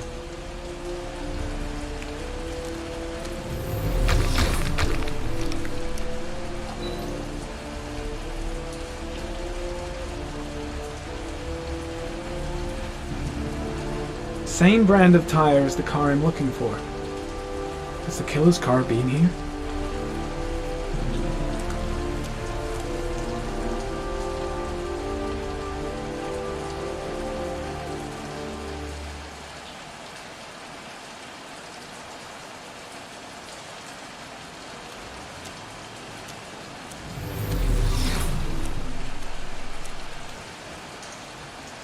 Harry, comment. Traces of orchid pollen in the air inside the garage.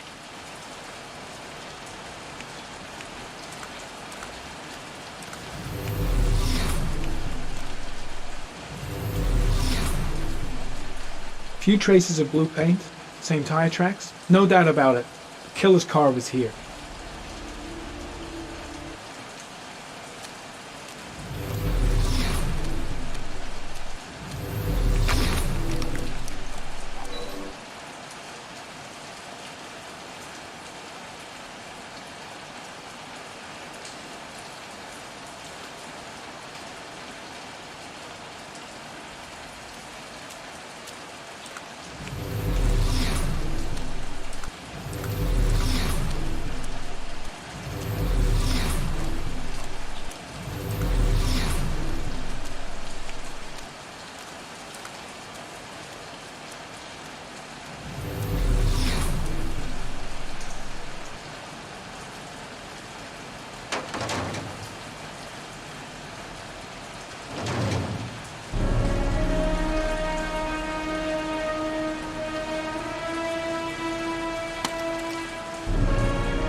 One of your cop buddies asking too many questions.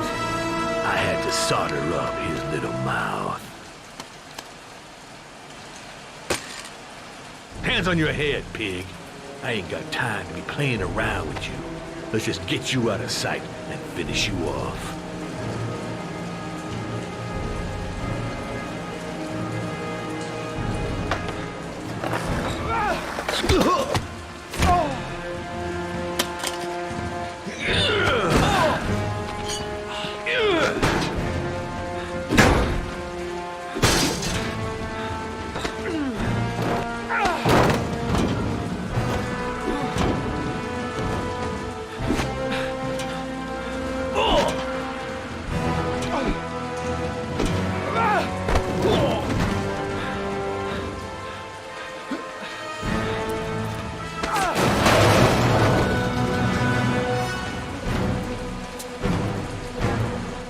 Enough fucking around. Now you're gonna tell me about the man with the blue car. Go fuck yourself in the ass.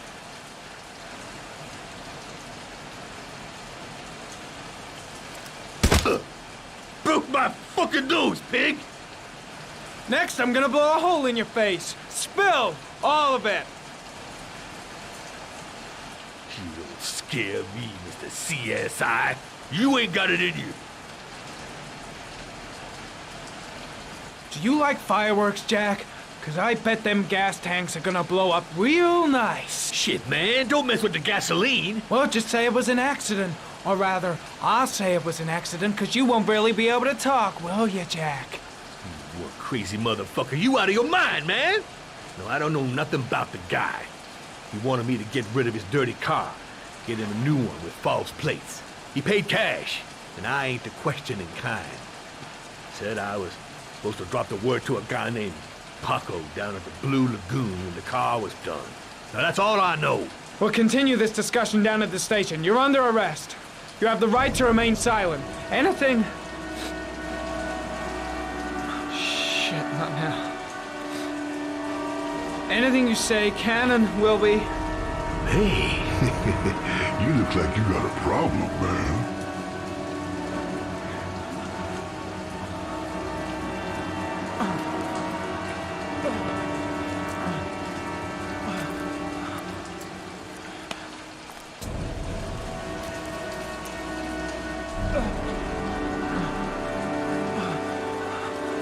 Turn around.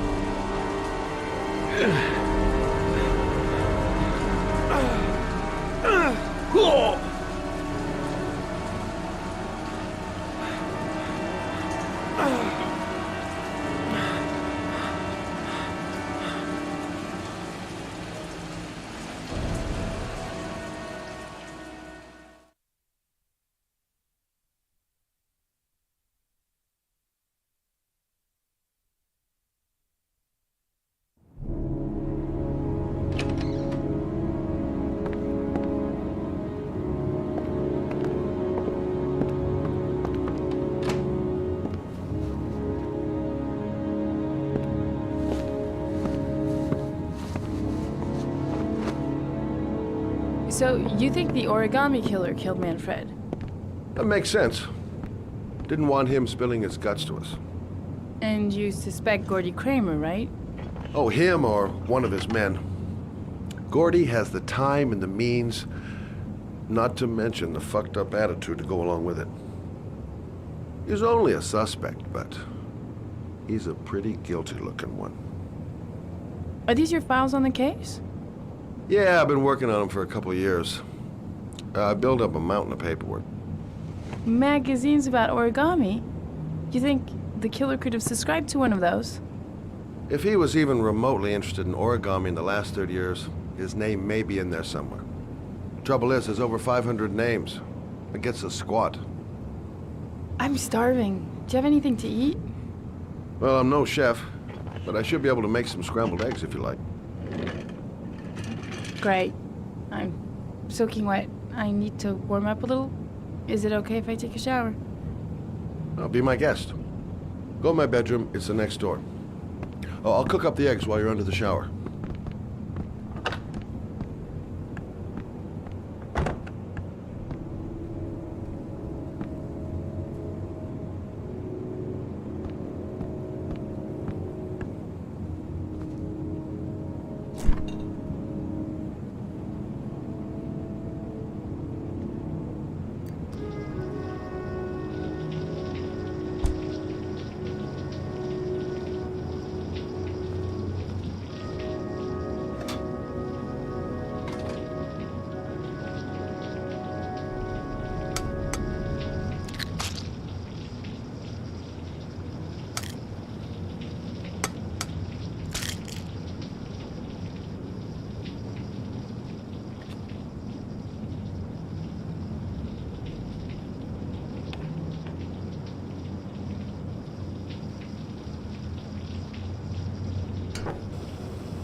Eggs should be ready by now.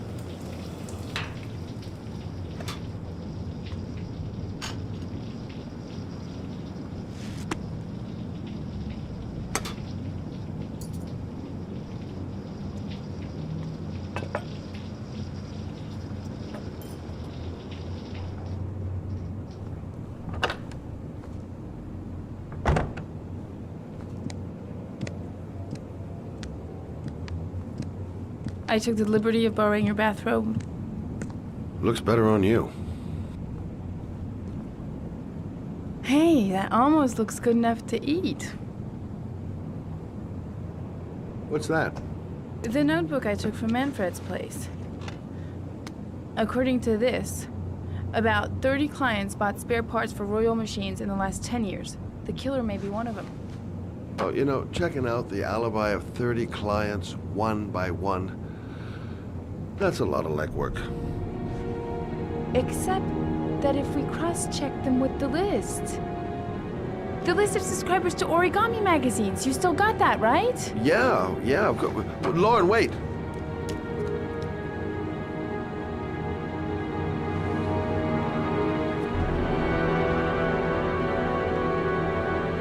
If the killer really used a Royal typewriter, and if he subscribed to an Origami magazine, his name should be on both lists. Well, Lauren, I mean, that's just an assumption, but yeah, I suppose. His name is here somewhere. Help me. We're gonna find him.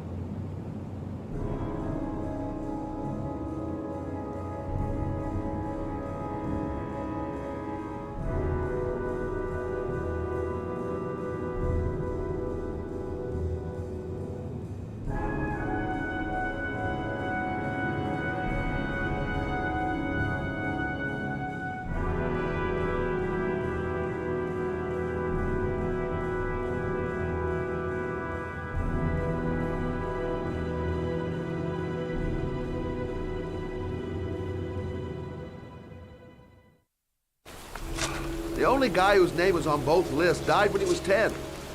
What are you gonna do now? Dig up his coffin, make sure he's dead? I know it doesn't make any sense. Unless the killer was only using his name. But why use the name of a kid who died 30 years ago? Well, that's what we came to find out. The name is John Shepard. It should be on a grave around here somewhere. You never give up, do you?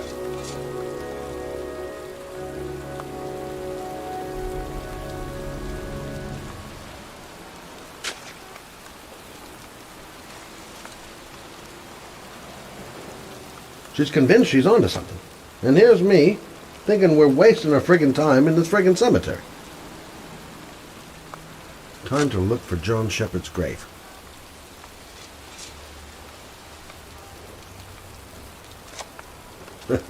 This girl knows her mind all right.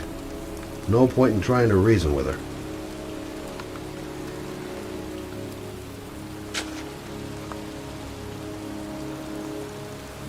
Excuse me. I'm looking for the grave of a young boy who died about 30 years ago. His name was John Shepard. You wouldn't know where it is by any chance. The children's graves are in the next plot. Thanks.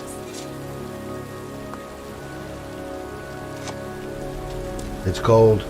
It's raining. I'm standing outside getting soaked. Oh, how I love my job. Excuse me. I'm looking for the grave of a boy named John Shepard. Straight ahead, a little further on. Thanks.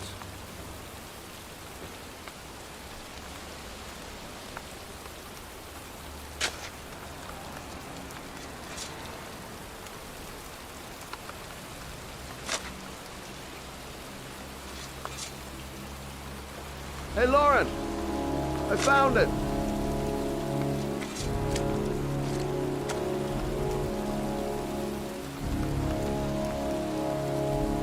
Origami figures. That's one hell of a coincidence.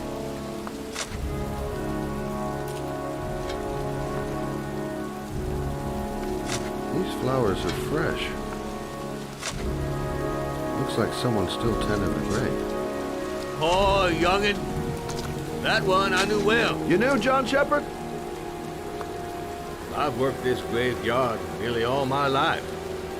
I remember what happened. It was in 77, October, I think.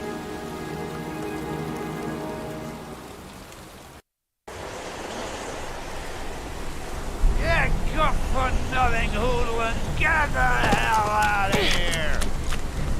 God! Beat it! You lousy, no-good brats! Come back when your fucking mother comes home from work! He's drunk again.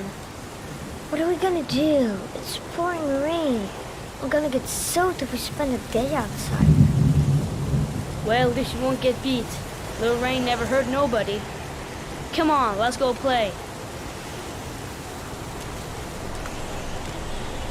Bet you can't catch me!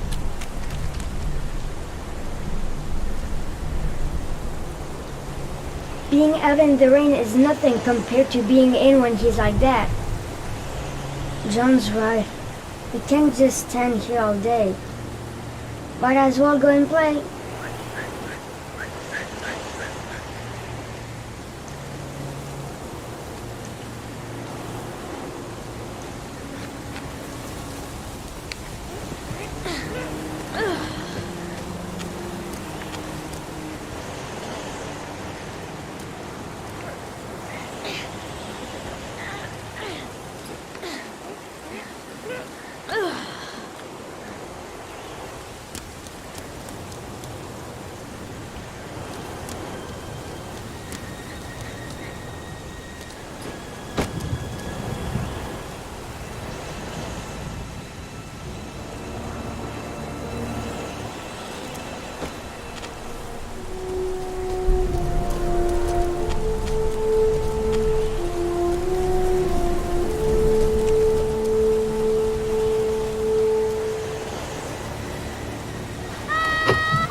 Jeez, you're in...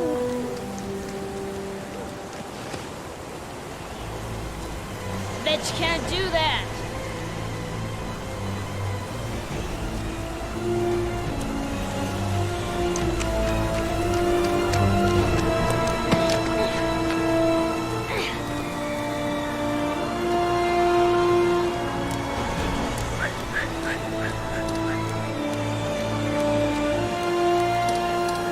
Jeez, you're in nothing but a slowpoke. Come on, loser.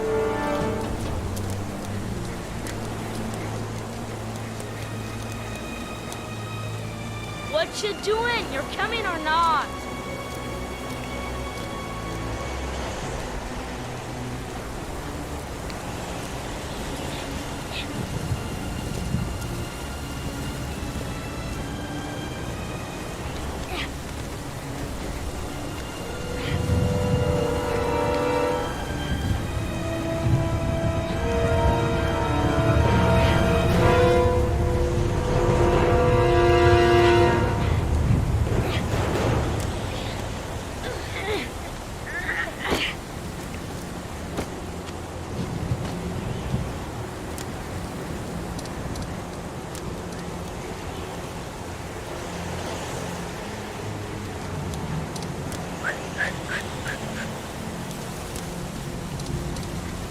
Yippee-ki-yay!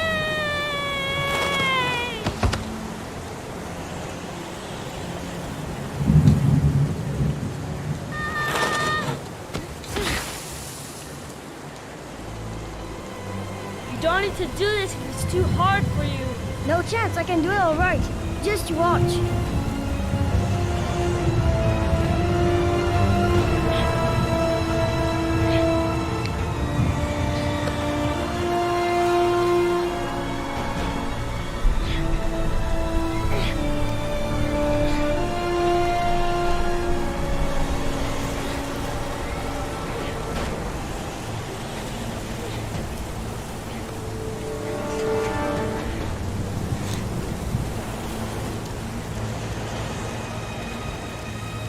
wait for me!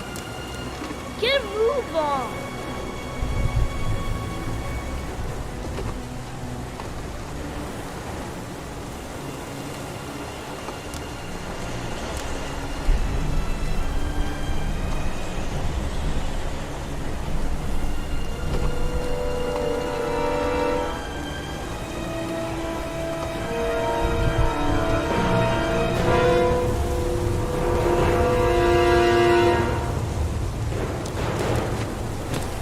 Come on, it's your turn!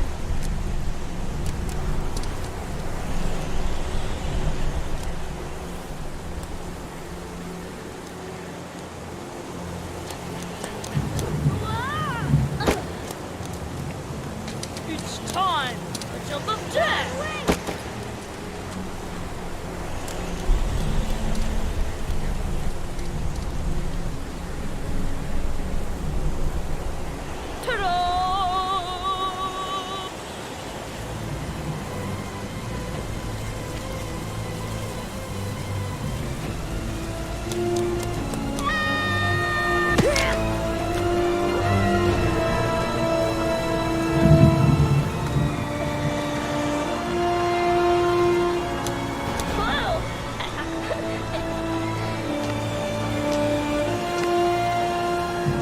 Let's play hide and seek. You go and count to 20 and try to find me, okay? 1, 2, 3, 4, 5, 6, 7, 11, 15, 19, 20.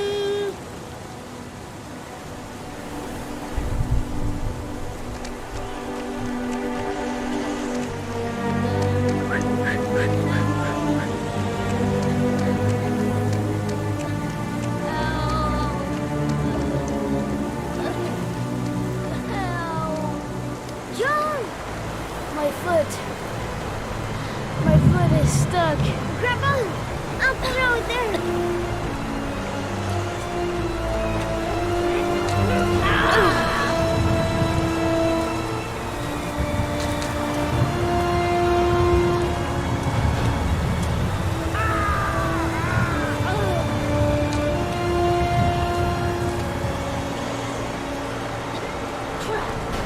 It ain't gonna work. What are we gonna do? Hang on, John. I'll get help. Just hang on. Go on, hurry. I think the water's rising. I'm hurrying. I'll be right back. But the poor kid never did find any help. And his brother drowned in that pipe full of rainwater. The boy that lived, what happened to him? Well, all I know is he got separated from his parents. I think he got adopted. Well, looks like a storm's coming. I guess I better be getting home.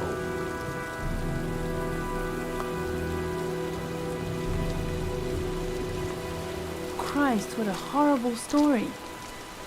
John Shepherd drowned in the rain while holding his brother's hand. Do you think he could be the Origami Killer?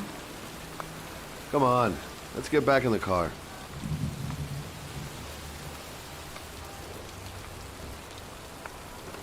The kid died 30 years ago. Who's still tending the grave after all these years? There she goes again, surprising me. I don't usually like surprises.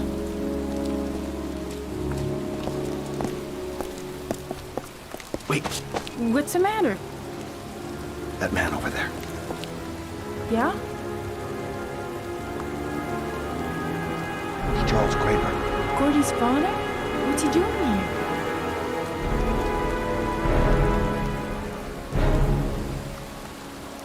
He's putting flowers on John Shepherd's grave.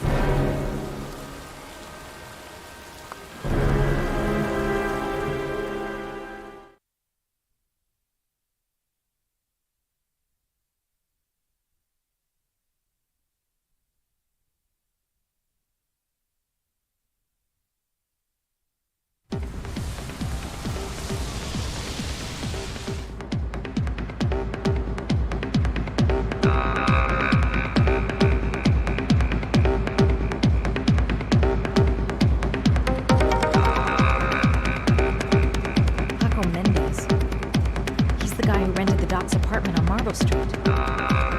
Better be careful. He might be the killer.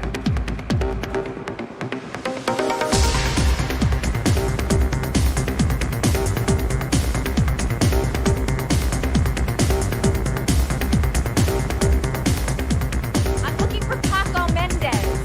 Do you know where he is? He's at his table over there. Does he know you? Not yet, but I have to talk to him. That's not possible.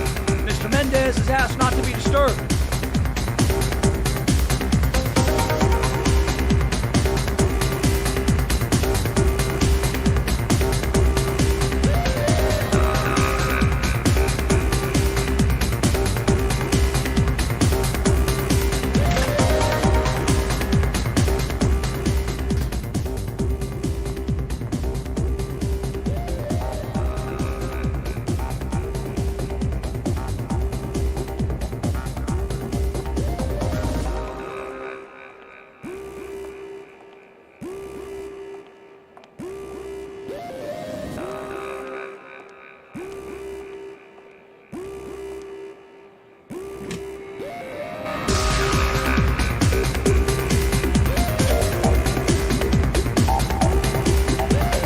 Paco seems to like his girls sexy.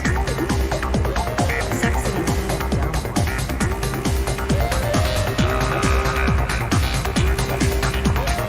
Of course. The restroom.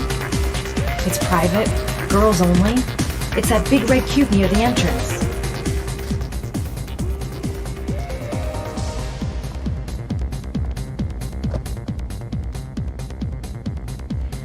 Time to play the sexy girl.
your lucky day, sweetheart.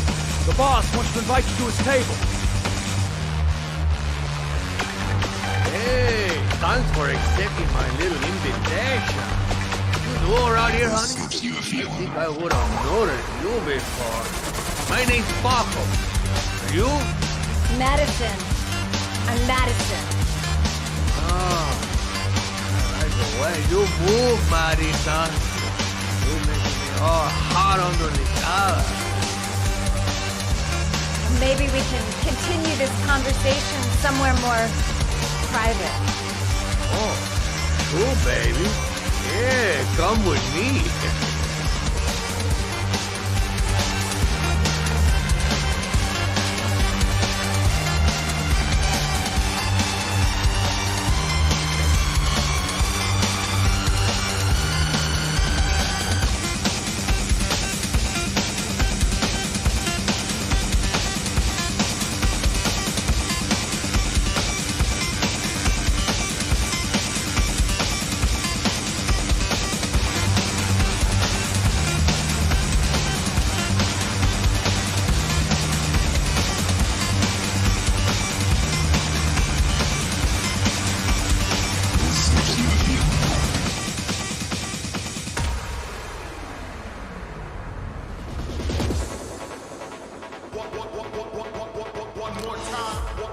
I go in, I make him talk to the gun, and I get out of there before I get into big trouble.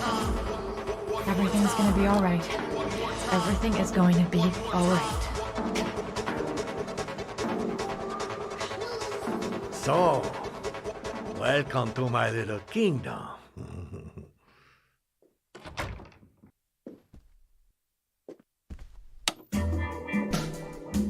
I'll take that. Just get in the way of the good things, sweet cheeks. So, show me what you can do. Take it all. Slowly. Take it all on.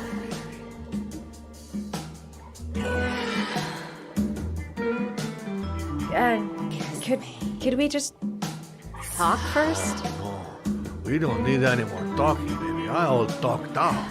Now, show me what you can do.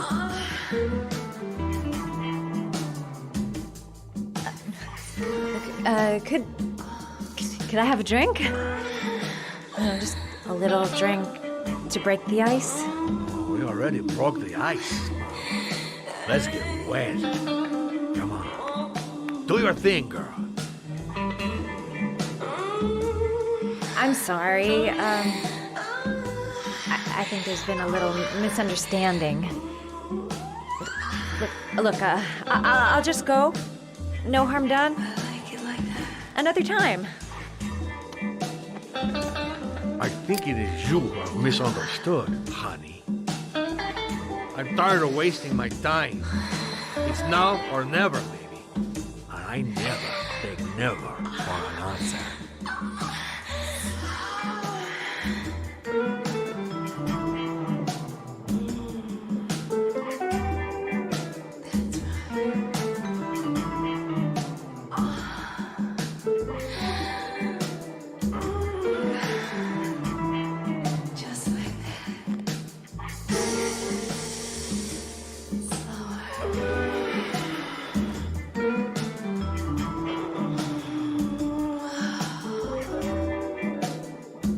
Think of something.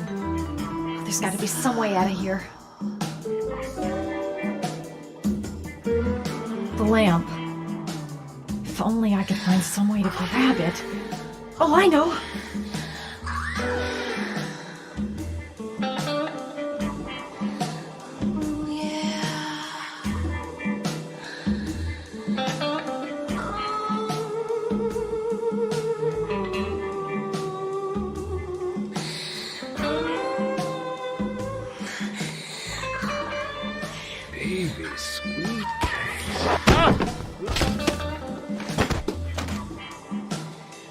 That's what I call kicking butt. You go, girl.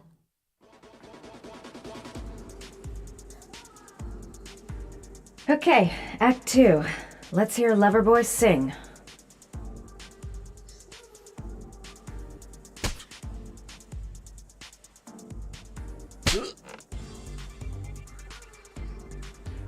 Ah!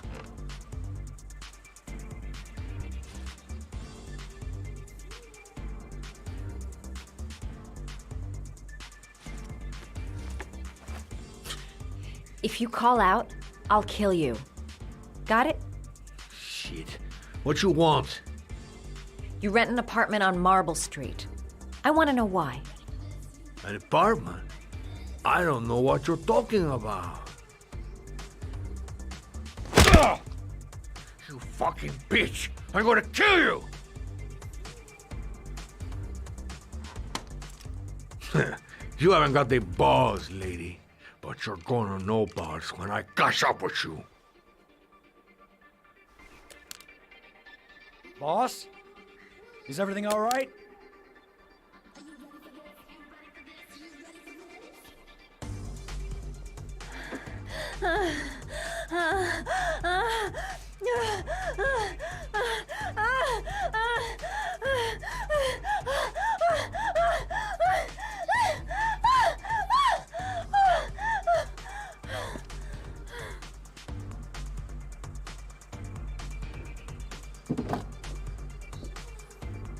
If you value those prized balls of yours, Paco, then it's time for you to talk. Oh! Ah! What you doing? Stop it! Stop it! I'm only getting started. How about some more? I never set foot in that apartment. I gave the keys to some guy. He said he needed a place. He had money. What was that guy's name? I don't know his name. I swear. Ah! Ah! Ah! Shepard. His name is John Shepard. That's all I know. I swear it. Ugh. There, that wasn't so hard, was it? I really appreciated this romantic moment, but I gotta dash. See you next time, lover boy.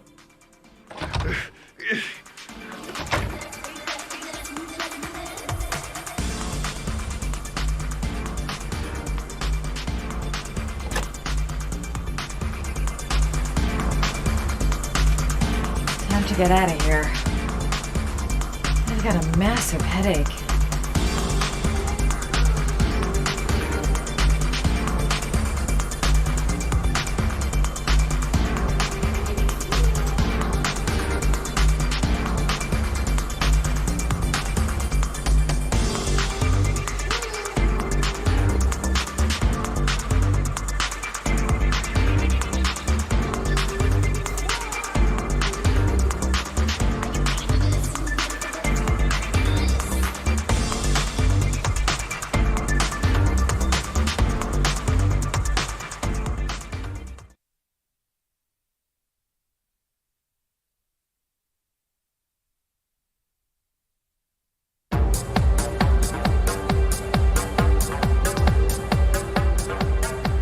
I'm here to see Paco.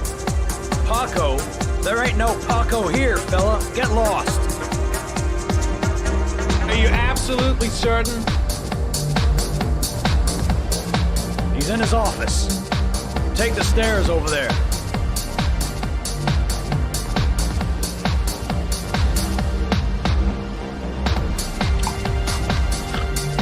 Oh, you. Scared. I didn't hear you come in.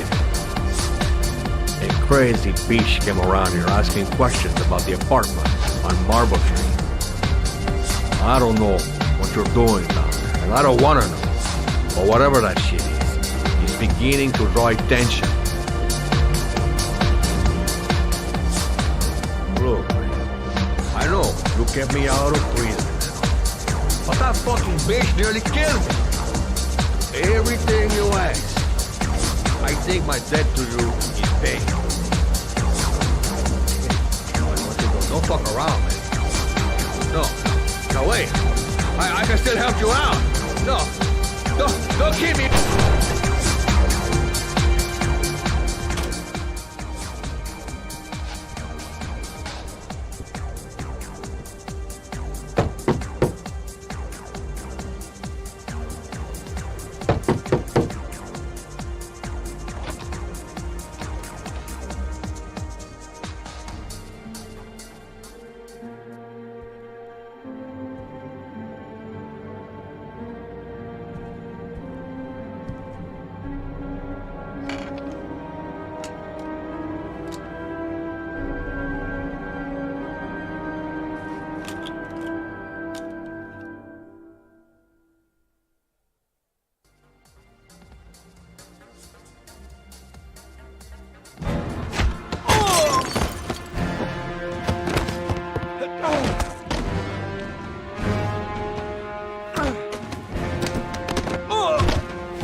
I came to see him. Sorry, I don't speak cop.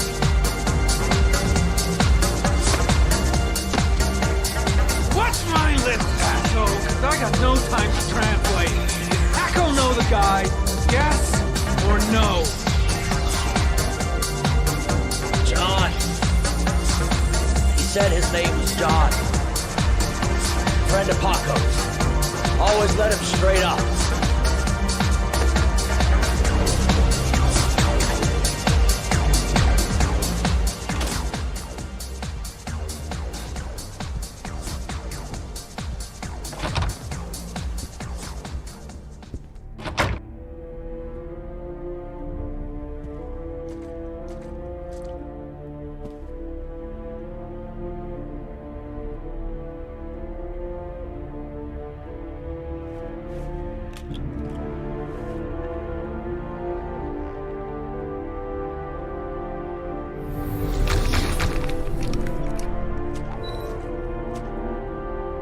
Madison Page?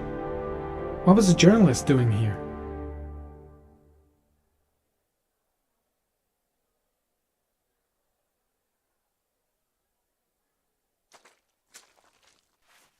Orchid pheromones. The fucking Origami Killer.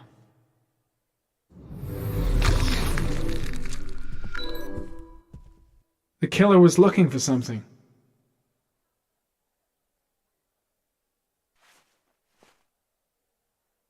Paco Mendez was no saint. His rap sheet reads like the telephone book.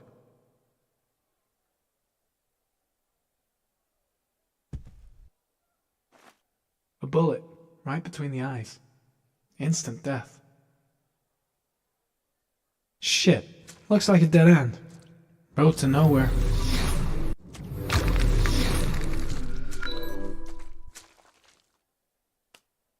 Madison Page? She may be a witness.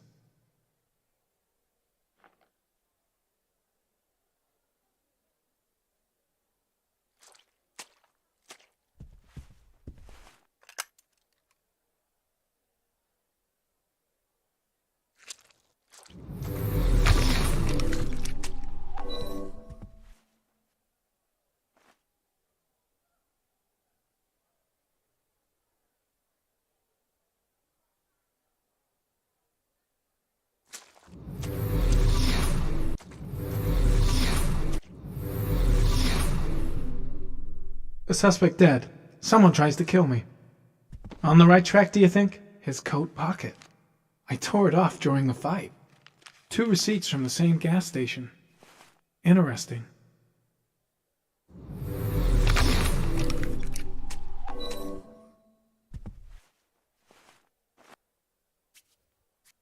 .45 caliber.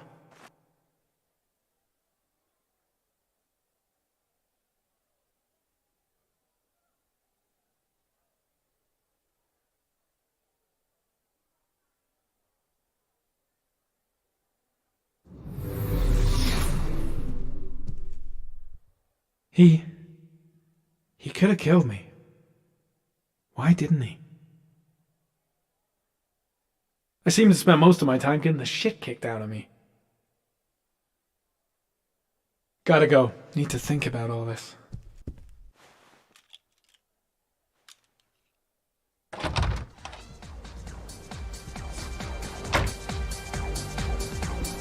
Paco knew the killer. That's why he was killed.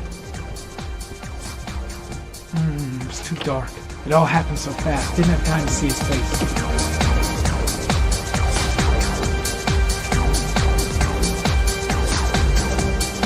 The killer may have left some clues in the office. I'll end up a basket case if things keep going like this. That bastard nearly broke my neck. Got the shakes, the cold sweats. Gotta get back to the hotel fast.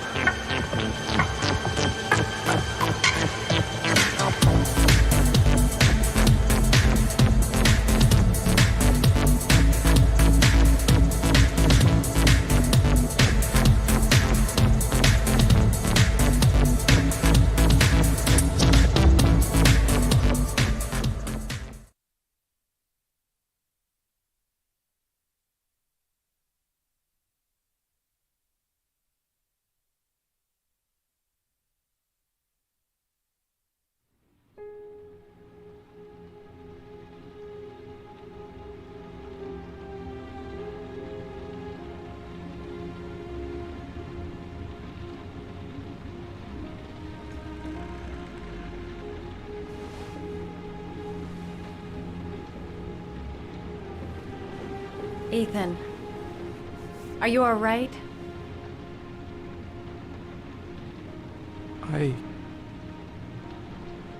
I killed a man. I had no choice. I had no choice. You're not the Origami Killer, Ethan. You're not responsible for those murders. I can prove it. That changes nothing.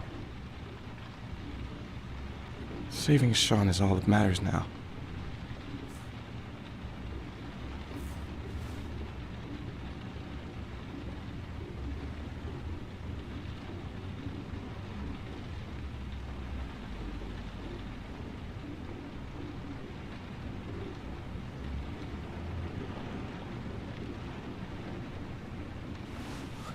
I can't.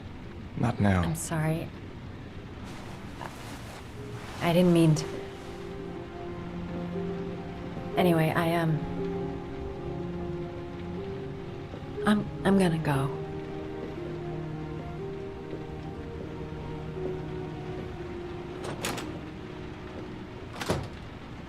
I've no more business here. I'm going home.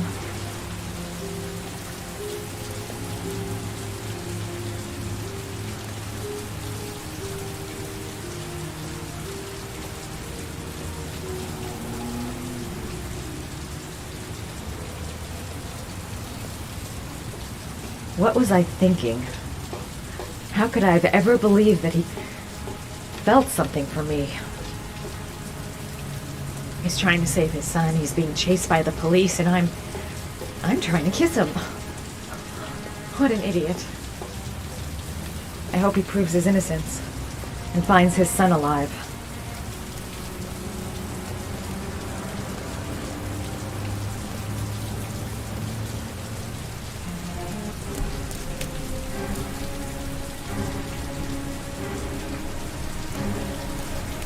Cops. They're looking for Ethan. It looks like a raid.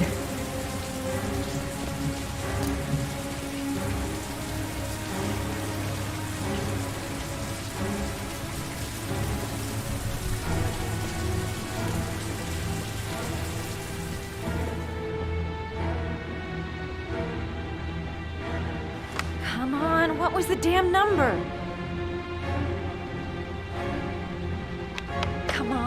Come on! Pick up the phone! Hello? The cops. They're in the motel. You've got to get out of here.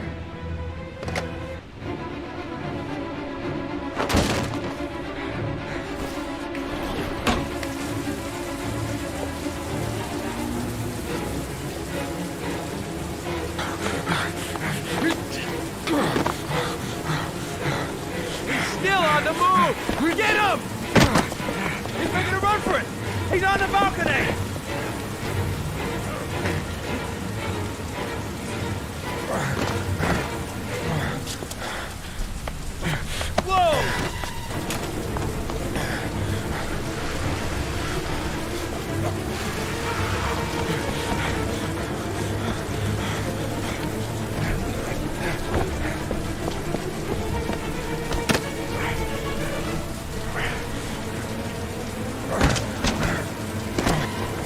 Don't move!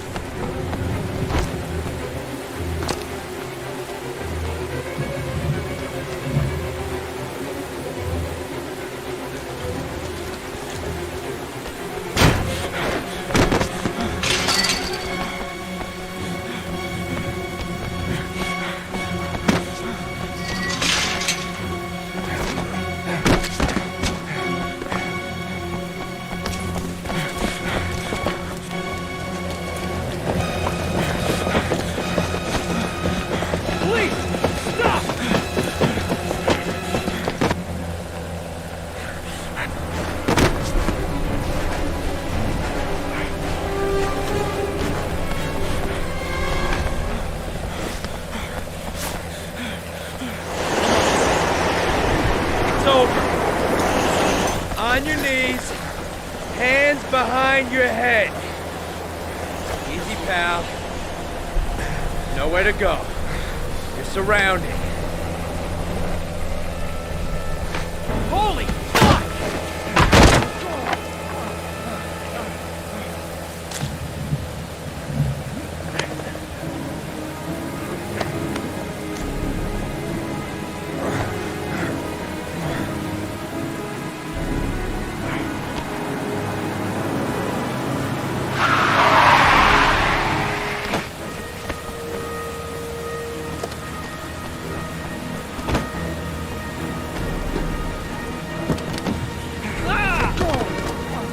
Hey, what's the matter with you? Whoa!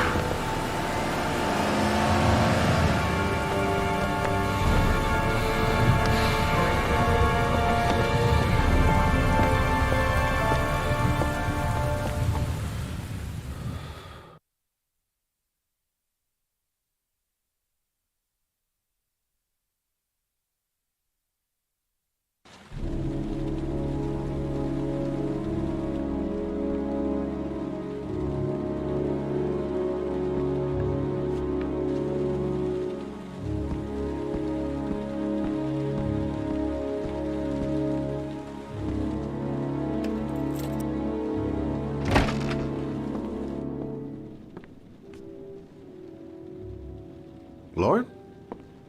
I'm sorry, Scott. You should have listened to me, Mr. Shelby. I told you to drop the investigation. Your son is a serial killer. How many people does he have to kill before you turn him in? Gordy has his faults, but he's still my son. You have no children, Mr. Shelby. You can't possibly understand. You leave me no choice. Your investigation is over. For good.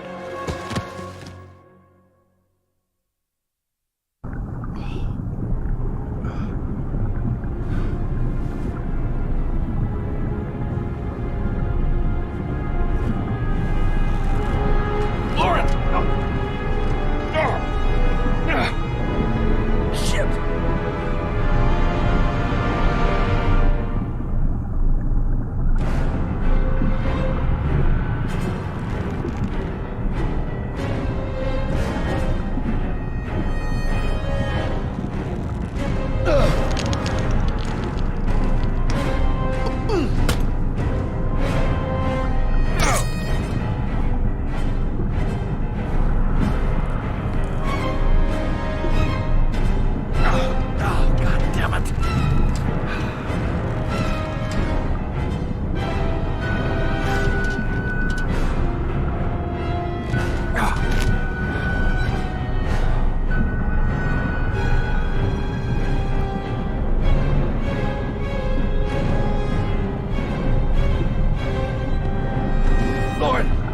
Lauren, wake up! Lauren!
I was gonna take up swimming again. This isn't exactly what I had in mind. You got a car back at your place? Mine's obviously pretty fucked up. Yeah, sure. What are you gonna do? I'm gonna go settle a few scores. Come on, I'll take you home. Lock your doors and windows and don't let anybody in but me, okay? Be careful, Scott. I don't want to lose you.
Stay back!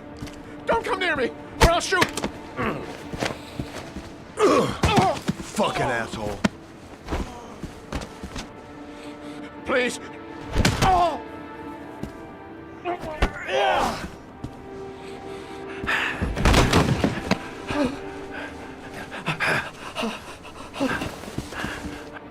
Your idiot son killed all those kids, didn't he? He's the Origami Killer. No! No! He's innocent! He's not a killer!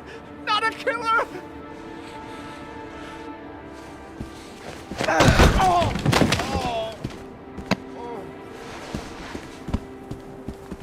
You're a fucking liar. Now tell me the truth. No! No, please! Don't hurt me! Last chance. I don't know. I swear! I don't know anything!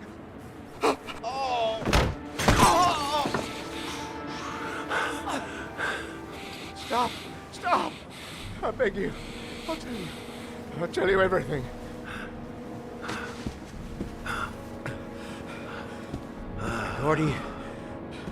Gordy always wanted his fun, you know.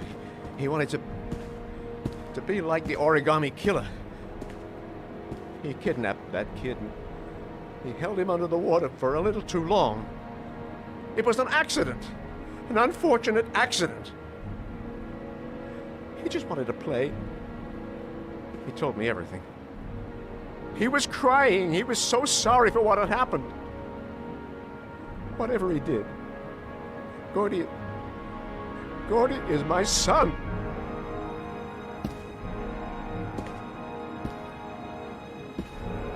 No one will miss him. What? That boy, Gordy killed. No one will miss him. Just street trash, like so many others. Oh, you disgusting pile of shit.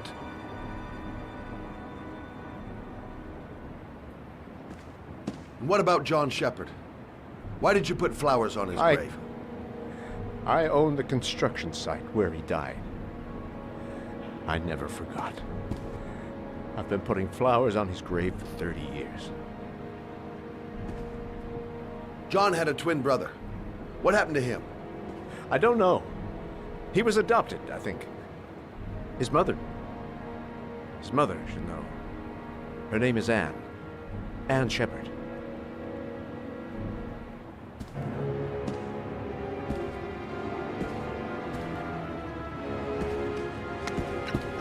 My heart! Heart! Quickly! I need my pills. In that drawer. There.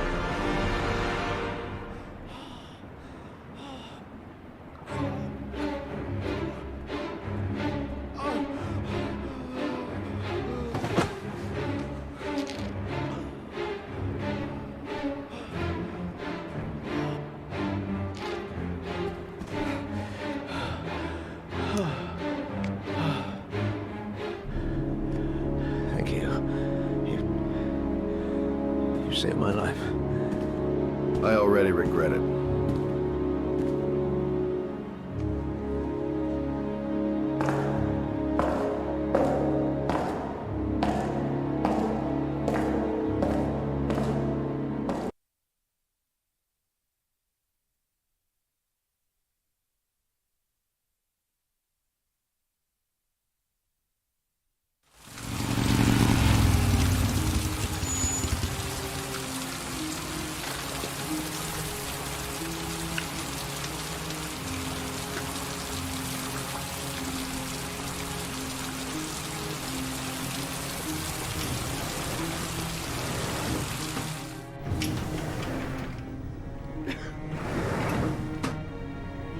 Hello, I'm looking for Anne Shepard's room.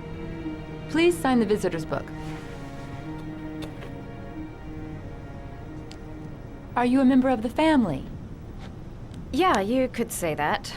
Oh, she'll be pleased to have a visitor. No one ever comes to see her. With the Alzheimer's, she has trouble remembering things, but it'll still please her. You know. It's room 19 at the end of the corridor. Thank you.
Hello, Mrs. Shepard. Is it time for my pills already? No, Mrs. Shepard, They're never on time with my pills. I don't know what they do here. In the other hospital, they were always on time. But here...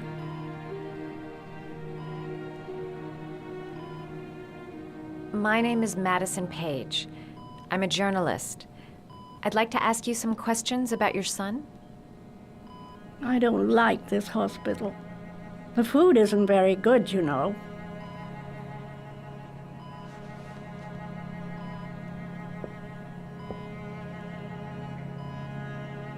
Do you remember John? My Johnny. He is a good little boy, you know. Your other son, Mrs. Shepard, John's twin brother. What was his name? What other son? I have no other son. I never had any children.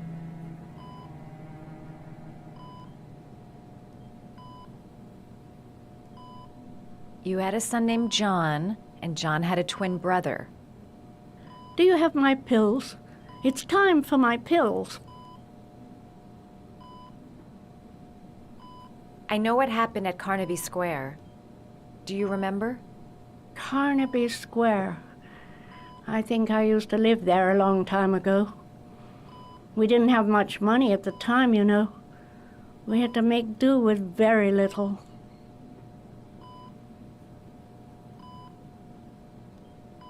Try to remember, Mrs. Shepherd. John's twin brother was placed with a foster family after the accident. What was the name of the foster family? I asked them for a television, you know. They said I didn't have enough money. It's a pity. I'm fond of television. I think your son is in trouble, Mrs. Shepherd. He's done some terrible things. I need to find him. Do you understand? Terrible things you're telling me. He never came to see me, can you believe it? In 10 years, never. No one forgets their mother, do they? Mrs. Shepherd, your son may be linked to a series of murders. Perhaps you have some information that could help the investigation. Are you a new nurse? Where are my pills?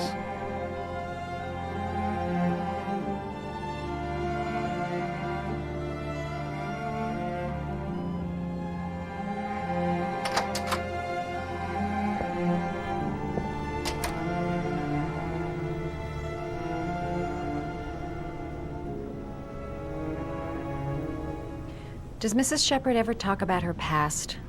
It's not all very clear to her now. Sometimes she'll remember the oddest things, though. I suppose if she sees something that reminds her of her past. Does she get many visitors? She's been here for 10 years and you're the first. Did she ever mention her sons? Sons? Well, she often mentions John. I think he drowned. Does she ever talk about her other son? I didn't know she had another one. I've never heard her mention it. Sometimes, if you show her things, it seems to trigger a memory from her past. You might get it to remember. Thanks for the advice.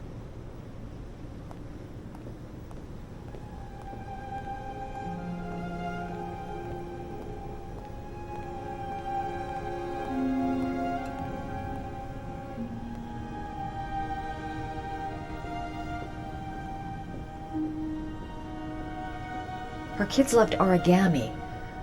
Perhaps if I made a figure for her.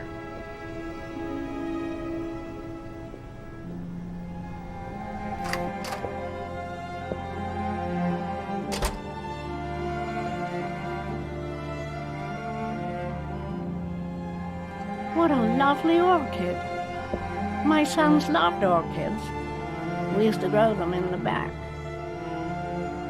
When John died, I laid orchids on his grave.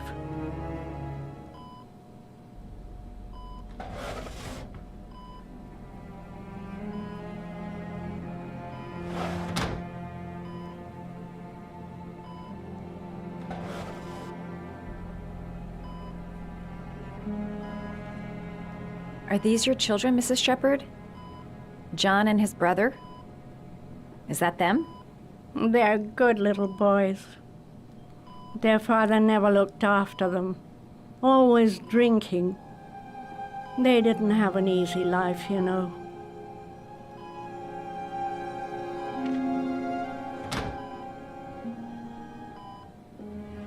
Her memory is coming back. Don't stop now. Just remember. Did you make these origami figures? My little paper animals. They played with them for hours.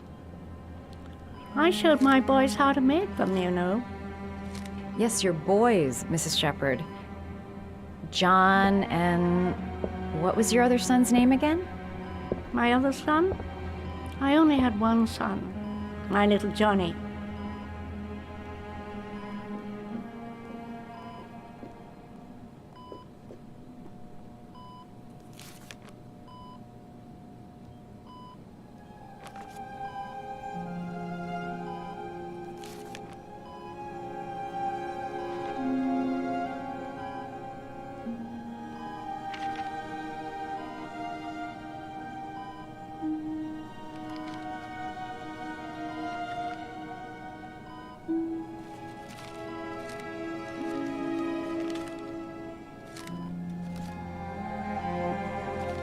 Oh, you know how to do these little dogs, too.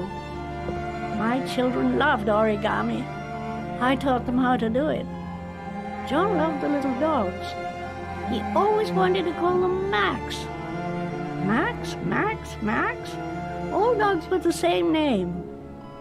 I was wasting my time telling him they couldn't all have the same name. But he always wanted his paper dogs Max. It's funny, isn't it?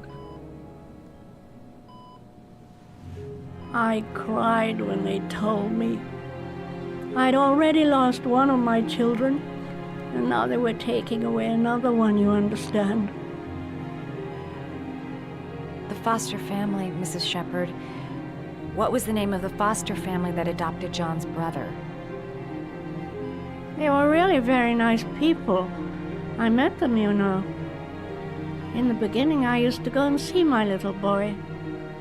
And then I got sick and I couldn't go any longer. Perhaps he thought I'd forgotten him. He must have thought I didn't love him anymore.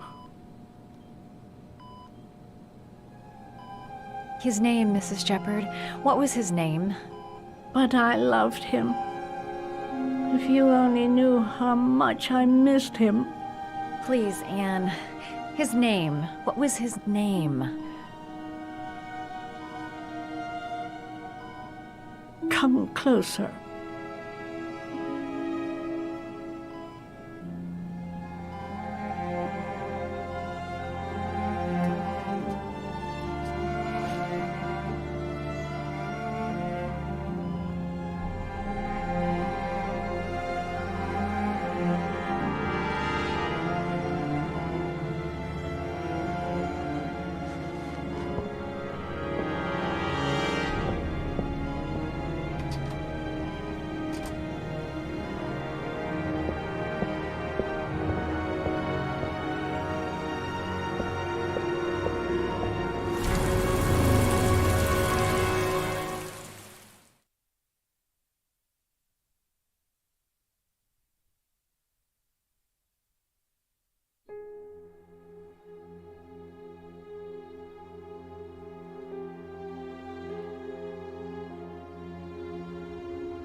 The last trial.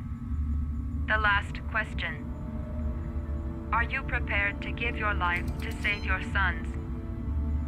There is a deadly poison in this vial. It will kill you in exactly 60 minutes. If you drink it, you will get the last letters of the address. You will have enough time to save your son and say goodbye to him, but then you will die.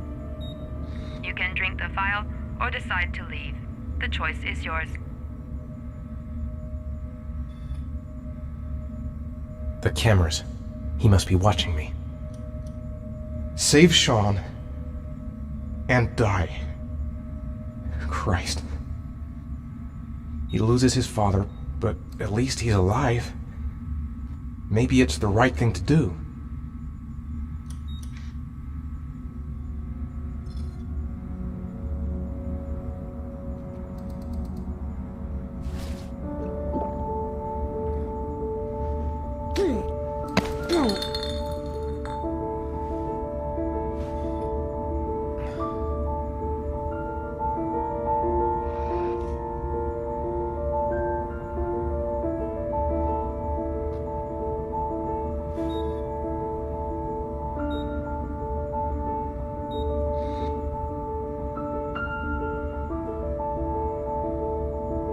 The last letters have been sent to your phone.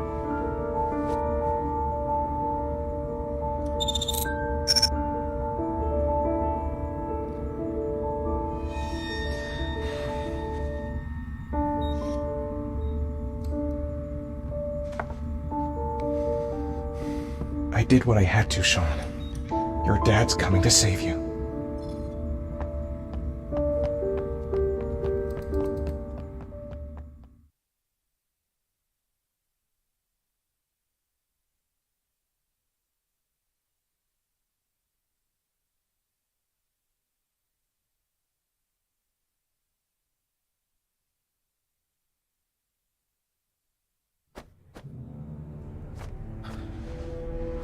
We've only got a few more hours left to save Sean Mars. There has to be a goddamn clue somewhere. It's probably staring me in the face. This kid's gonna die, and I'm going around in circles!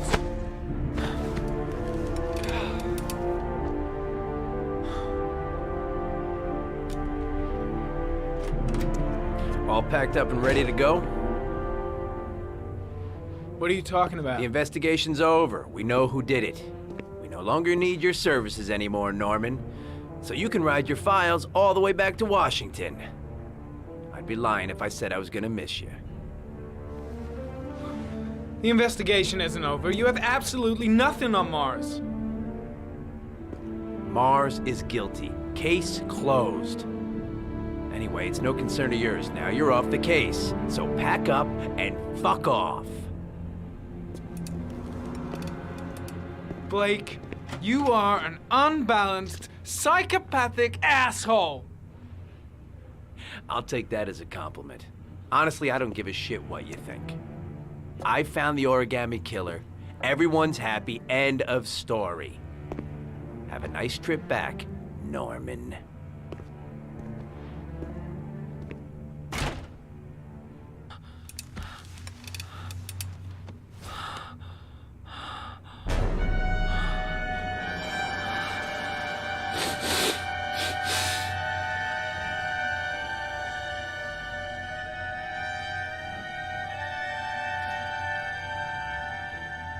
The killer's name is here. Somewhere in this data. I just have to find it. Find it before it's too late. Oh, one last thing, sir. You should be careful not to overindulge in you-know-what. It can be dangerous. Very dangerous. It'll end up killing you if you're not careful. That would be most unfortunate, sir.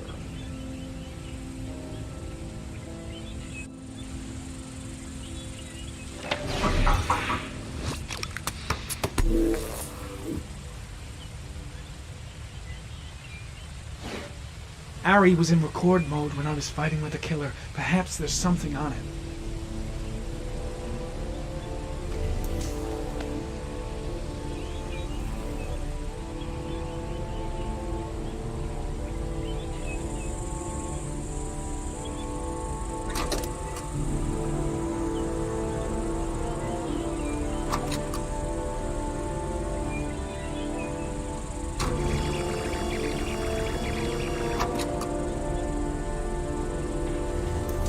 Gold watch. I'm sure I've seen this before somewhere.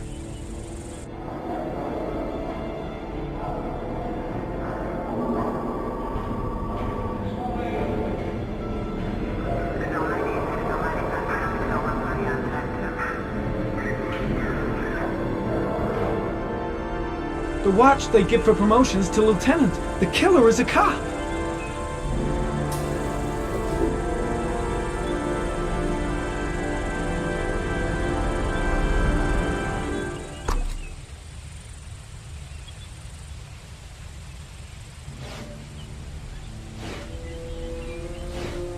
Two receipts from the same gas station. Might be near the killer's home.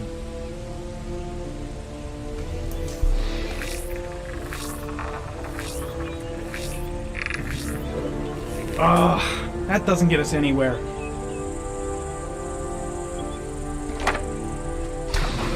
The killer lives in this zone. 342 people live around there. Not good enough. Gotta find a means of identifying the killer more precisely.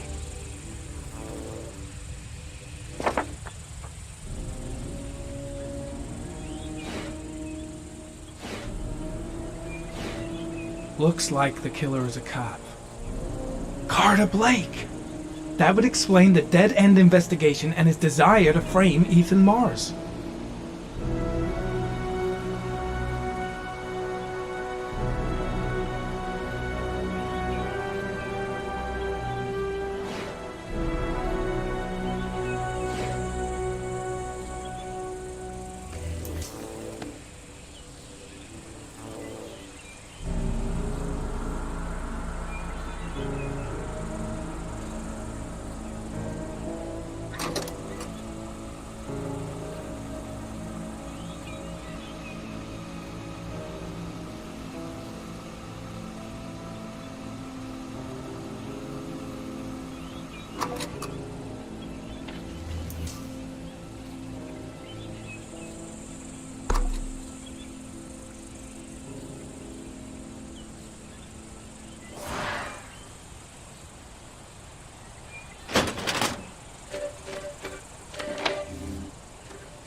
There is always a railroad line adjacent to where the bodies are found. And all the victims disappeared in the fall.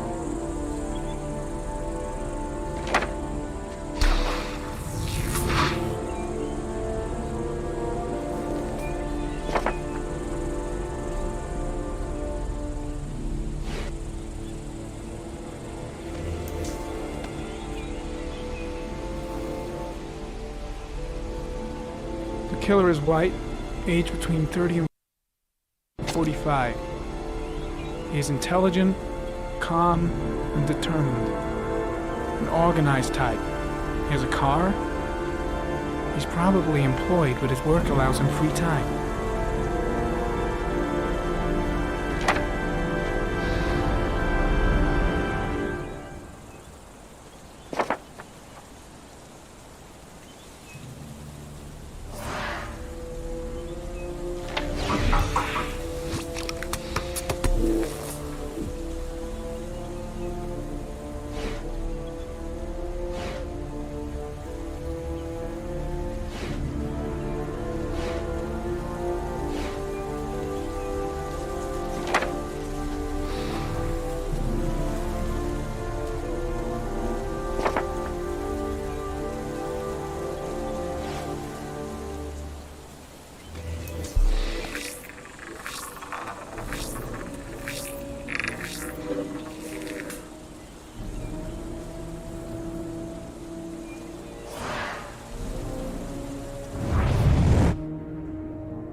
The orchid is a common species. It can be found at any flower shop.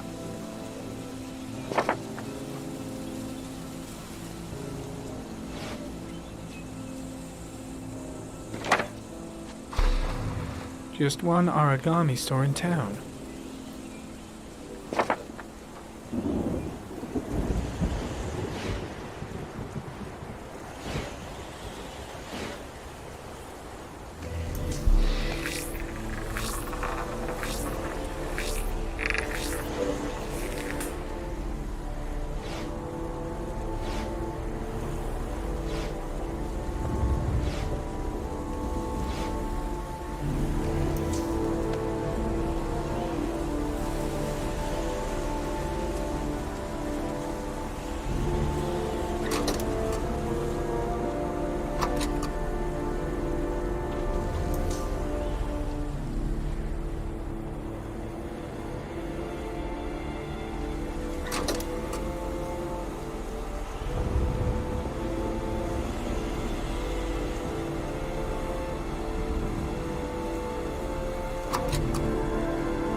Cop. There's only one cop in that geoprofiling zone. Gotcha. He owns a warehouse on the docks. If I'm wrong, Sean Mars is dead.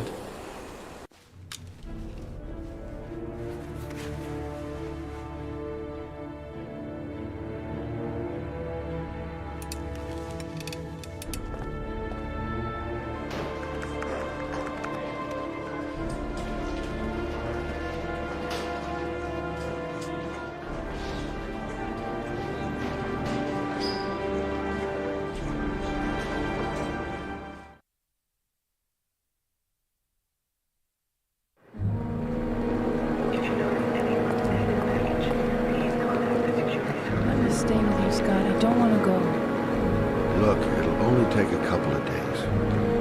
Long enough to get this resolved. I can't just wait while you confront my son's killer. It's the only way, Lauren. Trust me. Now go stay with your mother for a few days. I'll come and get you when this is all over. Tell me who the Origami Killer is. I want to know who killed my son. Listen, when I'm done, I'll tell you everything I know. I promise.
Don't forget about this guy.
The killer might be here.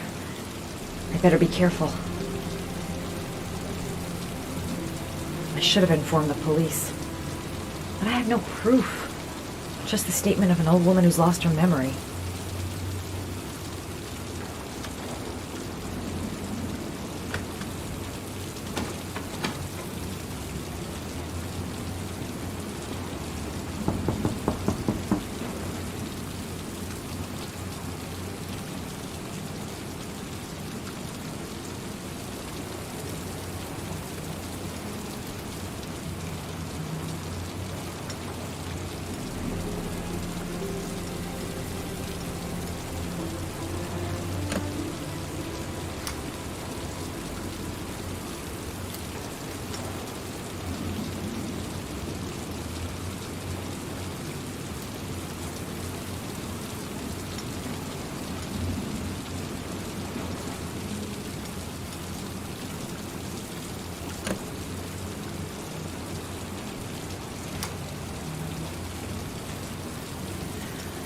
Lots you touch, girl.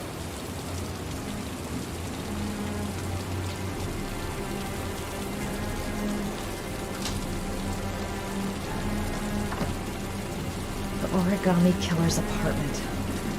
There must be something that'll tell me where Sean Mars is.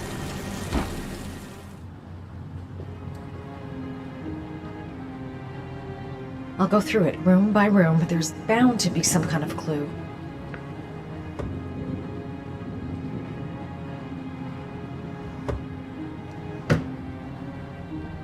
Gotta be fast. He could come back anytime.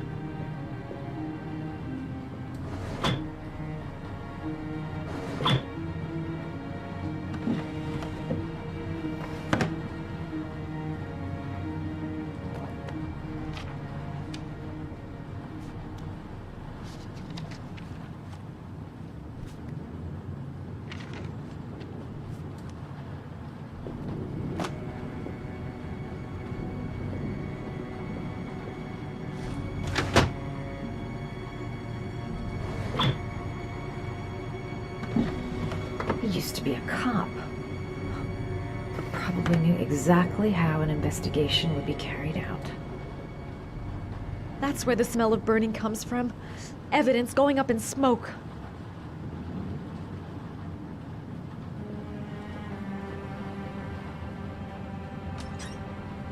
A cop's uniform. Always trust a cop. That's why children went with him. He was dressed as a cop.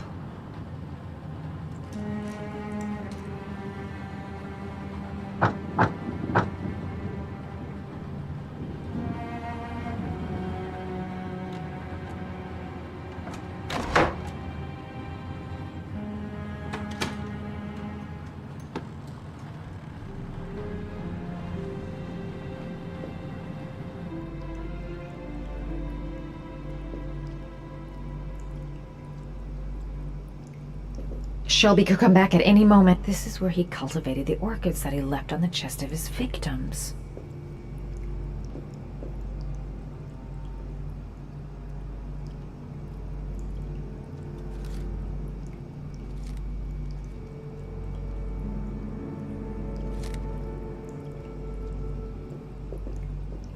Sean Mars. The lunatic's been watching him drown. But it's some kind of a well filling up with rain, slowly drowning him. There's not much time left. There must be something here showing where the well is. Shit, it needs a password.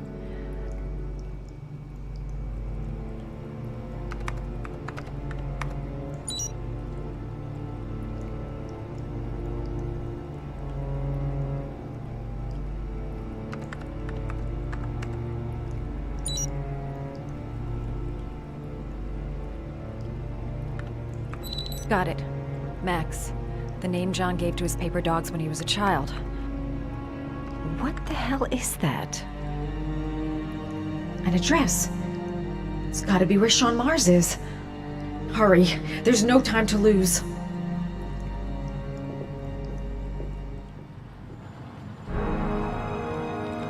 So you found my little secret? It's over, Scott.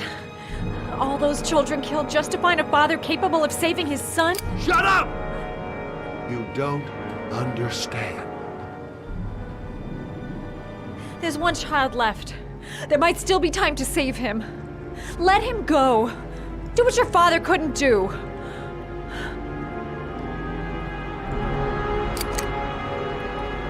Get in there.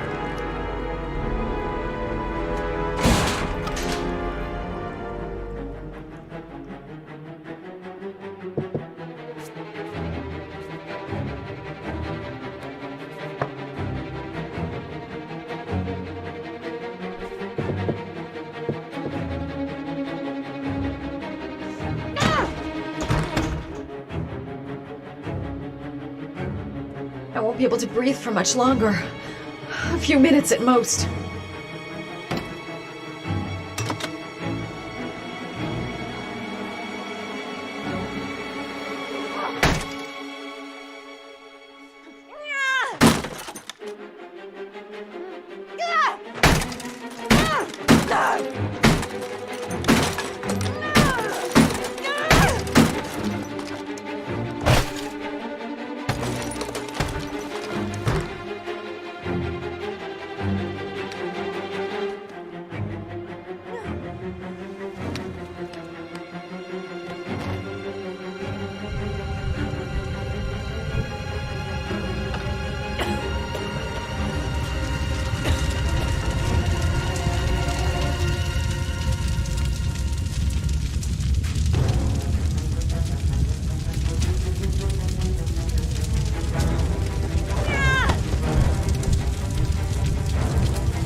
I know where Sean is.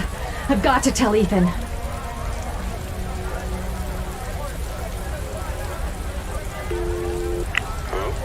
Ethan, it's Madison.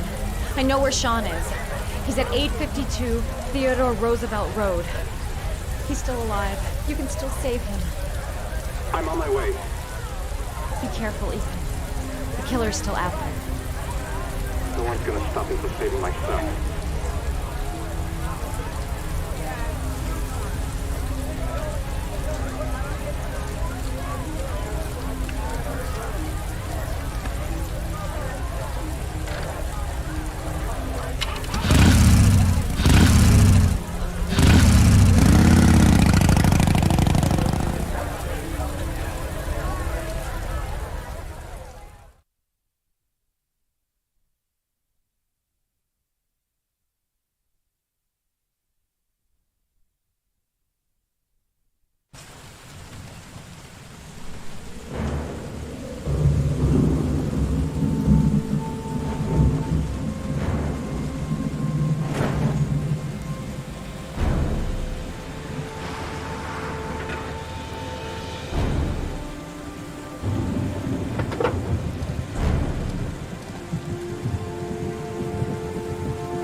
I've been looking for a long, long time, Ethan. Looking for a father that would be able to do what mine could not do. Sacrifice himself in order to save his son. Oh, I searched.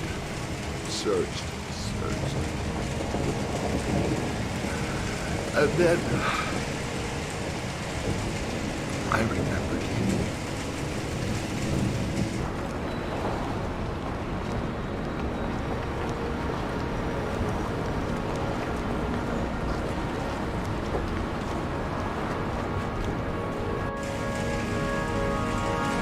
All those murders, just to find a father capable of saving his son. Just to find a father?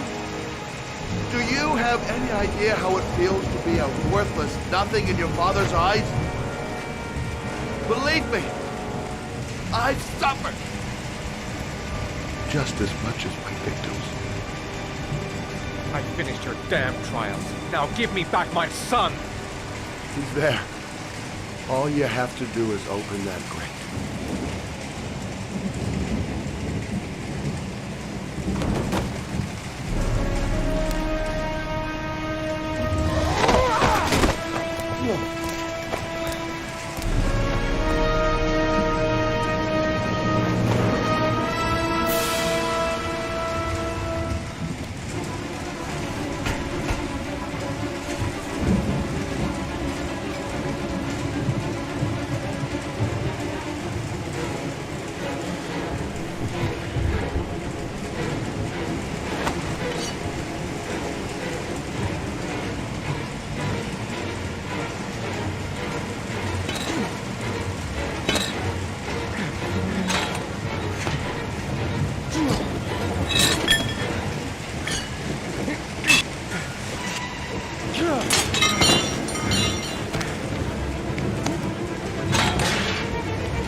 suspect is likely to be armed and dangerous. All personnel are ordered to shoot to kill. I repeat, shoot to kill. Ash, are the snipers in position? Yes, Lieutenant. They're ready on your command. Perfect. He won't get away this time. We'll gun him down as soon as he shows his face. Hey! You there! What are you doing? Lieutenant, my name is Madison Page. I'm a journalist. I have proof that Ethan Mars is innocent. He's not the Origami Ash, Killer. what is a journalist doing here? I thought I told everybody to keep their mouths shut. Now get her out of here. I don't want her getting in the way. Okay, Lieutenant. All right, come on. You're about to make a terrible mistake, Lieutenant. Ethan Mars is innocent. I can prove it.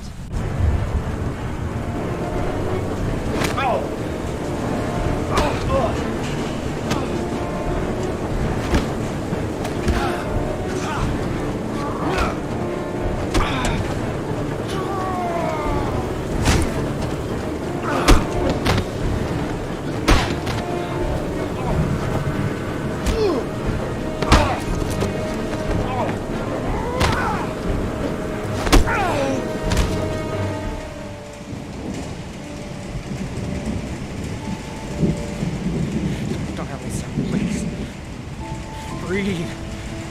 Gotta breathe.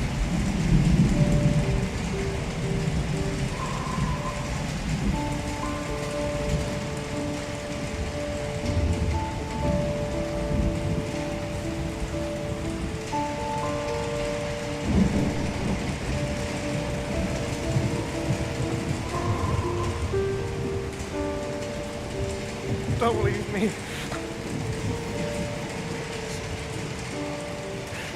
Sean, don't leave me.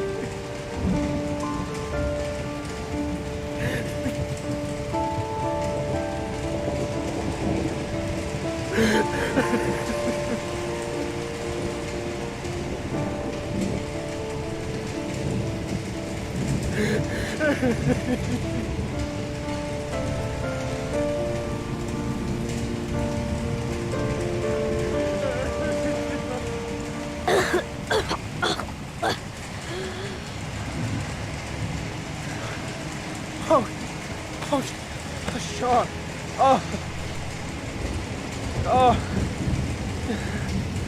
I thought you were gone. Dad, I knew you'd come and save me.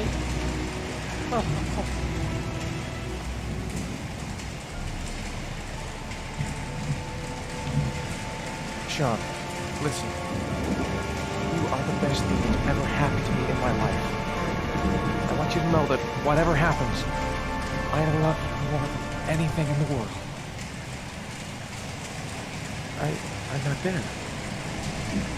I took the poison an hour ago, and I'm not dead.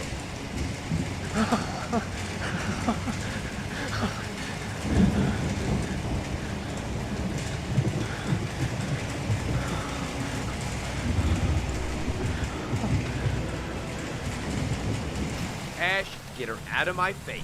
Mars didn't do it, for Christ's sakes. He's innocent. Hey, what are you doing?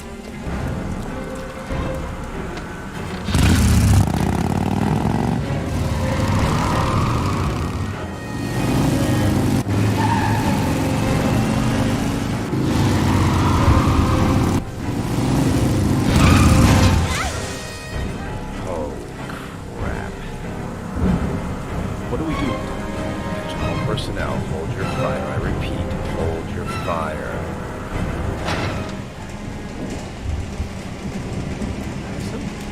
What's going on? The cops.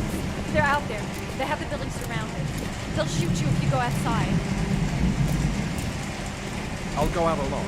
I'll talk to them. I'll explain. You'll be dead before you can open your mouth. Look, we'll all go out together, with our hands in the air, and they can't possibly shoot us. I have the evidence that proves your innocence.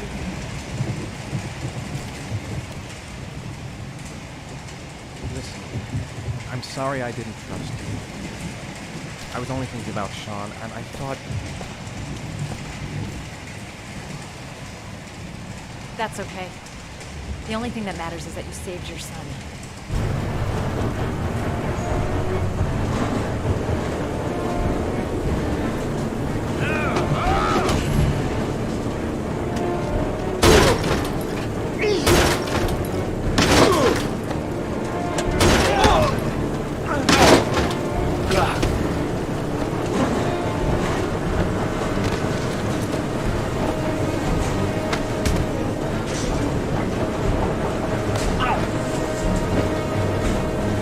Save me. Please, save me.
General relief this morning when the police announced that they had found Sean Mars alive more than 4 days after his disappearance. Mars had been imprisoned in a well by the man known as the Origami Killer. The successful resolution of this case was made possible only by the bravery of Ethan Mars, who the police believed at one point to be the killer. It is no doubt due to his great courage and tenacity that he succeeded in foiling the plans of the Origami Killer. The police commissioner presented him with an official apology today. Our main headline today: it is reported that the police have identified the man thought to be the Origami Killer. Scott Shelby, 48, is a former police lieutenant who claimed to be a private eye hired by the families of the killer's victims. Shelby was killed during a massive police operation, but further details have not yet been released to the public.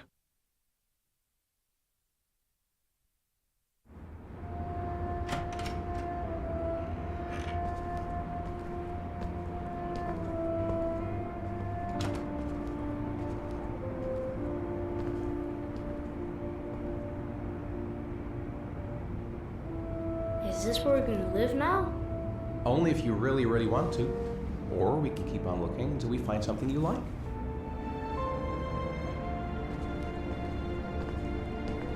It doesn't matter where we live, as long as we're together. I will never let anyone or anything separate us again. We're stuck with each other, kiddo.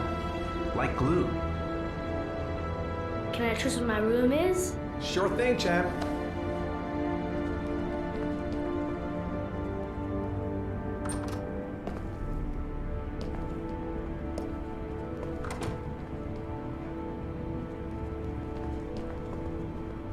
All right, then I think we can stay here.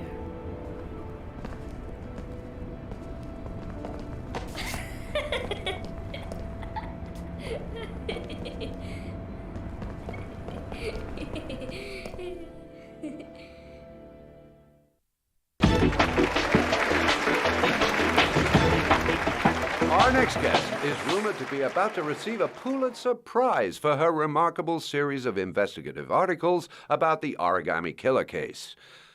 Showing incredible courage, her daring intervention led to the arrest of the country's most wanted criminal and saved the life of a little boy. This evening, I welcome a woman who might well be the true definition of a heroine for the ages, Madison Page. Good evening. Thank you for agreeing to talk with us. Now, you've been described as being both determined and tenacious. Two qualities, no doubt, that were needed to see you through the dark hours of this unbelievable story. Were you afraid at any time?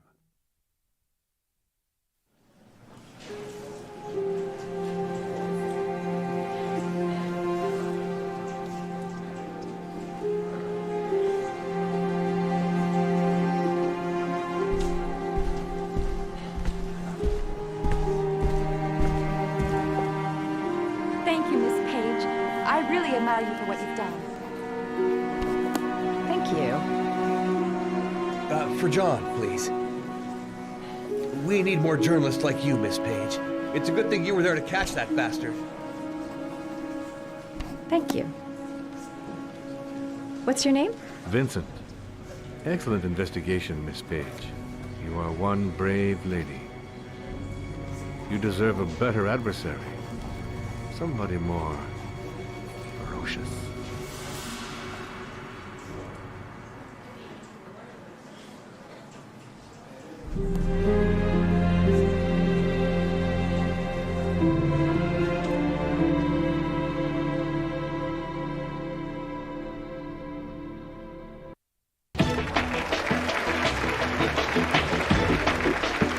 Our guest today is on the cover of today's World magazine this week and has been hailed by the whole nation as a new hero for our times.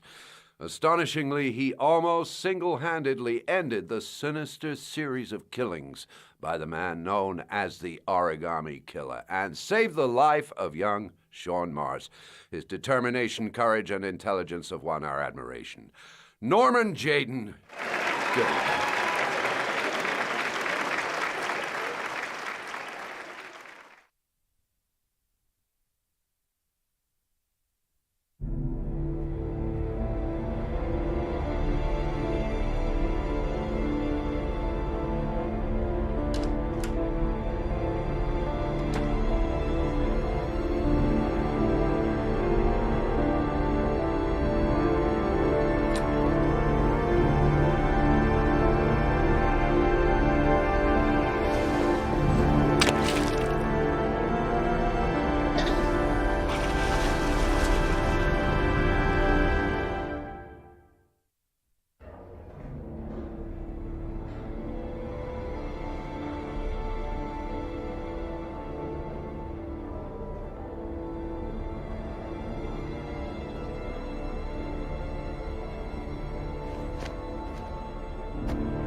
You killed my son, Scott. Were you thinking about that when you held me in your arms?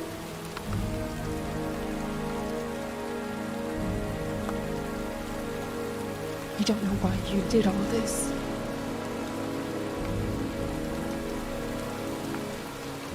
Nothing can justify it anyway.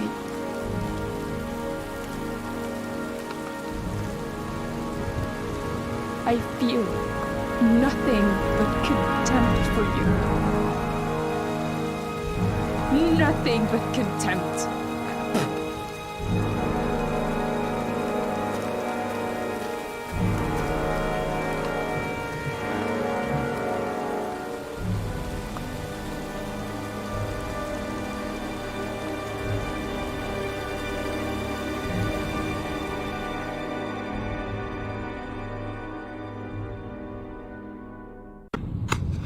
I want to see them again. I'm a father too.